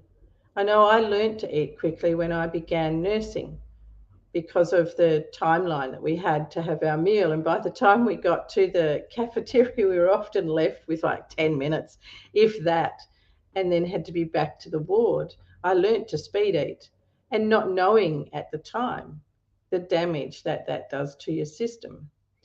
And at the time, I can reflect now and think that I was eating, thinking how little time I had, how much I had to get back to the ward. Not a good way, not a good place to be eating in. So if we move that forward to conversations around meals, what's it like for you? What is mealtime like? Is it hurried? Is it talking about the finances? Is it talking about something that's on the news? None of these things align with us when we want to be delightfully evolving our radiance. None of these things, these kind of topics, these kind of emotional conversations serve us on our highest level or offer for us to be able to expand and step into that beautiful expansiveness that the soul and the spirit thoroughly enjoy. And of course, means you shine your radiance a whole lot more. So looking at the conversations that you have when you're eating a meal is very important. Begin to shift them. And again, it's the pause. I love the pause. So when we're pausing, it gives us a chance, one, to breathe, and the breath brings a calmness to the body. And it gives us an opportunity to catch ourselves in our thoughts. What is it that's running along behind before we've even spoken? And then a chance to change that. The other way of delightfully evolving your radiance is to really make sure that you nourish your soul. Nourishing your soul means to be able to offer all of the things that you would give to someone else to make their day great or make them feel happier. You give those things to yourself as well. How often do you find that you seem to be doing a lot for others? You give, give, give, give, give. But how often do you give back to yourself? Now, some may say, well, is that self-care? Is that self-love? I will say it goes deeper than that, because quite often self-care is viewed as a luxury. Self-care is something we kind of try and fit in with what we're doing. Whereas when we're looking at nourishing and nurturing, that's not something that we fit in. It's something that we really live and embody. And that brings me to a really important part of delightfully evolving your radiance, is the embodiment. When you embody those ways of living your life, so embody those core values, make them the way that you live every day. Embody the ways of nurture, and nourishment for the soul and the spirit, so that it is something that is done from the highest order of love for yourself, not something that is afforded or fitted in. And embody everything that is you. So the key there is to really understand who you are. And that is part of this amazing journey we call life. And that's how we step into our radiance. So I hope that you are able to go ahead in your day, even if it's the end of your day, begin now. Begin now to have a look at those words, those thoughts, and change them. And find that one core value of yours that feels like it's sitting right on the surface at this time, and live it. You know what? If you're going to bed shortly, take that core value with you to bed and wrap yourself up in it. You'll be amazed how you sleep. You'll be amazed how you feel when you wake up. Have a wonderful time delightfully evolving your radiance, and enjoy the rest of the She Is Me conference. It's a fantastic opportunity for all of us. And thank you for being here today. And thanks so much to Lisa for having us and having me back again this year. It's a delight.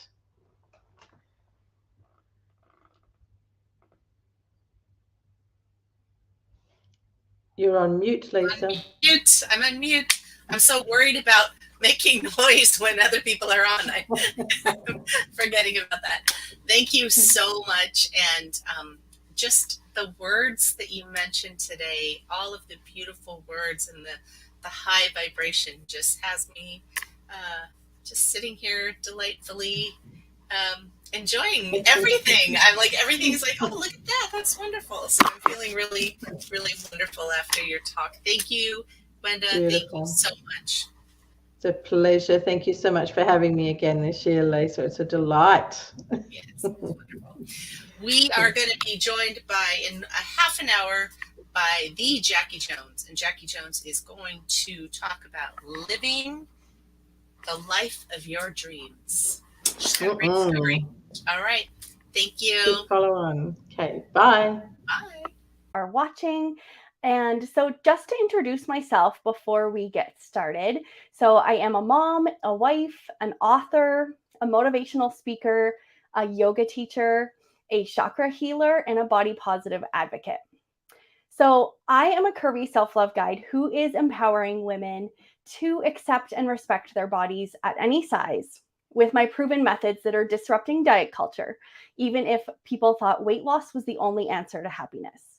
So I hope this message resonates with you today and you walk away feeling empowered to take those first steps towards disrupting diet culture and really bringing that sense of connection back to your body.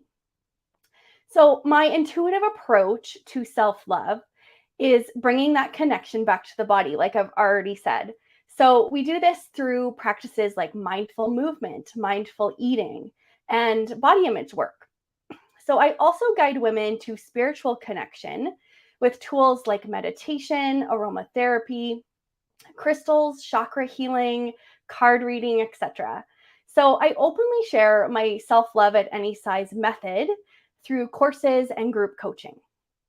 So from disrupting diet culture to honoring that divine wisdom of your body, we're going to unlock it all. So it's time to find your magic, friends.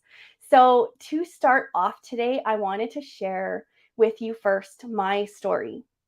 What kind of brought me to this place in my life where I have I have this wonderful opportunity to share my message with the world and to help women to step away from the toxic messages we receive through diet culture and various other forms of parts of society that could use some changes, right? So to start off, my story starts off as really me hating my body. Like I can honestly say in my journey, I can fully say that I actually hated my body. And so I hated my body despite of losing weight. At one point, weight loss and diets and all that stuff was a big part of my life for the first, probably 30 years of my life. And, at one point, I had lost almost 100 pounds. But guess what? I still felt the same way about my body. Never feeling good enough, never feeling worthy of love and affection. Affection was a big thing that was lacking in my marriage because of my hate I had for myself, of not wanting to be intimate, because who would want to touch my body? So I remember looking in the mirror one day after that point of losing almost 100 pounds, and I realized how much that I still hated myself as just as much as I did 100 pounds heavier. So, to say the least, I was devastated. I just, you try so hard, you do what they say, you eat when they tell you to, you exercise how much they want you to, all in order to seek this validation and this happiness that we all are seeking. And that's what I was seeking. I wanted to be able to look in the mirror and actually like what I saw. Love wasn't even like a word for me at that point. So I was devastated. I did all this hard work. I did what, society and culture tell me to do. And everything was suffering, like everything. My relationships were suffering. My career was suffering. My self-care was suffering. There was all these parts, like my diet was suffering. My exercise was suffering. Every aspect of my life was in, was suffering. And, I was a type of person back then where you wouldn't have never known it. It was a very silent battle that I was fighting with. I know if you ask anyone who knew me in those years of when I was excessively dieting and exercising, to the point of it being like an eating behavior problem, like to the point of possible eating disorder if you were to give it a label. So with all of that sadness that I was holding within, that I wasn't sharing with pretty much anybody, I felt sad. I felt angry. I felt hopeless. But then this happened. So in my journey, I went to my first yoga class. Yoga was a form of movement I never thought I was worthy of doing. I literally felt, and mark my words, this is what I said. I felt like I was going to look like a beached whale on the yoga mat. And I told my friends that. I felt like everyone would judge me, and I just couldn't bear the embarrassment. So I wouldn't go. Despite of my negative thoughts, though, I took that leap out of my comfort zone and I attended my first class. So really, to put it into a sentence, life changed for me that day. I felt like I connected to my body for the first time. I felt peace. I felt free. I felt home. It felt like home, which is such a profound way for me to describe it, but it really felt like home for me. I felt like I arrived at this destination that I had been craving for so long. So shortly after my first class, I got certified to teach yoga, and I have never looked back. And, through that journey of becoming a yoga teacher, I was presented with a lot of obstacles as well. Obstacles of, oh, well, I'm still a plus size person, so really I shouldn't teach yoga because most yoga teachers don't look like I do. And so there was a lot that I worked through during a lot of healing that took place during my yoga teacher training, that I really started to connect once again back to self. So I still had a lot of work to do in regards of self-love, self-growth, self-worth. And I have worked hard on this with a lot of self-care, personal development, coaching, yoga, journaling, crystals, using natural products that support my mental and emotional health. So I can actually say now that I accept and respect my body. And some days I even love my body. So with that being said, that is kind of that is my story that I wanted to share with you guys. And I hope that if you've ever felt that way, that you've gone and done things that diet culture and society have asked you to do, and you just you're looking for a better way. You want to unlearn the things that diet culture and society have done to make us feel so, worthless, that we're not enough, that we're not beautiful. And so, with that being said, today I want to help you guys start to think about how we can disrupt diet culture and connect back to our bodies. So, diet culture, to explain a little bit about what that is, diet culture is that belief that we need to be thin, and being thin is the most important thing. And it's the diet ads, right? It's the before and after photos. It's the thinspiration posts on social media. It's the celebrity endorsements of weight loss products. Like, the list goes on and on. So it is a $64 billion industry in the United States alone.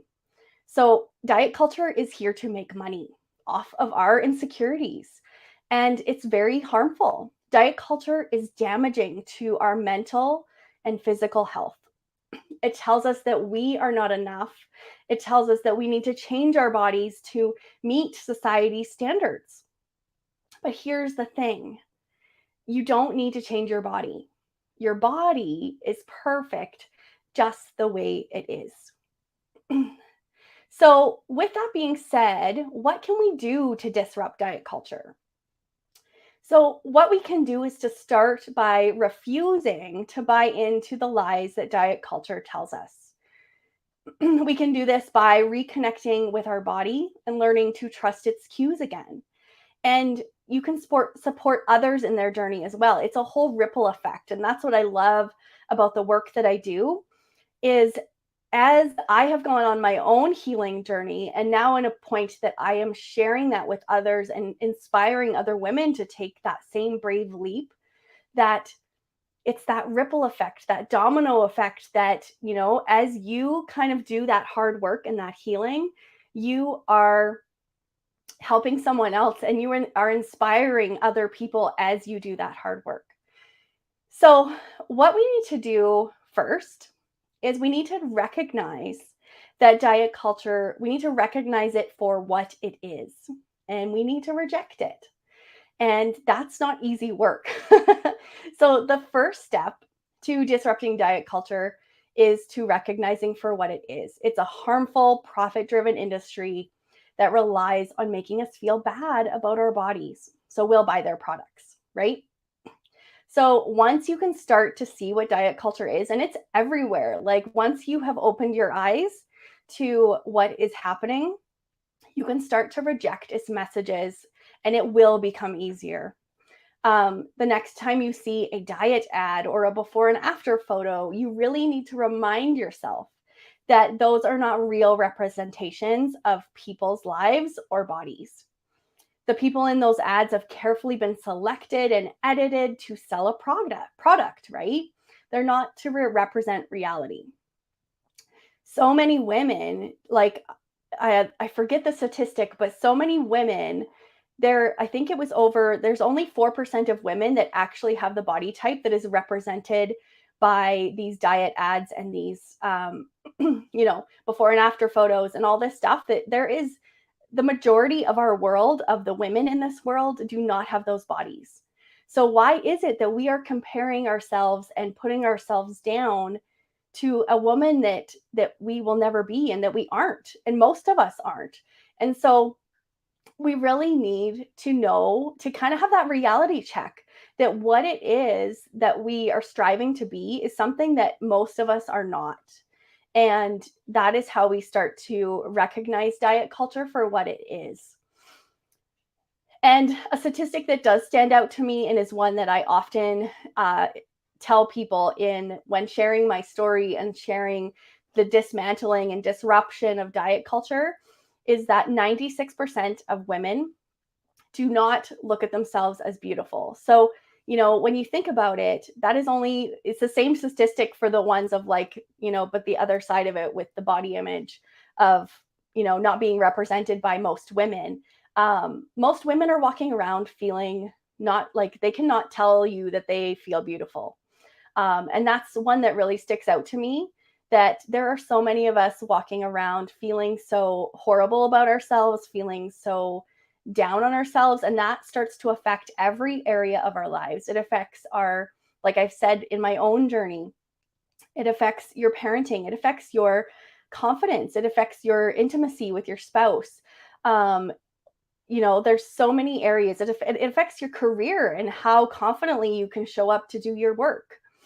So there's so many areas that this affects, and people don't realize it. And I think, like, especially self-love, and is really important to me. That's a part of the work that I do, is connecting women to that self-love piece through acceptance and respect of our bodies. But the first step is to really realize that self-love changes everything. And that connection back to the body is something that is so powerful. Our bodies are such wise and smart things that we possess, that we have the power to decide, and our bodies tell us what they need. Our bodies are really good at telling us what we need. So with that being said, the second thing that we want to do when we're starting to disrupt diet culture is to reconnect with our bodies. So if you've ever been on a diet before, you will know that diet culture has disconnected us from our bodies. We have been taught to ignore our hunger cues. We've been taught to push through fatigue, and we've learned to view exercise as a punishment for eating, instead of a way to take care of our bodies. And this is something that I know I've experienced firsthand. My history with yo-yo dieting, my diets told me how much to eat, when to eat, what not to eat, what times to eat, when to stop eating, when to start eating. It's ridiculous when you put so much power and so much energy into listening to something that doesn't know your body. Any diet that you have tried or gone through it, you'll realize that so much of it is that disconnection from giving your body the power, giving you the power to decide on when you're hungry, when you're full, what type of movement to do, how long to do it. I know in my own experience, there was times where I would only eat if it, that's general diet talk, is I would only eat when it fitted in my allotted calories for the day. So if I was still hungry after a certain time of day and I had used up all my calories I was allowed to have, I didn't eat. And I know many people still do that. That's a diet culture thing, right? But another thing that I did is I would only do movement if I knew it was going to count for X amount of calories. So I would look at, I would type in the app and I would say, okay, how much calories is it going to burn if I go for a half-hour run? It wasn't, and if it wasn't good, like if it wasn't a high number, I wouldn't do it. I would only do exercise if it provided me with a big calorie, it was going to burn off X amount of calories. And so I was depriving myself of joy with movement. And that's something that I have discovered through yoga and other practices now that I've really connected back to my body, is that we should be moving our bodies in a way that brings us joy. Joy should be connected to so much of what we do in this life, because we only have one life, we only have one body. And it's time that we stop treating this life and this body with such disrespect, with such anger, with such like resentment. And it's really when we can start to reconnect to ourselves and give us back that power, like I've already said. We really want to bring us back to ourselves. And as a result, of all of this, and through, exercise, especially when many of us have lost touch with our bodies. Many of us have lost touch with our natural rhythms and our signals. And that was something that, like the story I just shared on my relationship with food and exercise, that I would only eat if I was allowed to, according to the diet I was currently on. I would only exercise according to how many calories it burned.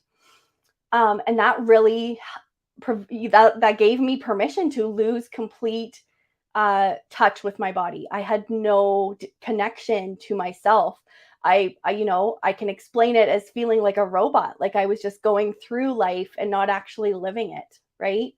Um, and it's amazing what starts to happen in your life when you can start to step into that version of yourself that is confident, that is connected to yourself. People notice. Like, I know within my own journey, as I've been able to unlearn all of this stuff that diet culture has taught me, I'm a different person than I was when I was living in diet culture. I am a person now that has learned to make peace with food and exercise. I am a person that has full connection to my body, and I make a very mindful effort in my life to live mindfully and live with connection to myself. So there is the good news with this is that it's never too late to reconnect to your body. A really good starting point that's really easy that anybody can do is to start by checking in with your body throughout the day. So when you're hungry, eat. When you're tired, rest.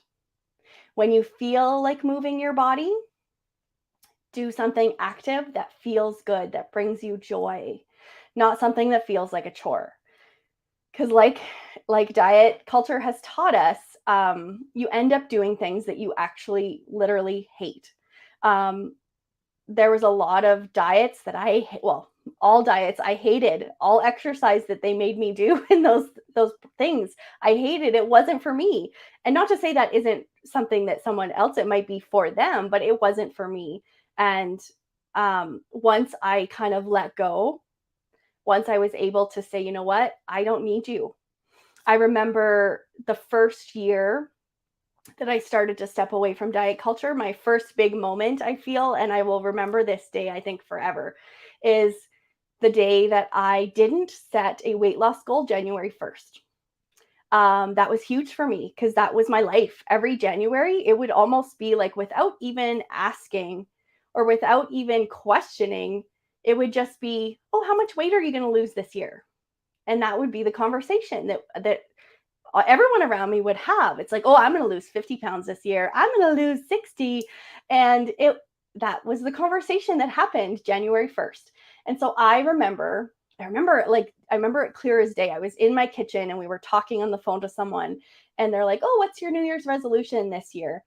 And mine was related to a career goal that I had for myself. I'm like, oh, I'm gonna be doing this by the end of the year, kind of thing.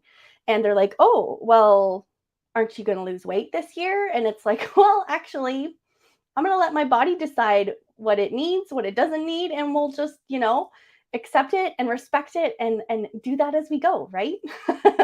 So as we start to reconnect to our body, taking those mindful moments to just listen, just take that pause. I invite you to take that pause, even right now as you're listening to this video, to take that pause, to place a hand on your heart and just connect to yourself.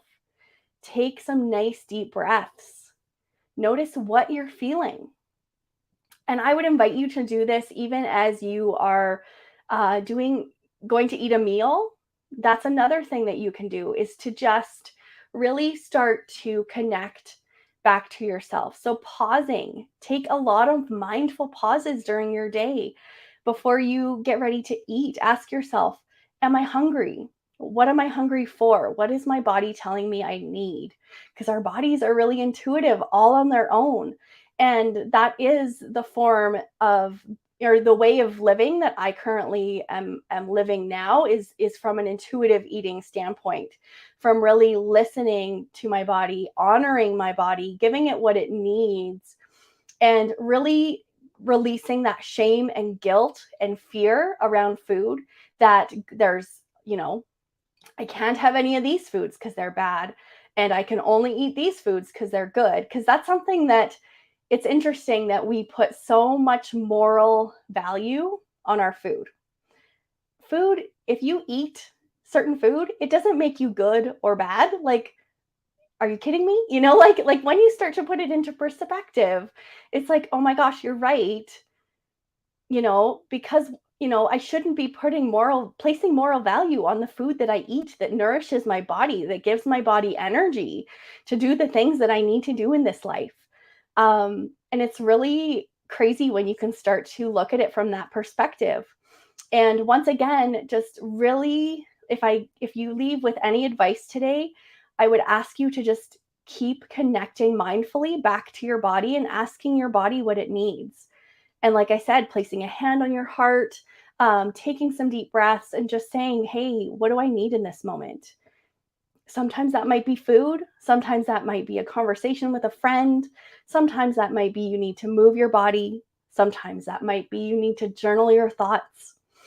There are so many different ways that we can connect back to ourselves that just really reintroduce ourselves to ourselves. You know what I mean? Like when we can really connect back to ourselves, you get to know yourself on such a deeper level.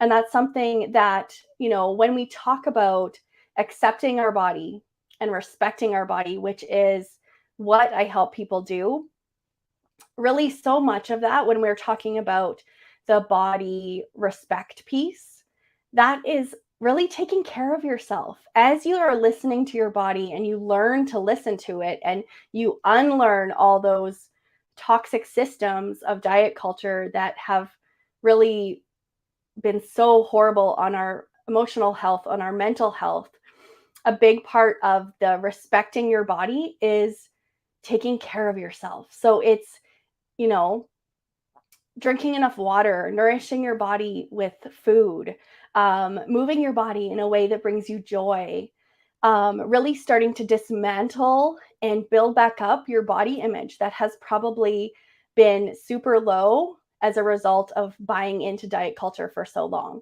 Body image work, inner child healing. There are so many different levels to our healing that allow us to always be coming back to that body respect. And with the body acceptance piece, when we are talking about diet culture, it's really learning to stop comparison, stop comparing yourself to other people, stop comparing your body to the body next to you or the woman in the grocery store, because she is not you. And she does not have your body. We are all very uniquely made. And the sooner that we can step into that body acceptance of this is my body, this is the body I've been given, and I want to treat this body with love and respect. And by doing that, a part of that acceptance piece and that body acceptance, a really big part of that is disrupting diet culture and saying goodbye. So, with that being said, a part of our journeys that we really, and this is something I shared towards the beginning of the video today, is to support others as you go along. This ripple effect, this domino effect that we create when we take those brave leaps towards accepting and respecting our body and disrupting diet culture. So we all deserve compassion and we all deserve support. So no matter where we are in our journeys towards accepting and respecting our bodies, we need that community. Community is huge. And that's one of the pillars within the work that I do is the importance of community and even in this conference that we are in right now, this is a community of women of coming together and just sharing their message, sharing their stories, and with that, that's creating this community, right? And we all need these communities so badly. So if you are seeing someone being shamed for their weight, for their appearance, you need to speak up. You need to show them that they are not alone in their struggle against diet culture, and to know that we are all in this together and that we are beautiful just as we are. Because diet culture, it's harmful, it's pervasive, and we don't have to accept these messages. We can choose to disrupt diet culture by recognizing its lies and by reconnecting to our bodies.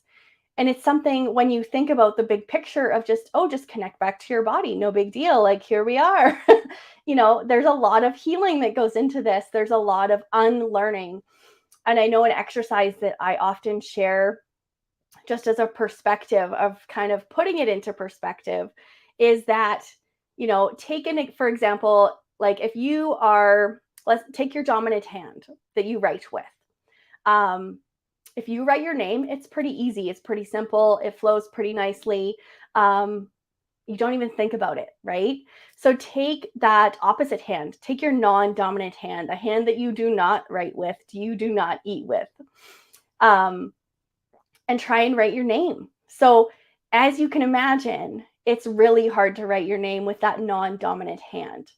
It is super challenging. It's uncomfortable. It feels awkward.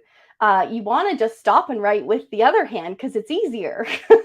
So I like to give this perspective because we have to look at this as what it feels like and what it is like to leave diet culture.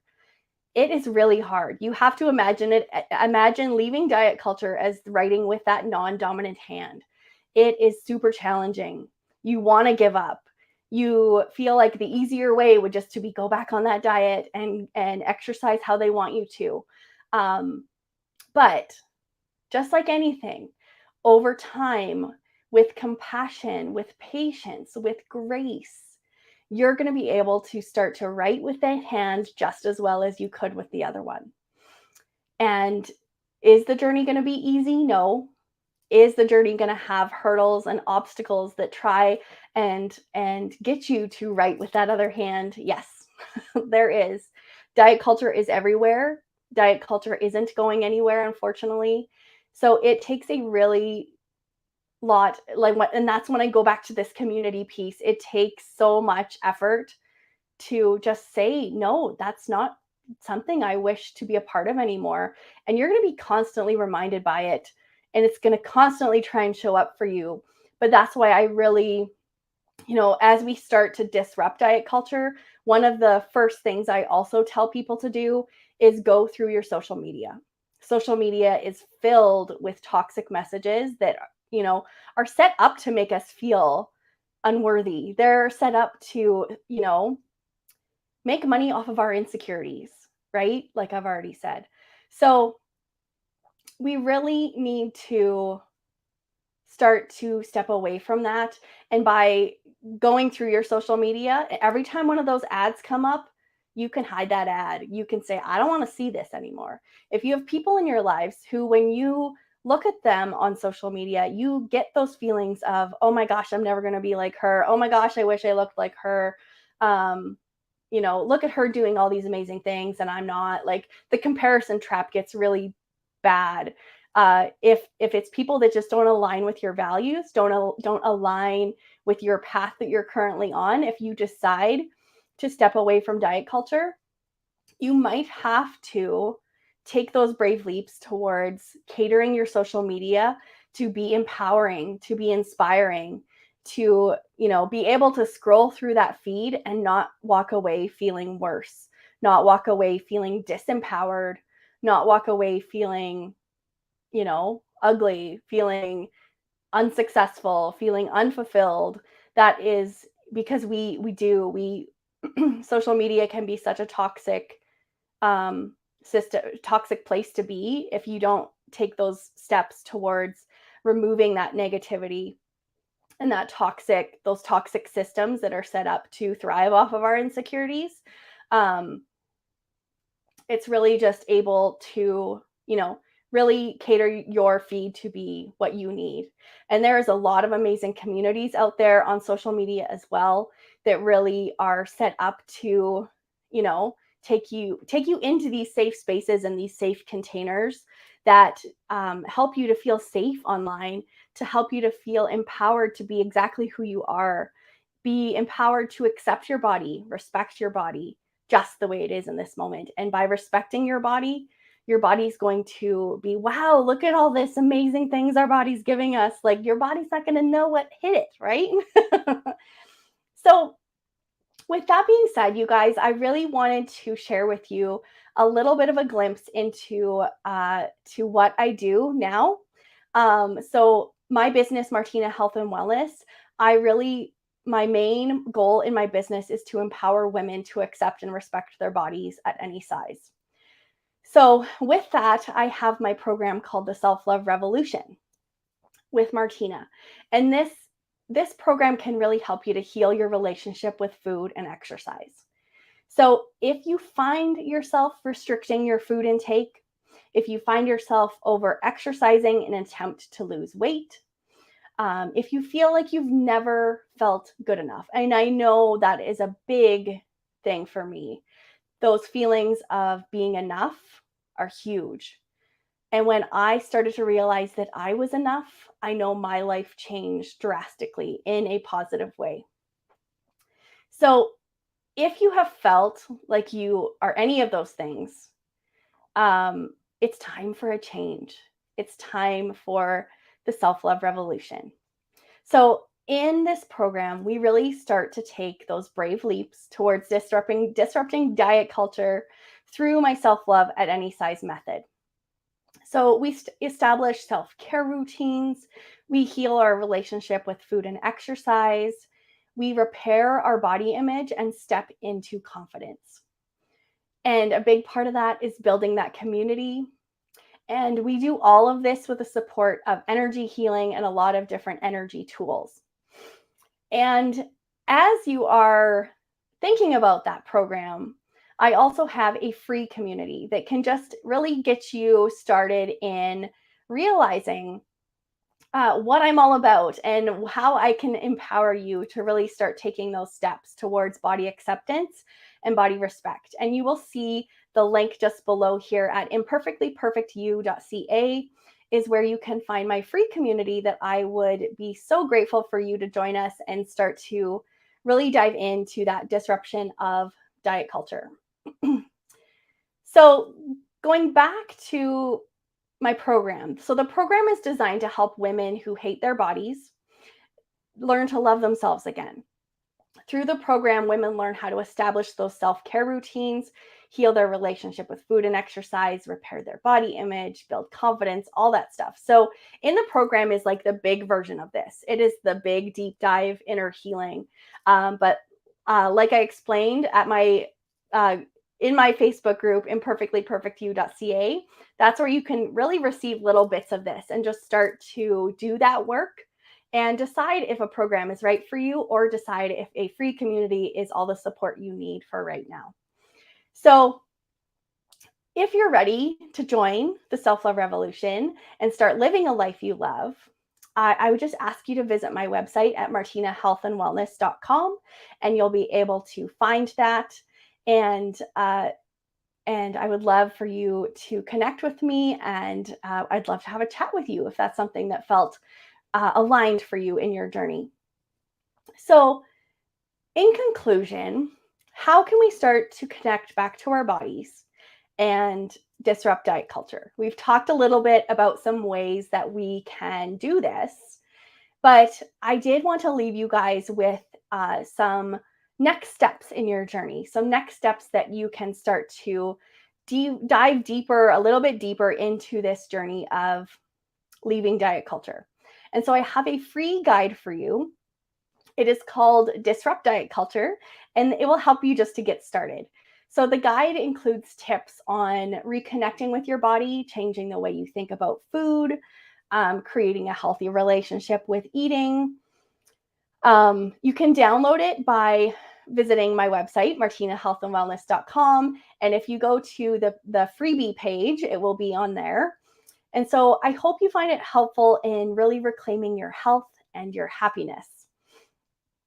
And so with that being said, I would love to know your thoughts on how you feel about diet culture, if you feel ready to leave diet culture, and if you feel like you have the support and the accountability and the community to do so. It's really important to feel empowered with all of this, because I know in my own journey, something that I could have used 10 years ago was that community piece. It's so important to be connected to people who are going through similar things.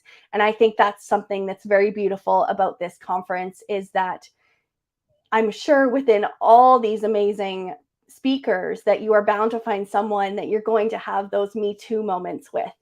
And those are the people that I know I needed as I started my own journey. Is just that sense of community and support in that process of connecting back to yourself. Um, so, as a reminder, as we kind of close here today, just knowing that all you have to do to start disrupting diet culture and connecting back to your body is that simple art of just connecting back to self. So, placing that hand on your heart, taking those nice deep breaths, and just really listening to what your body is telling you, and just taking the action steps needed to really nourish your body in whatever way it needs to be nourished. So, with that being said, you guys, I am so grateful that you've arrived here for a reason in this conference. And until next time, you can find me on my website at martinahealthandwellness.com or in my group imperfectlyperfectyou.ca. So until next time, you guys, thank you so much for being here. And I hope that you know you are imperfectly perfect just as you are in this moment. Martina, thank you so much. Thank you so much. Yay. You know, as you were talking about scrolling through your social feed, I picked up my phone and started looking, and I started counting how many ads I was getting, because now for some reason it's, especially Facebook, it just seems like nothing but ads or Oh sponsored my gosh. Yeah. posts, right? Yeah. Yeah. And just like touching my phone maybe 5 times, there were 10 different ads, Wow. Hey. um, about, obviously they're looking at the words that I use, and I've been doing tons of posting and Yes, stuff about for women sure. and that kind of stuff. So I'm getting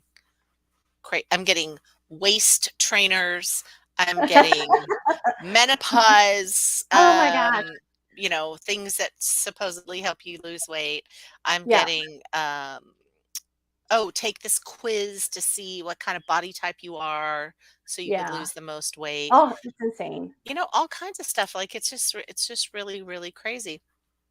And So a lot I'm of the time a person will just scroll and you don't even pay attention, but I think it's like that triggering at a subconscious level of, yeah, okay, you may not be totally triggered by it looking at it, but it's sticking with you like as you keep Yeah, seeing those messages, right? right. So yeah, Well, it's it sticks interesting. with you, and I mean, I honestly don't know one woman who hasn't felt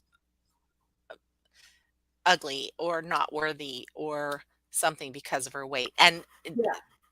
it could be she could be any weight. It doesn't Oh even yeah, matter. exactly, right? No, for sure.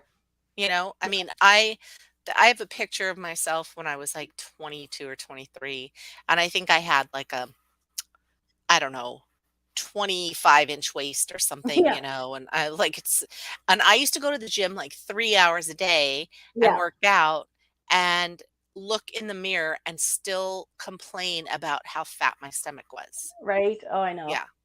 Yeah. I wouldn't wear a two-piece bathing suit. I No, mean, I was like a no, size 6. I wouldn't wear a right? two-piece bathing suit because of the way that I thought I looked, you know? Yeah.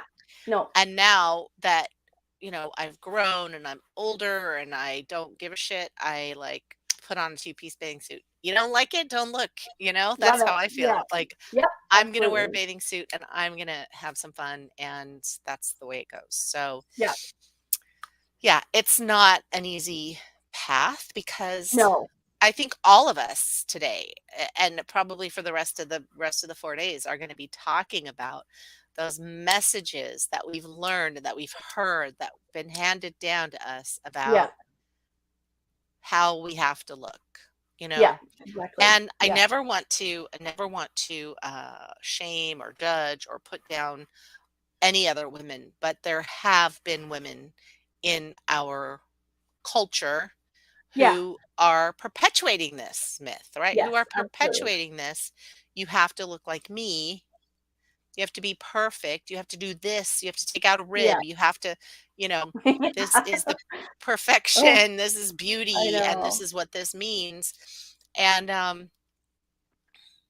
unfortunately, uh, we have a lot of young girls who are thinking that that's what they need to get to.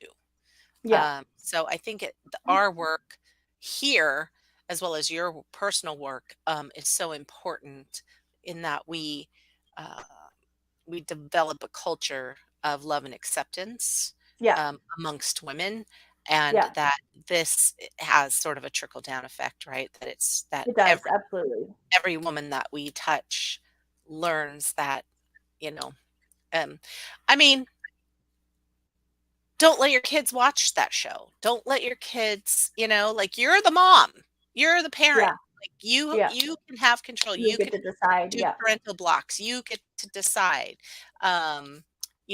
You're not robbing them of any kind of cultural Yeah. significance. Right. You're being a mom and you're pointing them in the right direction. And Yeah.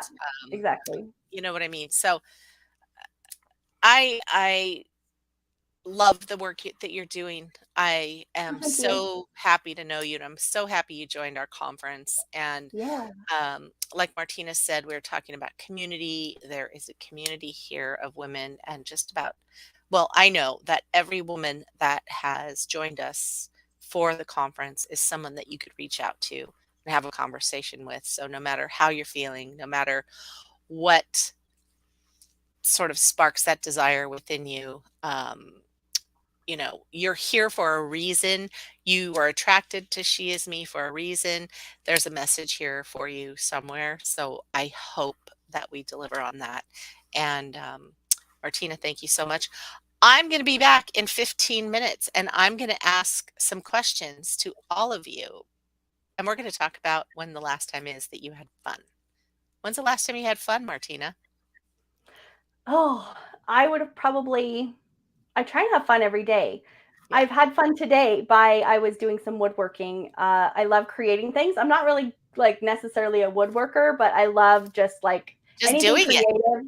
Yeah. Creative is like my place where I just feel like fun and like it's Yeah. fun to me to It's create. fun. So yeah, It's yeah, connection. It's yeah. it's so we're gonna talk about that at 6 o'clock. So I will be back. All Thank right. you. Thank you. Bye. Bye. Fear and inadequacy. And when I say the word fun, I wanted to bring up this question. When's the last time that you had fun? And I'm not talking about watching a movie and laughing, and I'm not talking about texting with a friend and exchanging memes because I do that all the time with my friends and it's fun, but it's not the fun I'm talking about. I'm talking about the screaming, laughing, hugging community. Let it all out. Let yourself be loud. Tears running down your face. Oh my God, I'm going to pee my pants. Um, the kind of fun that you have when you're in total alignment with who you are. Um, the kind of fun that there's no restrictions, no schedules, no shame, no judgment. So when was the last time that you had fun in alignment like that? Jot it down, write it down. So over the past few years, it's been completely obvious. I don't have to say it, but our fun has been affected, right?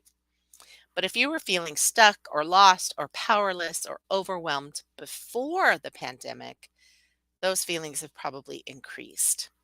And if you're like most women I know, then you have this urging in your soul and you're ready to have some fun. So the time has come for you to really, I mean, as you can tell with all the speakers that we've had today, the time has come for you to really begin listening to what your soul is urging you to discover.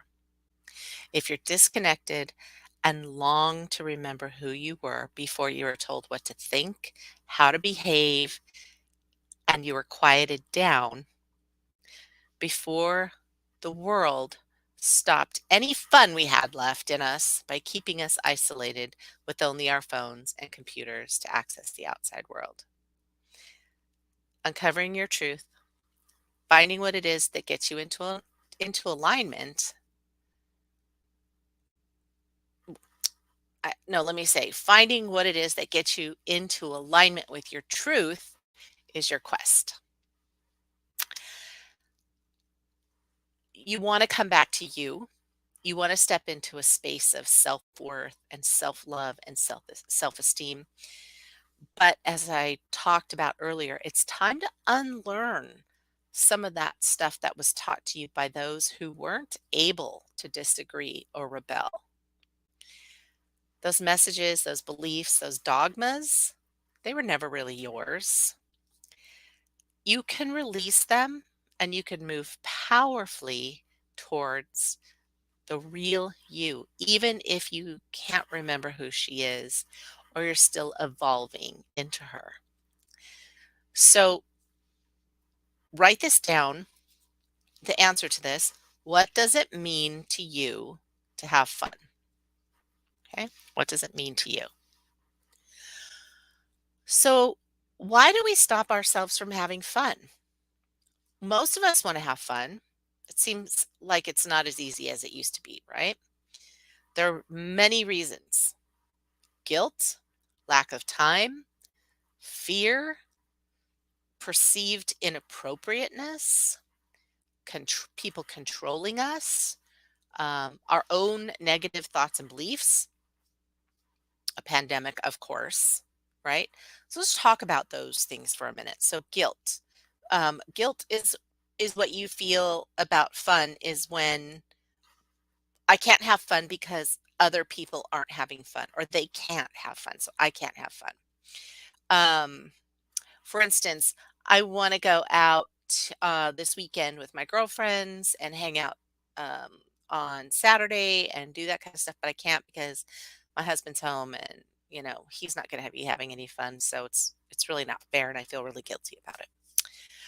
Lack of time, because your commitment to others won't allow you to have fun. So your commitment to your kids, your commitment to your husband, commitment to your job, commitment to your church, commitment to your social group, whatever that is, you've overcommitted and you have no time to give yourself pleasure. Fear. Fear. What is fear? What are we talking about? We talk about fear like I'm afraid to do something new. I'm afraid to try something that I wanted to try. Um, Bungee jumping looks like fun, but I'm afraid because uh, I don't have anyone to go with me and I don't want to do it myself. And I would be too, there's lots of things going on. So I'm going to stop there. Perceived inappropriateness. This is something when, because others around us cannot have fun, that we can't have fun, right? So, how many times did a parent tell you that's inappropriate when you're like, I don't know, laughing in church or, something, but you're having fun, but it's inappropriate. Um, Someone controlling us, right? If you're a woman and you're in any kind of narcissistic or controlling or abusive relationship, right? You have someone monitoring our movements, our money, holding us down, pushing you down, and I don't mean physically, but it could be, but making you feel bad about yourself, like you're too loud. Oh, that's crazy. You're embarrassing me. Those kinds of messages. Our own thoughts, negative thoughts and beliefs that are taught to us by others, like, oh, you're a mom. You can't do that anymore. Um, let's see. Yeah, you have to get your work done before you have fun.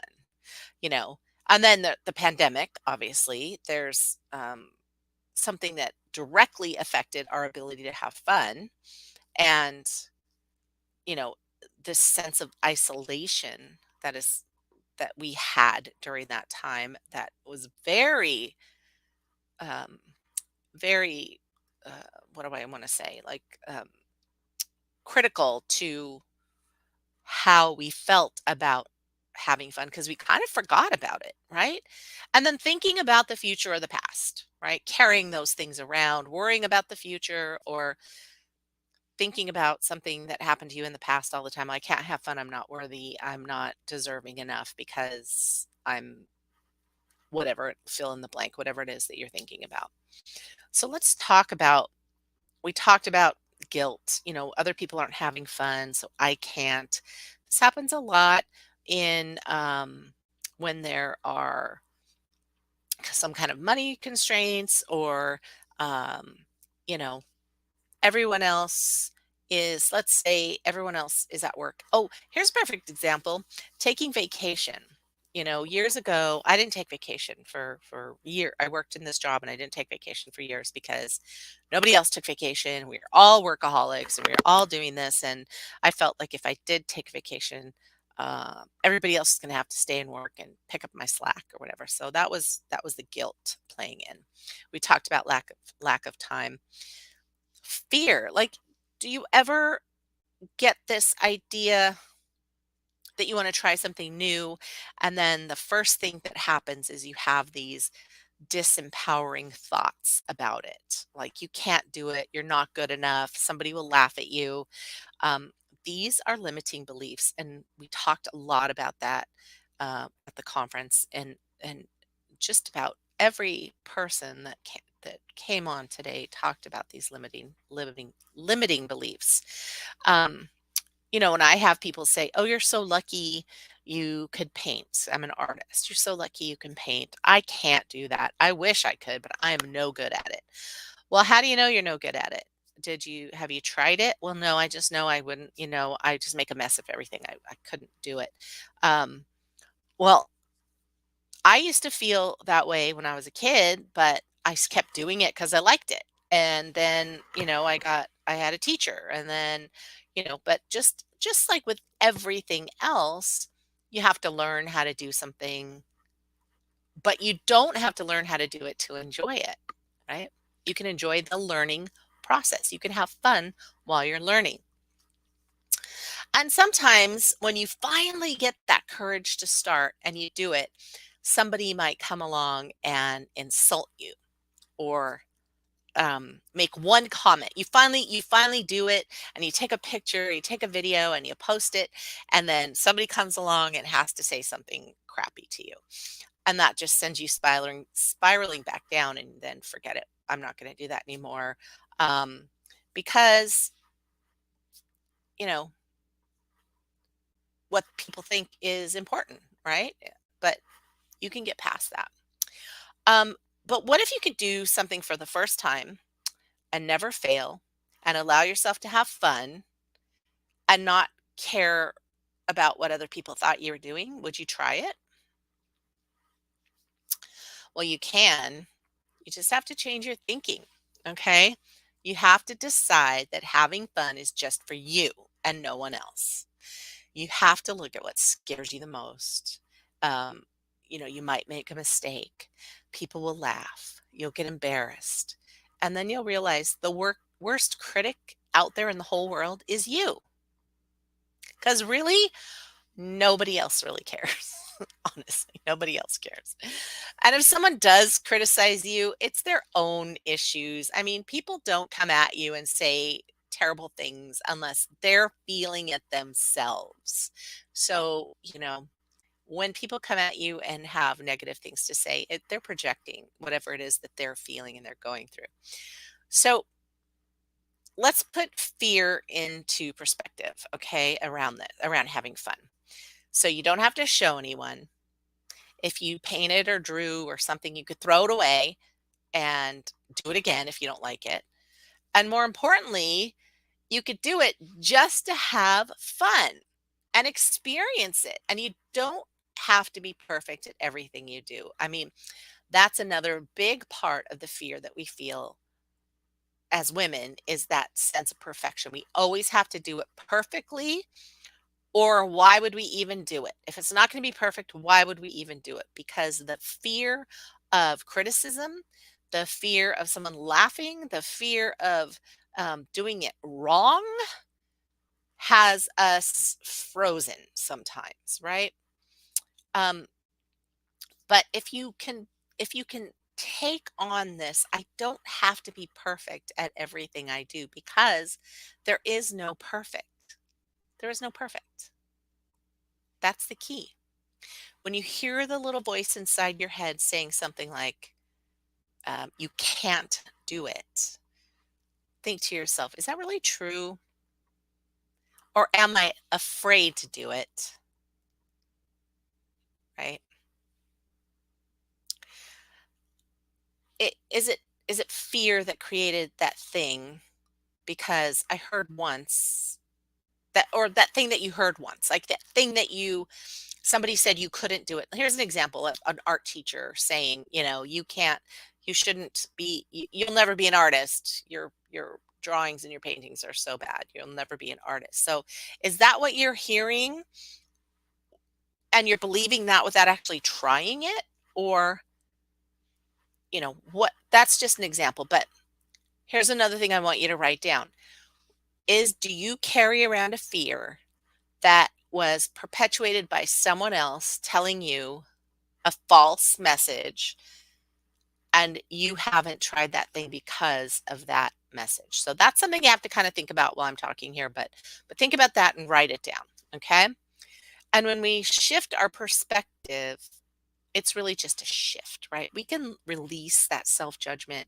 We can accept our own beautiful uniqueness in every single thing we do. Great. You do it that way. Well, I do it this way, and this is my way. And this way makes me happy. If we can connect to those fears and learn to see things from a different perspective, then we can relax and we can play and we can have fun. Okay. So let's talk about perceived inappropriateness or someone controlling us. So I've been an artist since I can remember. And everything that involves creating, whether it's painting, drawing, music, singing, coloring, puzzles, interior design, furniture restoration, it doesn't matter what it is that's artsy and creative. Like, I love doing it. Makes me so happy and I think it's fun. Like, I could sit literally in my studio for hours and not eat and not drink anything because I'm so immersed, I'm so connected, and I'm having so much fun just on my own with my own stuff that just raises my vibration and brings me joy all the time. If I could use anything that I could use my creativity for to create something, that was for me. My whole life I've been like that. So I've always tried to do creative things in my spare time because I love it. And even when I was a kid, but I had a mother who believed that you were better seen and not heard, and that if you were just hanging around the house, you're going to get put to work because idle hands, blah, blah, blah. I don't know. She spoke in acronyms or in idioms, and sometimes I just had no idea what she's talking about. But she'd put you to work and you better not complain, right? So I spent a lot of time outside playing. And as I grew older, I busied myself with jobs and sports and Girl Scouts and community service and all kinds of stuff, which at times had that aspect of creativity, but for the most part, no, it kind of took me away from that. And then once I left home, I started down the path of all of the things that I needed to do that society had trained me for, right? Looking for the partner and buying the house and getting the job and going to college and all those things. So once I left home, I kept looking for this partner of my dreams because I couldn't get started with anything else unless I had this partner. And because I didn't have the best role models for relationships, it's exactly what I found is the not a good partner, not a good relationship. So I didn't pick up a paintbrush or any of my usual outlets for 17 years. I did the good girl thing. I got married, I bought a house, went to college, I had a career, all of those things, not in that order, but all of those things. And got into a relationship that was very controlling. I spent my days hearing negative messages, being called names. My movements were monitored. My money was monitored. I was too loud. I was too crazy. I was embarrassing him, on and on and on. Shortly after my divorce, I called my parents because I was spinning and I didn't have a direction to go and I didn't know how to have fun anymore. I didn't know what made me happy. So I called them and said, "Hey, what did I used to do for fun when I was a kid?" And they responded with, all the creative activities I just talked about when I was a kid, that brought me joy. And I had really forgotten about them, the painting, the music, the, whatever else. So I drove to the store and the art supply store and I bought a canvas and I bought some paints and a paintbrush. And that was my first step, the first step I took. And I poured myself into this place just completely. I lost track of time and I was having fun again. I was literally enjoying myself every minute of that. So when things we love stop being fun, or we stop being able to access those things, then we've stopped because we aren't telling the truth. We aren't telling the truth to ourselves. We aren't telling the truth to other people, right? I wasn't being truthful to me or to others or to my relationship or to my relationship with self, even. I was miserable. I was depressed. I was in survival mode. It wasn't my true self. It was my conditional self, right? I was who I needed to be at any point of time during the day. I was who I needed to be at my job. I was who I needed to be with the kids and their teachers. I was who I needed to be at home, and I wasn't being authentic in my communications, in my intentions. And with all of that, I didn't have a clear conscience. So how can I have fun without that clear conscience, right? My guilt and shame about being in an abusive relationship and wanting to be out of it sometimes crippled me in fear. So until we stop being controlled by others' actions, by their thoughts or their words, we're not going to allow ourselves to have fun. Is there something in your life? So I'm going to ask you this. Is there something in your life that has stopped being fun for you?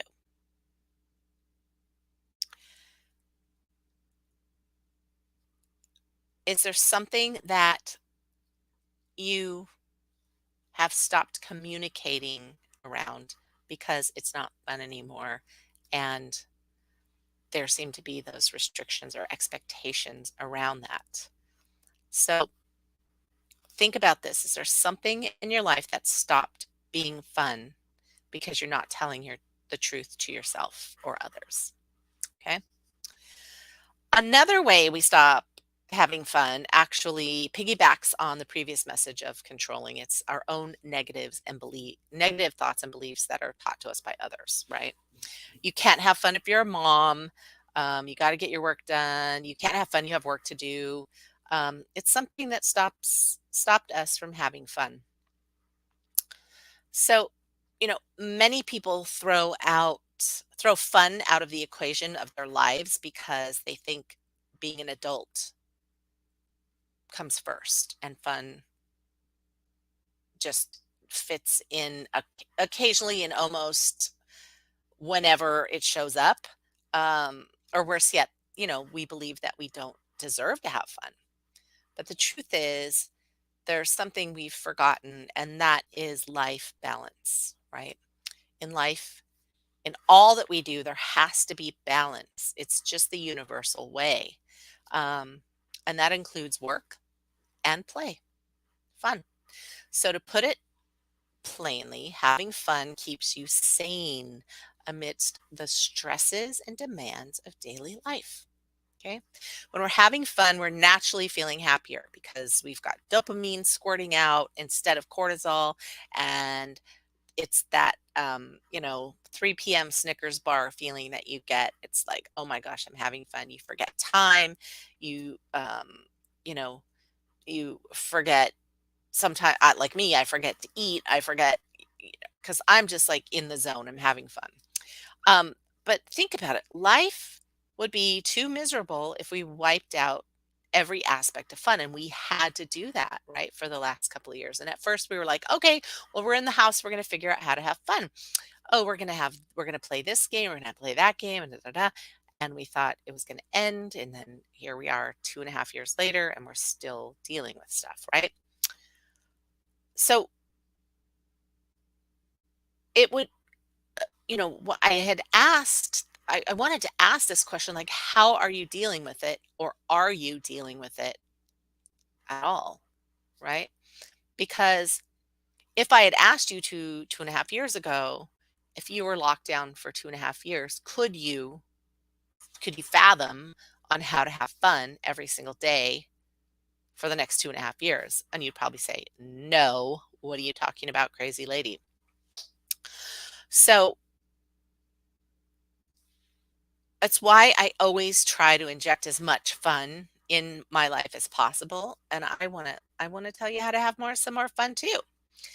But one of the reasons, or it's sad that we're not having as much fun as we should or as we could, right? There are many reasons that we aren't taking the fun train, as I call it, but some common themes that um, that well, I shouldn't say common themes, but some of the things that we've been doing that we consider fun now isn't really fun. So let's talk about this. Shopping, eating, drinking, playing video games. Those things, unless they're in sort of this culture of us cultivating fun, those are just really bad substitutes for fun, you know. Um, because no matter what the source is, when we've been locked down, I mean, it's been our only source of fun, right? So it could be costly to always shop to have fun. Could be bad for your health to use food and alcohol all the time. But these remedies aren't rewarding because it's fake fun. I'm laughing because it's like fake fun, fake news, fake fun. It's not real fun. Like the fun that makes you laugh so hard your sides hurt. And it's usually done with people that you love and love you. And it's, you know, it's just not healthy for you. It's a temporary fix. So answer this question. Are you regularly engaging in fake fun? Okay. If so, I'm going to give you some suggestions. These are just tiny little suggestions that you could do now that we can have people over our house and we can go out and do things. Let's host a game night. Start a game night. Weekly, you have your friends over and you play a game and everybody picks a different game. Somebody's in charge every week and you come over. So I'm sure, because we've done it, that you will laugh so hard your sides will hurt and you will forget everything else around you except for what's happening right there. And that's being mindful. So that's important. Go ice skating or roller skating or ride a bike or um, visit a national park or, something like that that just gets you out, gets you moving, and is something that you haven't done before. Um, and just have some fun, laugh and see things and talk to people. Host a girls' night in, right? If well, you could be married too. I mean, if your husband doesn't care, have a sleepover, have all the girls over and watch a fun movie and eat snacks and just have that community. Um, Go on a date with your beloved. Go on a date. Go out. Plan something that you think is fun and go and do it. I think one of the mistakes we make is planning something that we think they will like, and then you're always going to be disappointed because your expectations are uh, never matched, right? They're never matched. So Do something that you think is fun, and I guarantee the people around you who love you are going to be happy if you're happy. They're going to be happy and in joy and having fun. If you're having fun, head to the movies with your family. Um, you know, pick up a creative hobby like painting, knitting, sewing, photography. If you haven't tried it before and you want to try it, look at your local community college or in on Eventbrite or in the marketplace magazine that you get, around your town. There's always somebody teaching out there. So, if you really want to learn something, there's someone who will teach you. Go online, ask your friends, who knows how to do this? Would you teach me? Oh, yes, of course, right? So find something that would make you feel joy and allow you to have some fun. Also, go on a retreat. And we're going to talk about the retreats in just a little bit because we've got a little bit of a surprise here at She Is Me. So here's the thing. It doesn't matter what you decide to do. Just do something. Anything that fills your soul with joy. When it makes you lay, at the end of the day, when you lay down, it makes you think like, wow, that was fun. When's the last time you had that? So let's talk about pandemics, but not too long because we've all been through it. But I really have a funny thing to read you about pandemics because I found this article about a pandemic that happened in the 1600s, and I want to read you something from there. It's just phenomenal. It's just fantastic. It made me smile. So the one big circumstance that directly affects our ability to have fun is isolation, right? So if we're looking for a common source of depression and the stoppage of fun, obviously pandemics fit the bill.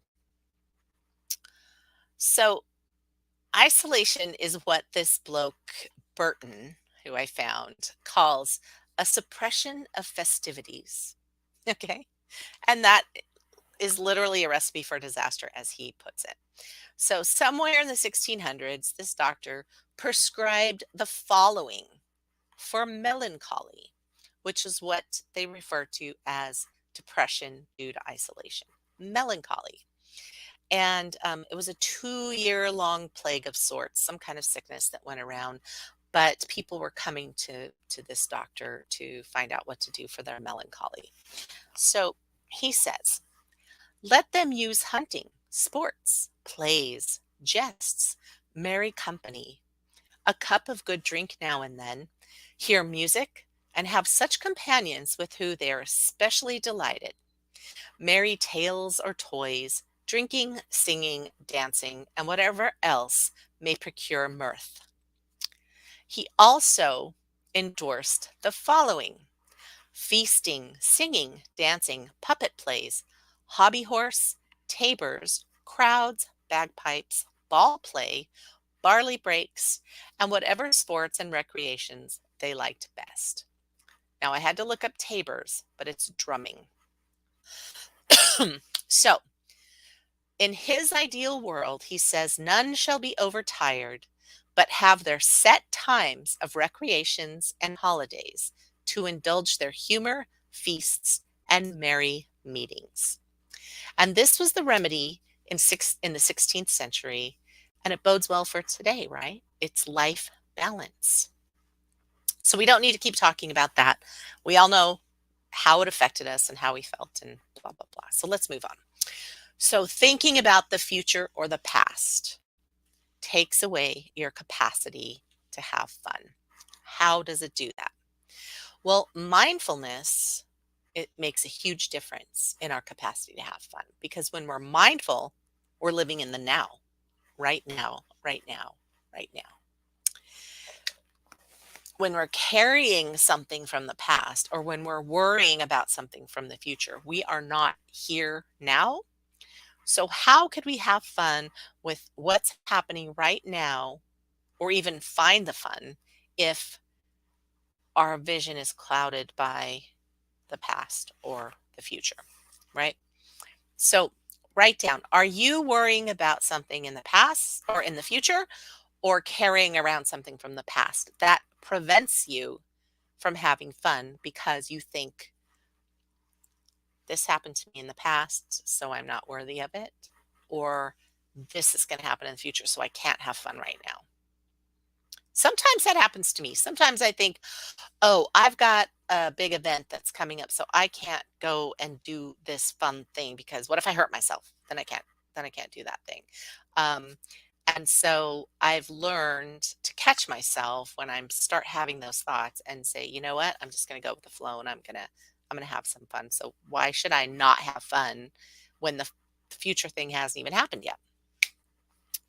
So, are you worried about like, finding the right mate or buying the house or, all of these things that you feel like you have to do because of society or your parents or your grandparents, messages that you've gotten. So that's also something that you could be worrying about the future. I can't have fun right now because I haven't made my $1 million or I haven't bought my house or I haven't gotten married. I can't have fun right now. I'm focused. I've got to get this thing done.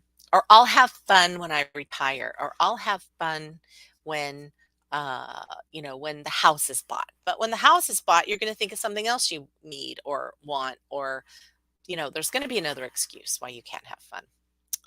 So, expectations is another reason why you can't have fun, right? And that's the future. People are expecting me to do this. And because of that expectation, I'm not going to be able to have fun right now. But when you hear me say these things, isn't it ridiculous? Like all of it is so funny, but these are the thoughts that we have, and these are the things that stop us from having fun. My past was difficult. My relationship was terrible, whatever it is, and I just don't know how to have fun. I don't know when I'm going to be able to have fun. Fun costs too much money, whatever it is. There's always some excuse, right? So one thing that I think is important for us to be able to have fun, but also something that has happened to us in the past that we might not even be aware of that could be curtailing our ability to have fun. It's being asked what you want to do when you grow up, when we were kids. So I'm sure you've heard it many, many times. And what this does is socialize us early to see things from the perspective of productivity and monetization. Right. So I want to grow up and I want to live on a farm. Oh no, you can't do that because you're not going to make any money. You need to go to college, you need to get a degree, and you need to have a career where you can, have lots of money and take care of, And even if you said, let's say, okay, I would like to work on a farm, I'm sure an adult would figure out the highest paying, most complicated job that you could do and still work on a farm, but make sure you got your money, right? So as a child, I just thought that that's how things worked. You turn your interests into a career. Okay. So, um, I mean, can you imagine that you're being taught that all of your interests, your activities, and your talents must be able to be monetized or they're worthless. So why are you putting your time and energy into drawing? Even if you're good at it, you're never going to make any money at it. You need to put away the drawing and you need to go to engineering school, or you need to put away the drawing and you need to go to school and get a real career, right? Those are the kind of messages we hear.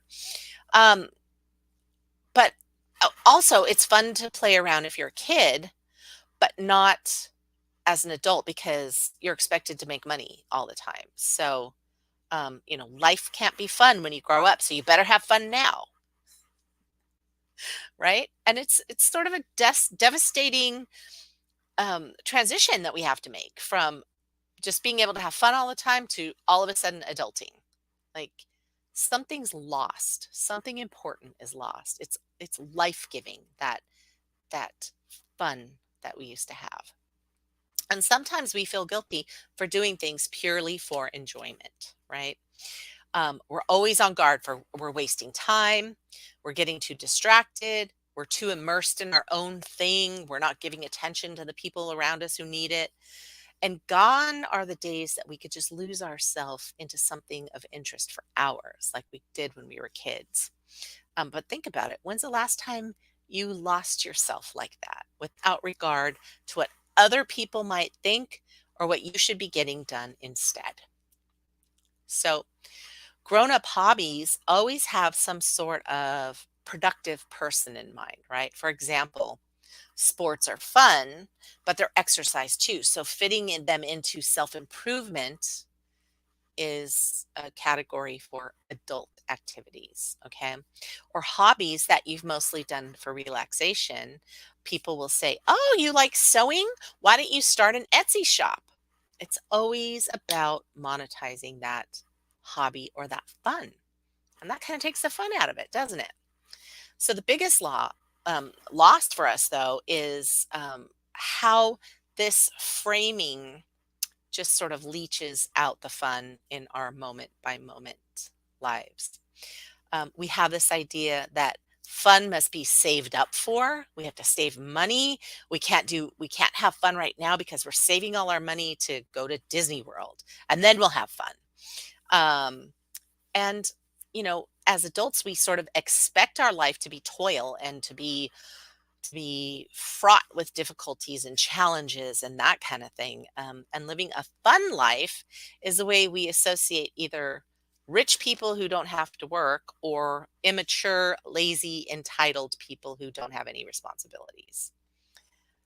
But we don't even know what a fun life looks like from a moment to moment basis. So don't feel bad if you really are in this type of framing, because we've all been we've all been socialized to see things from the productive money making possibilities of all of our activities. So, it's kind of how we survive in this capitalistic ecosystem that we live in, right? So let's think about what our role is in that ecosystem. Like every time we tell a kid that they should turn their activities into a career, we're participating. So let's not do that anymore. Let's not steal their joy from creative activities, right? Let's just stop framing our own lives that way, right? We can as adults have fun moment by moment. So I'm going to tell you, I have fun every single day.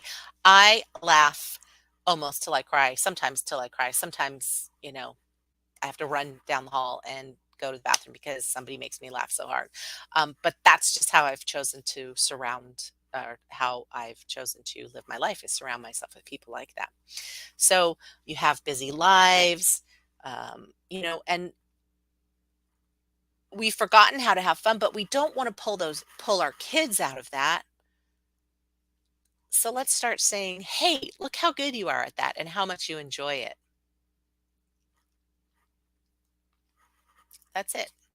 Just enjoy that they enjoy it. It doesn't have to turn into anything. Okay. So when you watch a kid having fun and doing what they love, like, can't you just see the joy surrounding them?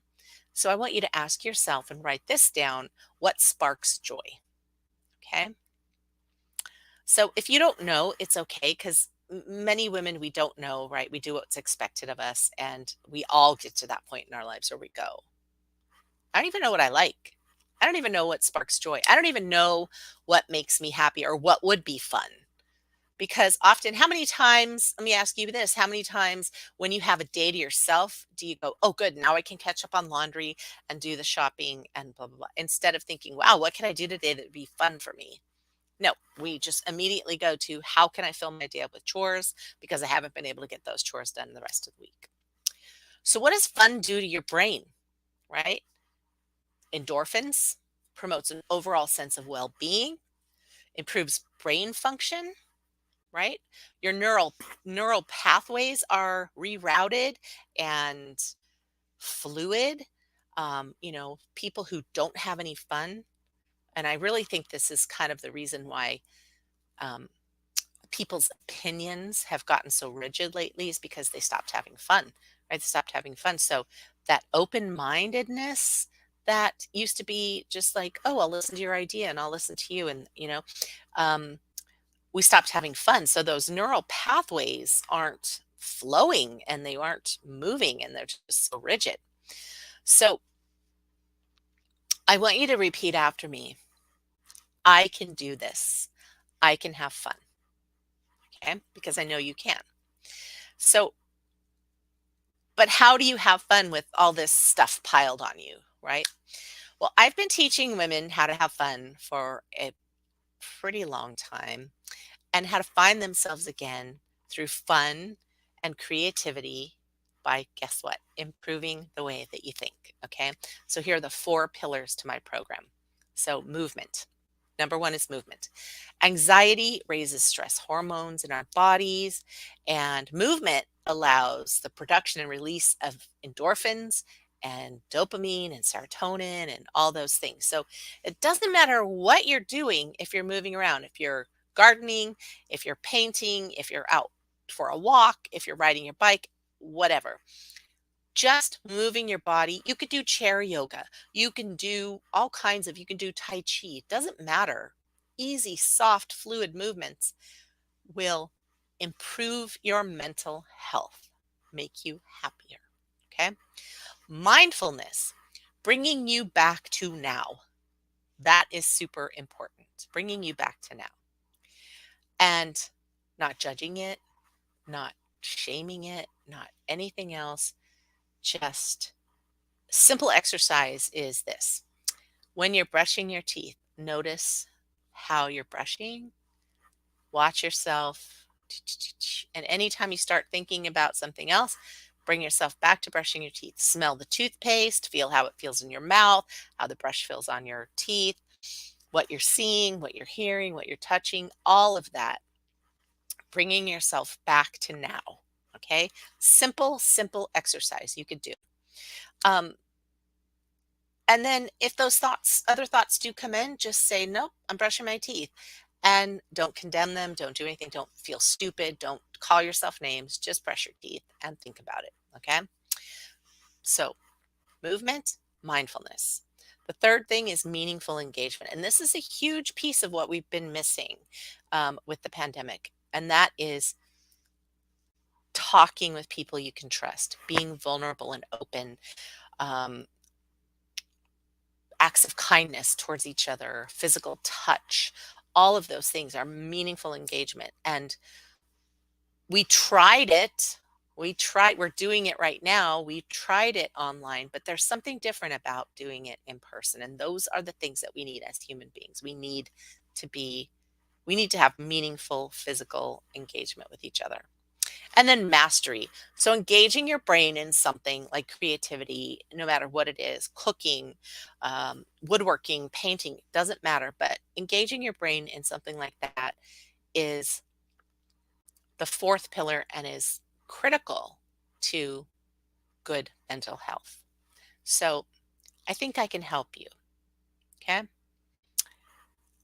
So how would you like to spend a few days with me having fun? Anyone? So what we're doing with She Is Me as we're going to start a retreat.